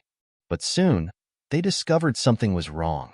When Yang Kai delivered his first blow, the black-faced territory lord was still pushing his strength wildly despite the awkward situation because he was desperately trying to defend himself. With his innate territory lord strength, it wouldn't be hard for him to break free of his current situation. With just 1 or 2 breaths of time, he could escape from the shattered space. However, Yang Kai clearly wasn't going to give him that chance. During a battle between masters, life and death could be decided in the blink of an eye, let alone 1 or 2 breaths. After the second fist attack was delivered, the black-faced territory lord stiffened in place and stopped moving altogether. A multicolored river of light seemed to have appeared in a flash as time constantly warped in the local space. Huh! Yang Kai released a guttural shout. Success! Yang Kai stood up straight and unclenched his fists, placing one on his dantian as he exhaled lightly. The Tao of Time and the Tao of Space were the most powerful grand Taos he mastered, and were also the most mysterious and unpredictable. With his almost peak 8th order open heaven realm strength, using these 2 grand Taos had become even easier for him. Back at the Great Sea Celestial Phenomenon, Yang Kai had reaped many benefits but was unable to completely digest them. If the 3-attack challenge hadn't restricted that black-faced territory lord, he wouldn't have been in such a haggard state. Yang Kai was sure that in a battle with no constraints, he could kill this territory lord in 10 moves, but by goading his opponent into a duel of sorts, Yang Kai managed to release all his strength at his target without having to worry about other distractions. Though it seemed like a good plan, it was actually quite foolish. Moreover, this was the Divine Spirit Ancestral Land. Yang Kai was now a pure-blood dragon clan member and an extremely powerful ancient dragon. In this place, every divine spirit was protected and favored by the world itself. The previous 2 punches he delivered not only housed his own strength, but also received a boost from this land. Just like how Yang Kai could borrow the Star Boundary's power to defend against enemies stronger than himself, he could also borrow the ancestral strength in the Ancestral Land. Therefore, that black-faced territory lord could not withstand 2 attacks. Taking advantage of the terrain and the opponent's mental state was perfectly normal in battle. The black-faced territory lord only had himself to blame for being unlucky. As the space had been frozen and the time had been distorted, anyone who barged inside here would feel their minds become stagnant and their bodies become stiff. However, Yang Kai was an exception. Using space and time principles to capture an innate territory lord was still a difficult task, as all innate territory lords could easily escape the interference caused by these 2 strengths and restore their freedom in short order. However, the space-time strength Yang Kai used to warp both space and time all at once was far more difficult to resist and break free from. Therefore, despite being an innate territory lord, getting out of this trap would require much effort and time on his part. Yang Kai raised his finger and slowly pointed it at the territory lord's forehead. Embark! Before the black-faced territory lord finished his first word, Yang Kai's finger had already touched his forehead. The territory lord felt his head tremble violently, and when Yang Kai withdrew his finger, there was a blood-red hole in the territory lord's forehead. His eyes quickly dimmed and black ink strength leaked out of the hole but was quickly trapped by the surrounding space-time strength and was unable to disperse. Meanwhile, Yang Kai's expression looked calm, even somewhat bored as he felt that this territory lord had lost before he could really experiment with his new strength. The two territory lords watching from afar were now feeling like someone had pulled their souls from their bodies. Their knowledge of Yang Kai came from the intel they received from elsewhere, so they only knew he had killed quite a lot of territory lords by relying on a special soul-type artifact. As such, there would always be slight spiritual energy fluctuation every time he attacked. But this time, they didn't sense Yang Kai using any kind of soul-type attack. He only used two seemingly ordinary punches to easily incapacitate an innate territory lord who was just about as powerful as they were on the spot before casually walking over and executing him with a poke to the forehead. This human was far stronger than those reports described. Such a strong human master was the Black Ink clan's greatest misfortune. Once the two races started their final conflict in the future, there was no telling how many Black Ink clansmen would die at this human's hands. I'll give you a cup of tea's time to scram. Otherwise, this king doesn't mind none of you ever leaving here. Yang Kai glanced over and ordered. Once he said those words, the Black Ink clansmen, who were still in a state of shock, became frantic and immediately sped off. Even the two territory lords shivered and quickly flew towards their Black Ink nests. Ordinary Black Ink clansmen could easily leave this place, but they couldn't because their Black Ink nests were still here. If they lost their Black Ink nests, they wouldn't have a place to recuperate after being wounded. Moreover, each mid-rank Black Ink nest was extremely important to the Black Ink clan. The feudal lords with low-rank Black Ink nests had similar thoughts. At that moment, Yang Kai roared, "Everything in the ancestral land is mine. You dare try to take my things away?" With a loud clap of thunder, the feudal lords who were trying to remove their Black Ink nests abruptly halted. The two territory lords exchanged bitter looks as they felt unresigned. Still, they knew they couldn't take their Black Ink nests away now. Marshall Peak, Chapter 56-24, From Adopted to Favorite Son?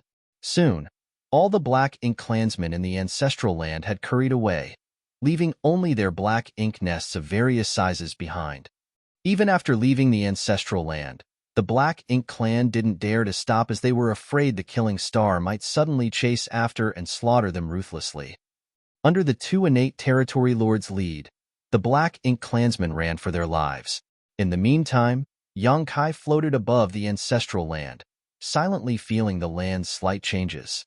If he were to say that the feeling he had when arriving at the ancestral land was like coming home, now he felt like this world had given him a trace of recognition. Was it because he chased away the Black Ink clan who came here and committed such outrage?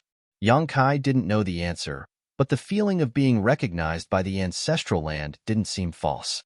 With his current 8th Order Open Heaven Realm cultivation and the dragon vein from his 70,000-meter-long ancient dragon form, he could feel even the subtlest change in the world around him.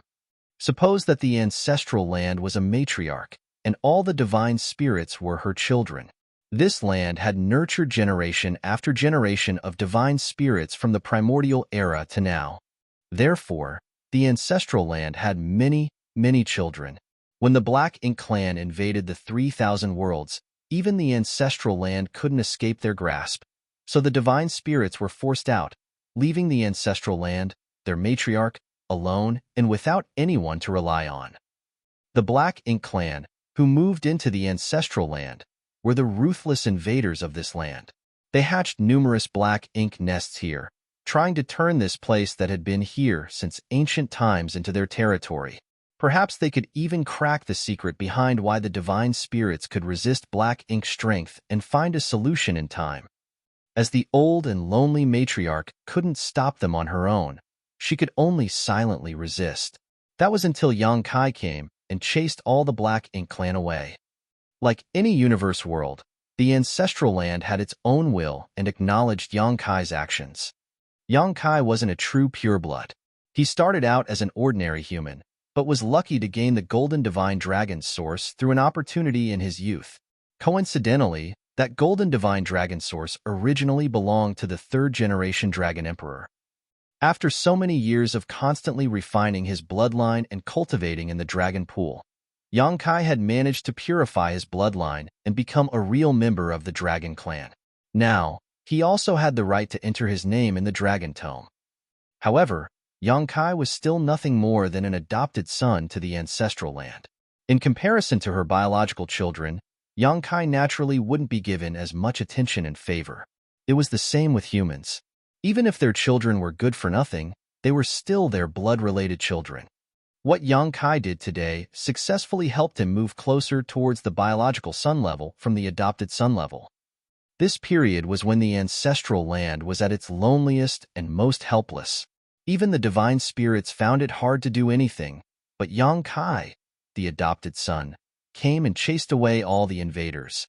That was why Yang Kai immediately felt the slight change between this land and himself after he drove out the Black Ink clan.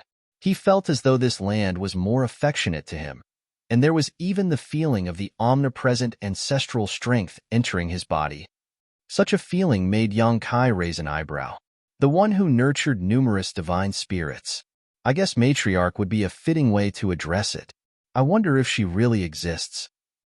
If chasing away the Black Ink clan could cause such a change, what about removing all the black ink nests and dispelling all the black ink strength? Yang Kai couldn't help but feel some anticipation.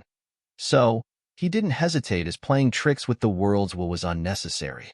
It was better to simply be straightforward. Moreover, even without the favor of the ancestral land, Yang Kai would still remove the black ink nests and black ink strength here. With a wave of his hand, all the black ink nests were uprooted from their positions and thrown inside Yang Kai's small universe to be suppressed and sealed. Then, Yang Kai used purifying light to dispel all the black ink strength still lingering in the land. Yang Kai's hard work, or rather his filial piety, wasn't in vain because, following the removal of black ink nests and black ink strength, the connection he felt with this land became even closer. When all the black ink nests and black ink strength were cleaned out, Yang Kai could feel that he had surpassed the level of a biological son and jumped straight into being the matriarch's favorite son.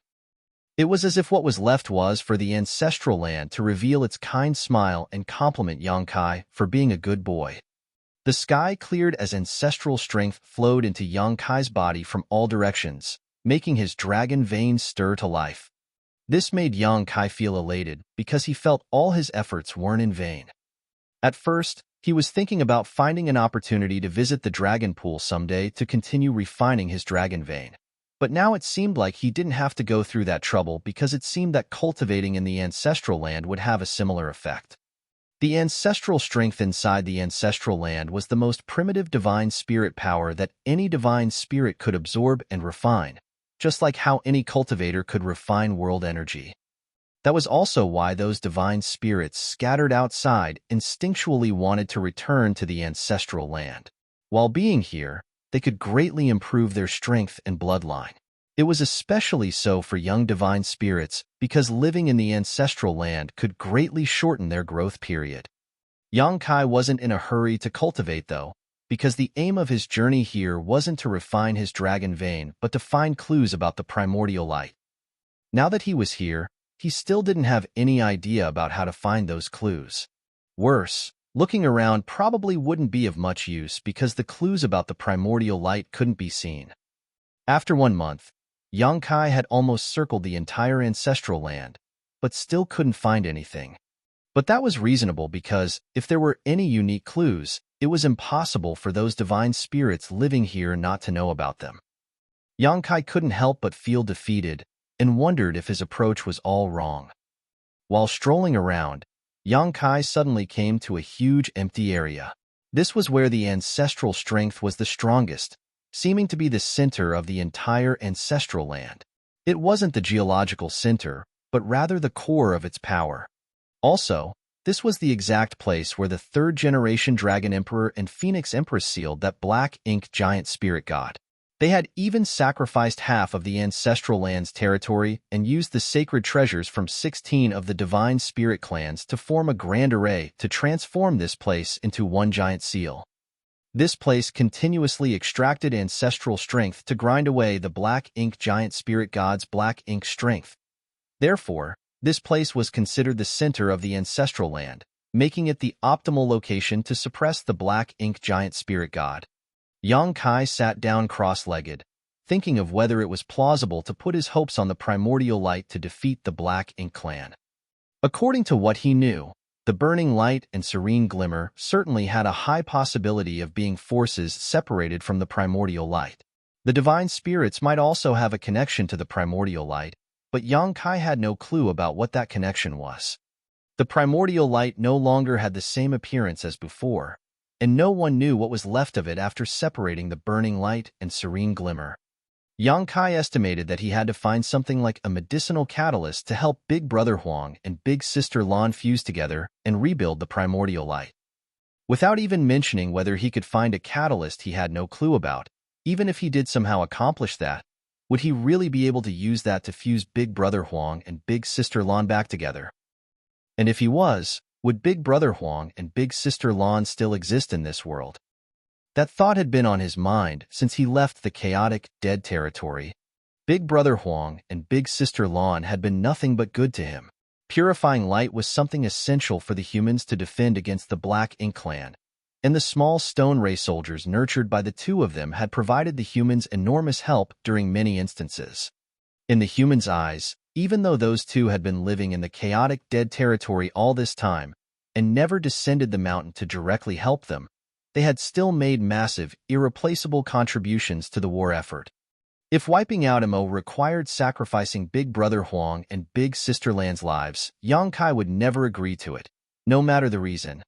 He never had a chance to think carefully about this matter before, or perhaps he had unconsciously been avoiding doing so, but now that he calmed down and began to ponder the issue, he suddenly felt as though he had betrayed Big Brother Huang and Big Sister Lan. Could those two not have thought of what would become of them if Yang Kai ever found the fusion catalyst? Of course they had. When Yang Kai went over and saw them trying to fuse together, though it seemed like they were playing around, would they have even attempted such a monumental thing without considering the consequences? They had provided so much assistance to the human race, but never asked for anything in return. So how could Yang Kai just discard them after all they had done? If the only way for the human race to survive was to betray their greatest benefactors, repaying kindness with enmity, would they even be worthy of continuing to exist? Once Yang Kai changed the way he thought about this matter, the issues that had been plaguing him for so long melted away. Relying on external forces and the benevolence of others to end this tragedy was not but an act of desperation born from weakness. Even without the primordial light, was there really no other way to completely eradicate Mo?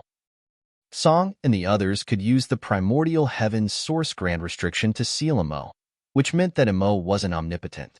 The human race couldn't do anything about Mo now purely because they weren't strong enough. If the human race could transcend their current limits, they wouldn't even have to bother about all this complicated primordial light or darkness. In the end, the fundamental problem was strength. It wasn't enough to be in the 8th order or 9th order open heaven realm. Humans had to at least reach the creation realm, like Mo, to be able to defeat it. Song and the others couldn't reach that peak, but that didn't mean that he couldn't. New talents appeared in each generation, and though the great achievements of their forefathers were admirable and worthy of praise, that did not mean the descendants should stop striving to outdo them.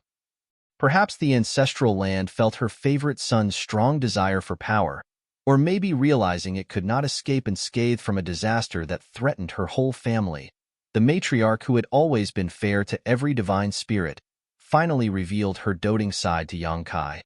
The entire ancestral land suddenly began shaking, and an unimaginable amount of ancestral strength from all directions flowed towards Yang Kai like a torrent and poured into his body. Yang Kai's figure trembled, but he was only surprised for a moment before calming down. He then opened his heart and mind to accept the world's gift. He was currently almost at the peak of the 8th order, but ancestral strength wasn't of any help to his open heaven realm cultivation. Instead, it was extremely beneficial to his strength as a divine spirit. Yang Kai could feel his dragon veins surging. Following the ancestral strength entering his body, he felt like he had lost control of the suppressed dragon force within him, and tiny dragon scales began appearing on his outer skin. Martial Peak, Chapter 56-25. a chance. 2 lumps had appeared on his forehead as well, and Yang Kai felt as if something was about to pop out of them. Even his bottom felt a little itchy. Yang Kai hadn't activated the dragon transformation secret art. His body was simply showing signs of dragon transformation on its own. This was something that didn't happen even when he was cultivating inside the dragon pool. The dragon pool was the dragon clan's origin and sanctuary, and was useless to other divine spirits besides the dragon clan. However, ancestral strength was an energy that could benefit any divine spirit. If Yang Kai had to compare, the ancestral strength was undoubtedly more primitive and wild. With a loud dragon roar and a bright golden flash, a 70,000-meter-long giant golden dragon suddenly appeared where Yang Kai had stood. Since he couldn't suppress it, he would just allow nature to take its course. Instantly, ancestral strength began flooding in more rampantly. The golden dragon shook its head and flicked its tail while its dragon scales trembled as it felt its whole body itching. It could also clearly feel its size increasing rapidly, and following that increase, it felt elated. Since Yang Kai entered the dragon pool to cultivate and reached his 70,000-meter ancient dragon form, his dragon clan bloodline had been developing very slowly. It had been nearly 3,000 years since then, but his dragon form hadn't even grown another 1,000 meters. The main reason was that he had no time to purify his dragon vein. Also, besides cultivating inside the dragon pool, it was extremely hard for a dragon to continue growing after its dragon vein reached Yang Kai's level. Previously, Fu Guang was healing his injuries inside the dragon pool, and after he came out, Yang Kai was still in his retreat. Therefore, he didn't have the time to head over to the dragon pool. Now that ancestral strength was pouring into his body, Yang Kai's dragon form was clearly growing, and at breakneck speed just like when he was cultivating in the dragon pool back then. Though this didn't help him in increasing the order of his open heaven realm cultivation, the increase of his dragon vein was also an increase in his strength. Yang Kai instantly felt like this trip was worth it, and he finally stopped obsessing over finding the primordial light. While the wind was blowing and the ancestral strength was surging inside the ancestral land, 2 innate territory lords led the large group of Black Ink clansmen that had escaped back to the Norreturn Pass. Sitting on a tall throne was the only royal lord of the Black Ink clan. His face was pale and colorless, which gave others a demonic but also feminine feeling. He had his chin propped on his hand while listening to the 2 territory lords' fearful and trepidatious report. Huge bones formed the throne he was sitting on, and every one of them was glowing with colorful lights and flowing with various Tao strengths. These weren't any ordinary bones, but rather the bones of divine spirits. After so many years of battles, the divine spirits also suffered casualties. Some of those dead divine spirits would have their corpses collected and buried by their allies, but some would be taken away by the Black Ink clan and have their bones extracted to add to the royal lord's throne. Building such a huge throne must have taken over 10,000 large bones, so one could guess how many divine spirits had died in battle during these years. Even many Dragon and Phoenix clan members died in battle, especially during the battle when the Norreturn Pass was breached. During the final battle in the Barren Territory, even the Dragon and Phoenix clan leaders had perished. Although the royal lord didn't release his aura and was simply listening quietly, the 2 territory lords below felt like they were standing on pins and needles. Retreating without a fight was considered a dereliction of duty. They were responsible for guarding the ancestral land, but after one of their fellow innate territory lords was killed, they chose not to fight with Yang Kai and ran away instead. They even discarded their mid-rank Black Ink nests. Such crimes were enough for them to lose their heads. Of course, an innate territory lord was a precious asset to the current Black Ink clan, and many of them had died in battle over the years, so there was a huge decrease in their numbers. The royal lord wouldn't easily execute these 2, and would most likely just send them to the 6 battlefields that had masters from both races so that they could atone for their sins. On the 2 sides of the main hall were 2 rows of innate territory lords. Though the Black Ink clan had quite a lot of acquired territory lords now, they were either battling the human race masters on the battlefields to fine-tune themselves, or devouring Black Ink strength inside Black Ink nests as they cultivated their strength. The only ones free were the innate territory lords because their abilities were fixed right after birth.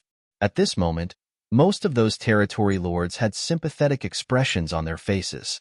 They had also heard of Yang Kai's reputation during these years, so they knew that it was already lucky to be able to survive after an encounter with that killing star. Of course, it was also because that fellow was worried about the agreement between the two races and didn't dare to break it easily. Otherwise, these two territory lords might have already been killed. Once the two territory lords finished their report, they looked up at the throne, waiting nervously for their fate to be decided. After a long time, the royal lord asked, "What you mean to say is, Yang Kai has entered the divine spirit ancestral land, yes?" "Indeed." A territory lord with two large wings on his back, which made him look like a huge bat, answered respectfully. "Why did he go there?" The royal lord asked as he was reminded of the appearance of the human who escaped from him around 2,000 years ago. That territory lord answered, shaking, "I don't know." The royal lord frowned. To think of it, he had encountered Yang Kai twice. The first time was when Yang Kai led the remnant army to attack the No-Return Pass. During that time, he used the Azure Void Pass Old Ancestor's corpse and the strength of the Ox Monster to forcefully kill many Black Ink clansmen to open a bloody road and send the remnant humans to the barren territory. The other time was when Yang Kai came back from the Black Ink battlefield alone. That time, he destroyed 7 high-rank Black Ink nests, killed numerous innate territory lords, and finally escaped all on his own. Back then, the royal lord flew into a rage because of that, but couldn't do anything about it. He soon heard the news about Yang Kai from the frontline battlefields and knew that Yang Kai had killed numerous territory lords. That fellow was now the biggest hidden trouble for the Black Ink clan. If the royal lord hadn't learned that Yang Kai could never break through to the Ninth Order Open Heaven realm, he would have ordered his death no matter the cost. That was because Yang Kai was already such a menace when he was an 8th Order master, so how terrifying would he be if he managed to reach 9th Order? Perhaps by then, even the royal lords might not be his opponent. It was because the Black Ink clan knew that Yang Kai was destined to be unable to reach the Ninth Order Open Heaven realm that they slightly suppressed their intentions to kill him and maintain their peace agreement with the human race, though the bigger reason was that both sides needed time to accumulate strength. Once the Black Ink clan had nurtured enough royal lords, Yang Kai would no longer be able to affect the overall situation despite being a menace. Of course, the Black Ink clan wouldn't give up a chance to kill Yang Kai, either. Therefore, when the royal lord heard that Yang Kai had entered the ancestral land, which the Black Ink clan previously controlled, he thought that this might be an opportunity.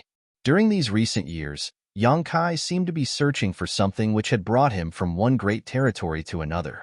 However, neither the Black Ink clan nor the humans knew what he was searching for. But no matter what it was, it would surely be bad news for the Black Ink clan. If they could besiege and kill Yang Kai in the Divine Spirit ancestral land, his plans would all be in vain, and he would no longer restrict the Black Ink clan. At that moment, they could boldly break the treaty between the two races and restart the wars in every great territory. They had to reduce the human race's territory so that they wouldn't have the ability to accumulate more strength. That way, the Black Ink clan could wipe them out someday.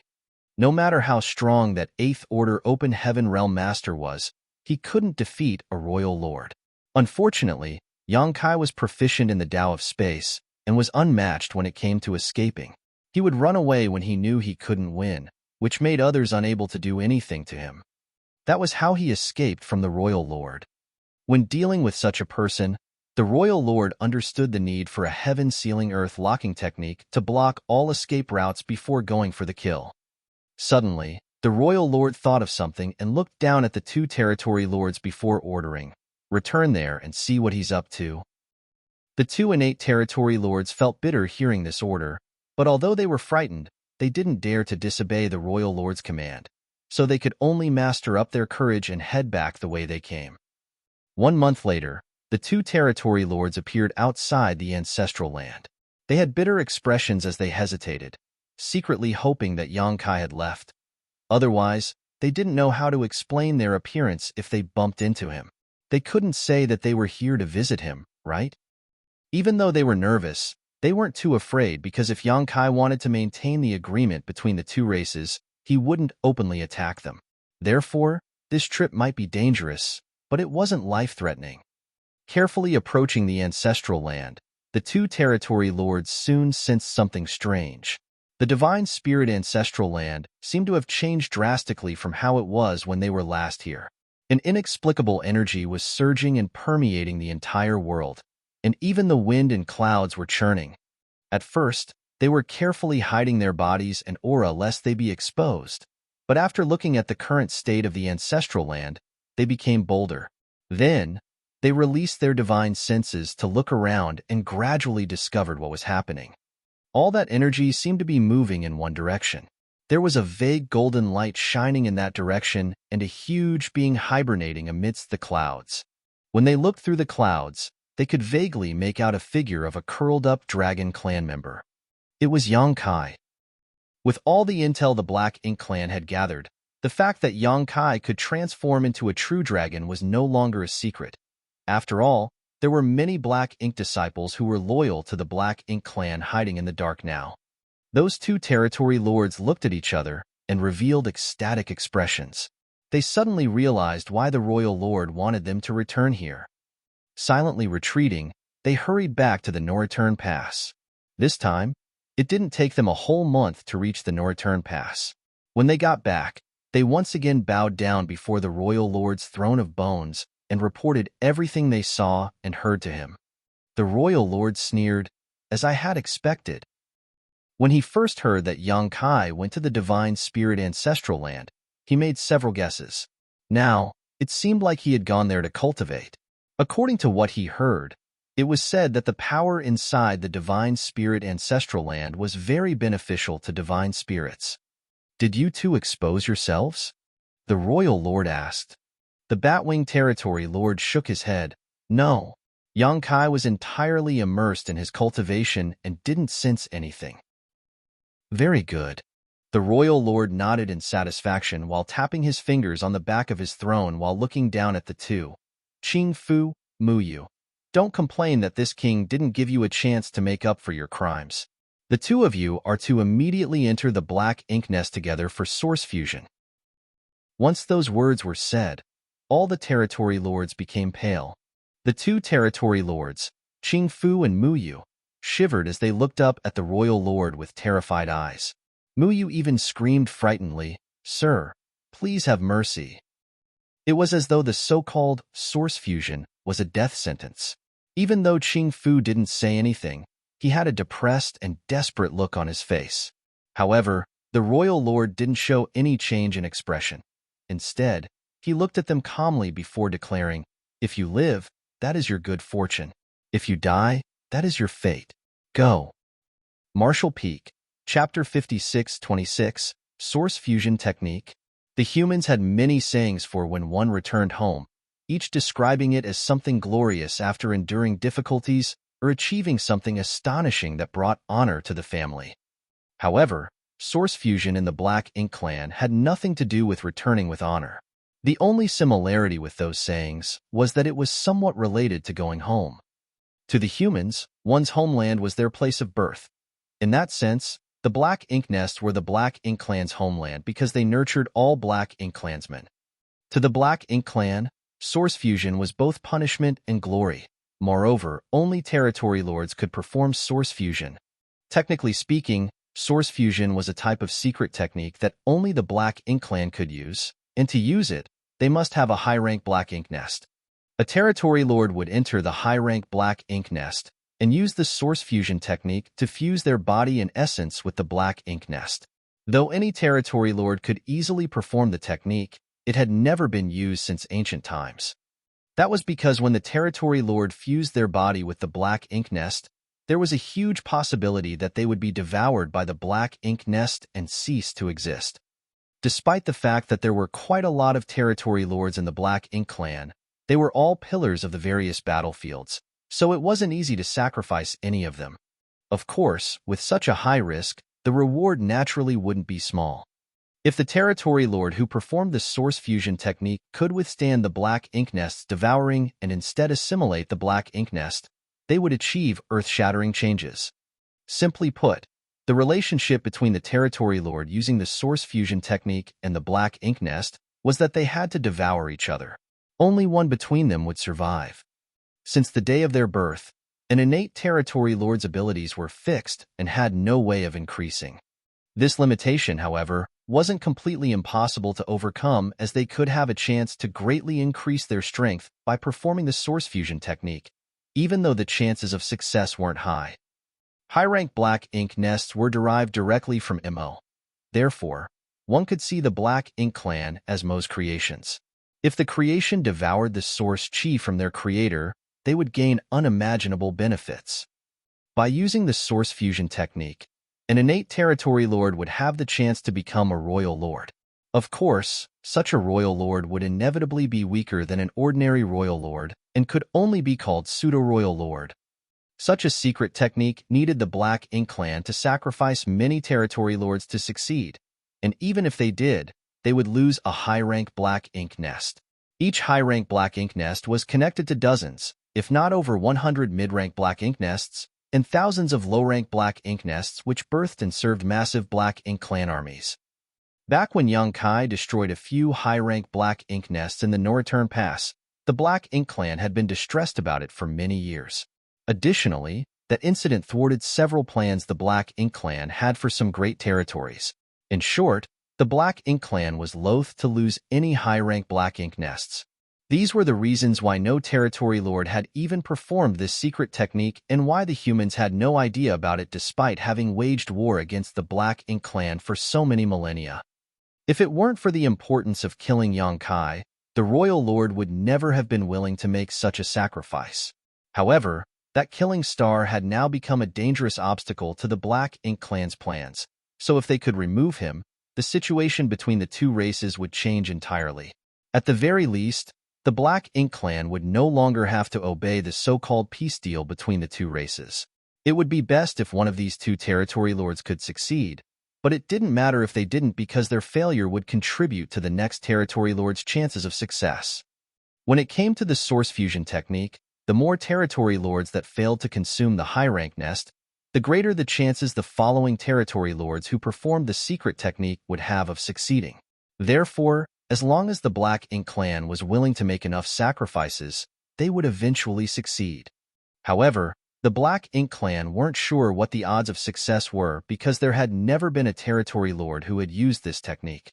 Even the royal lord only had a rough estimation that the initial chances of success were around 10% and would increase by about that much for successive attempts.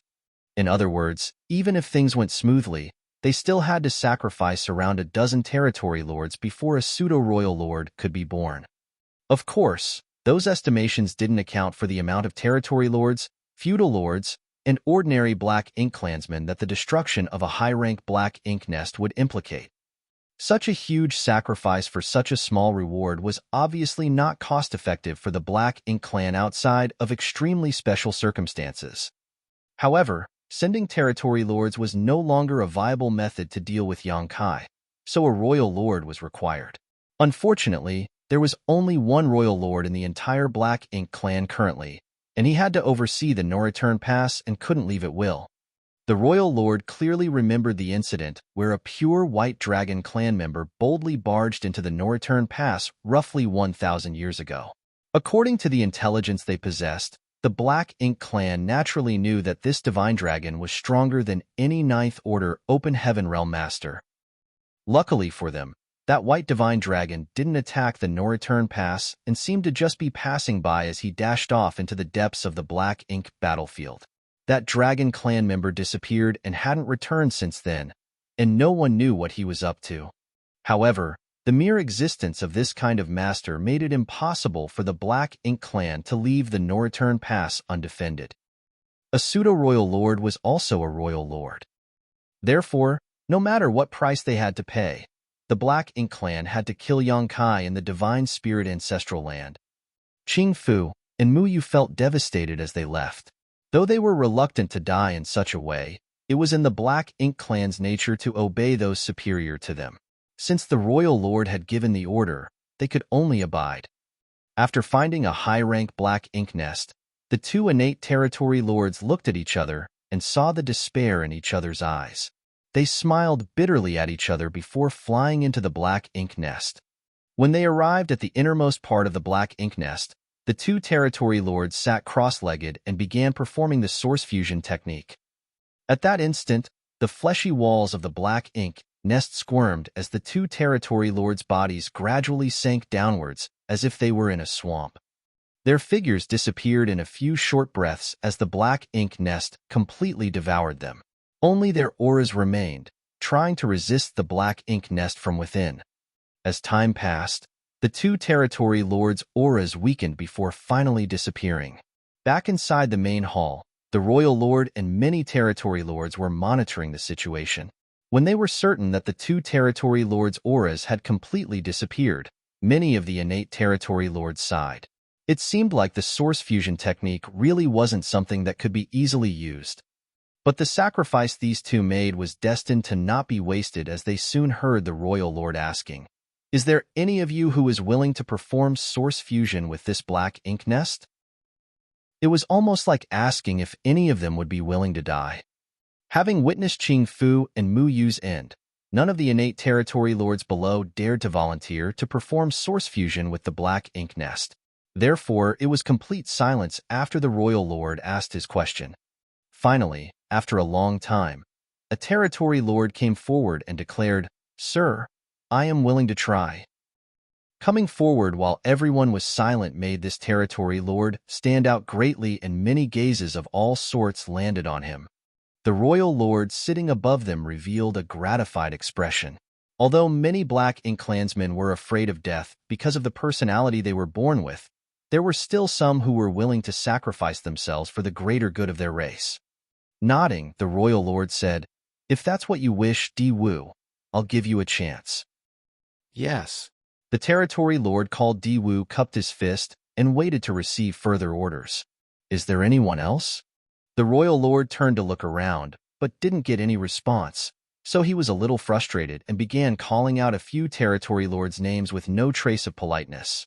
The faces of those few territory lords instantly became ashen as they came forward with difficulty. Meanwhile, the other territory lords watched the scene and secretly analyzed the situation.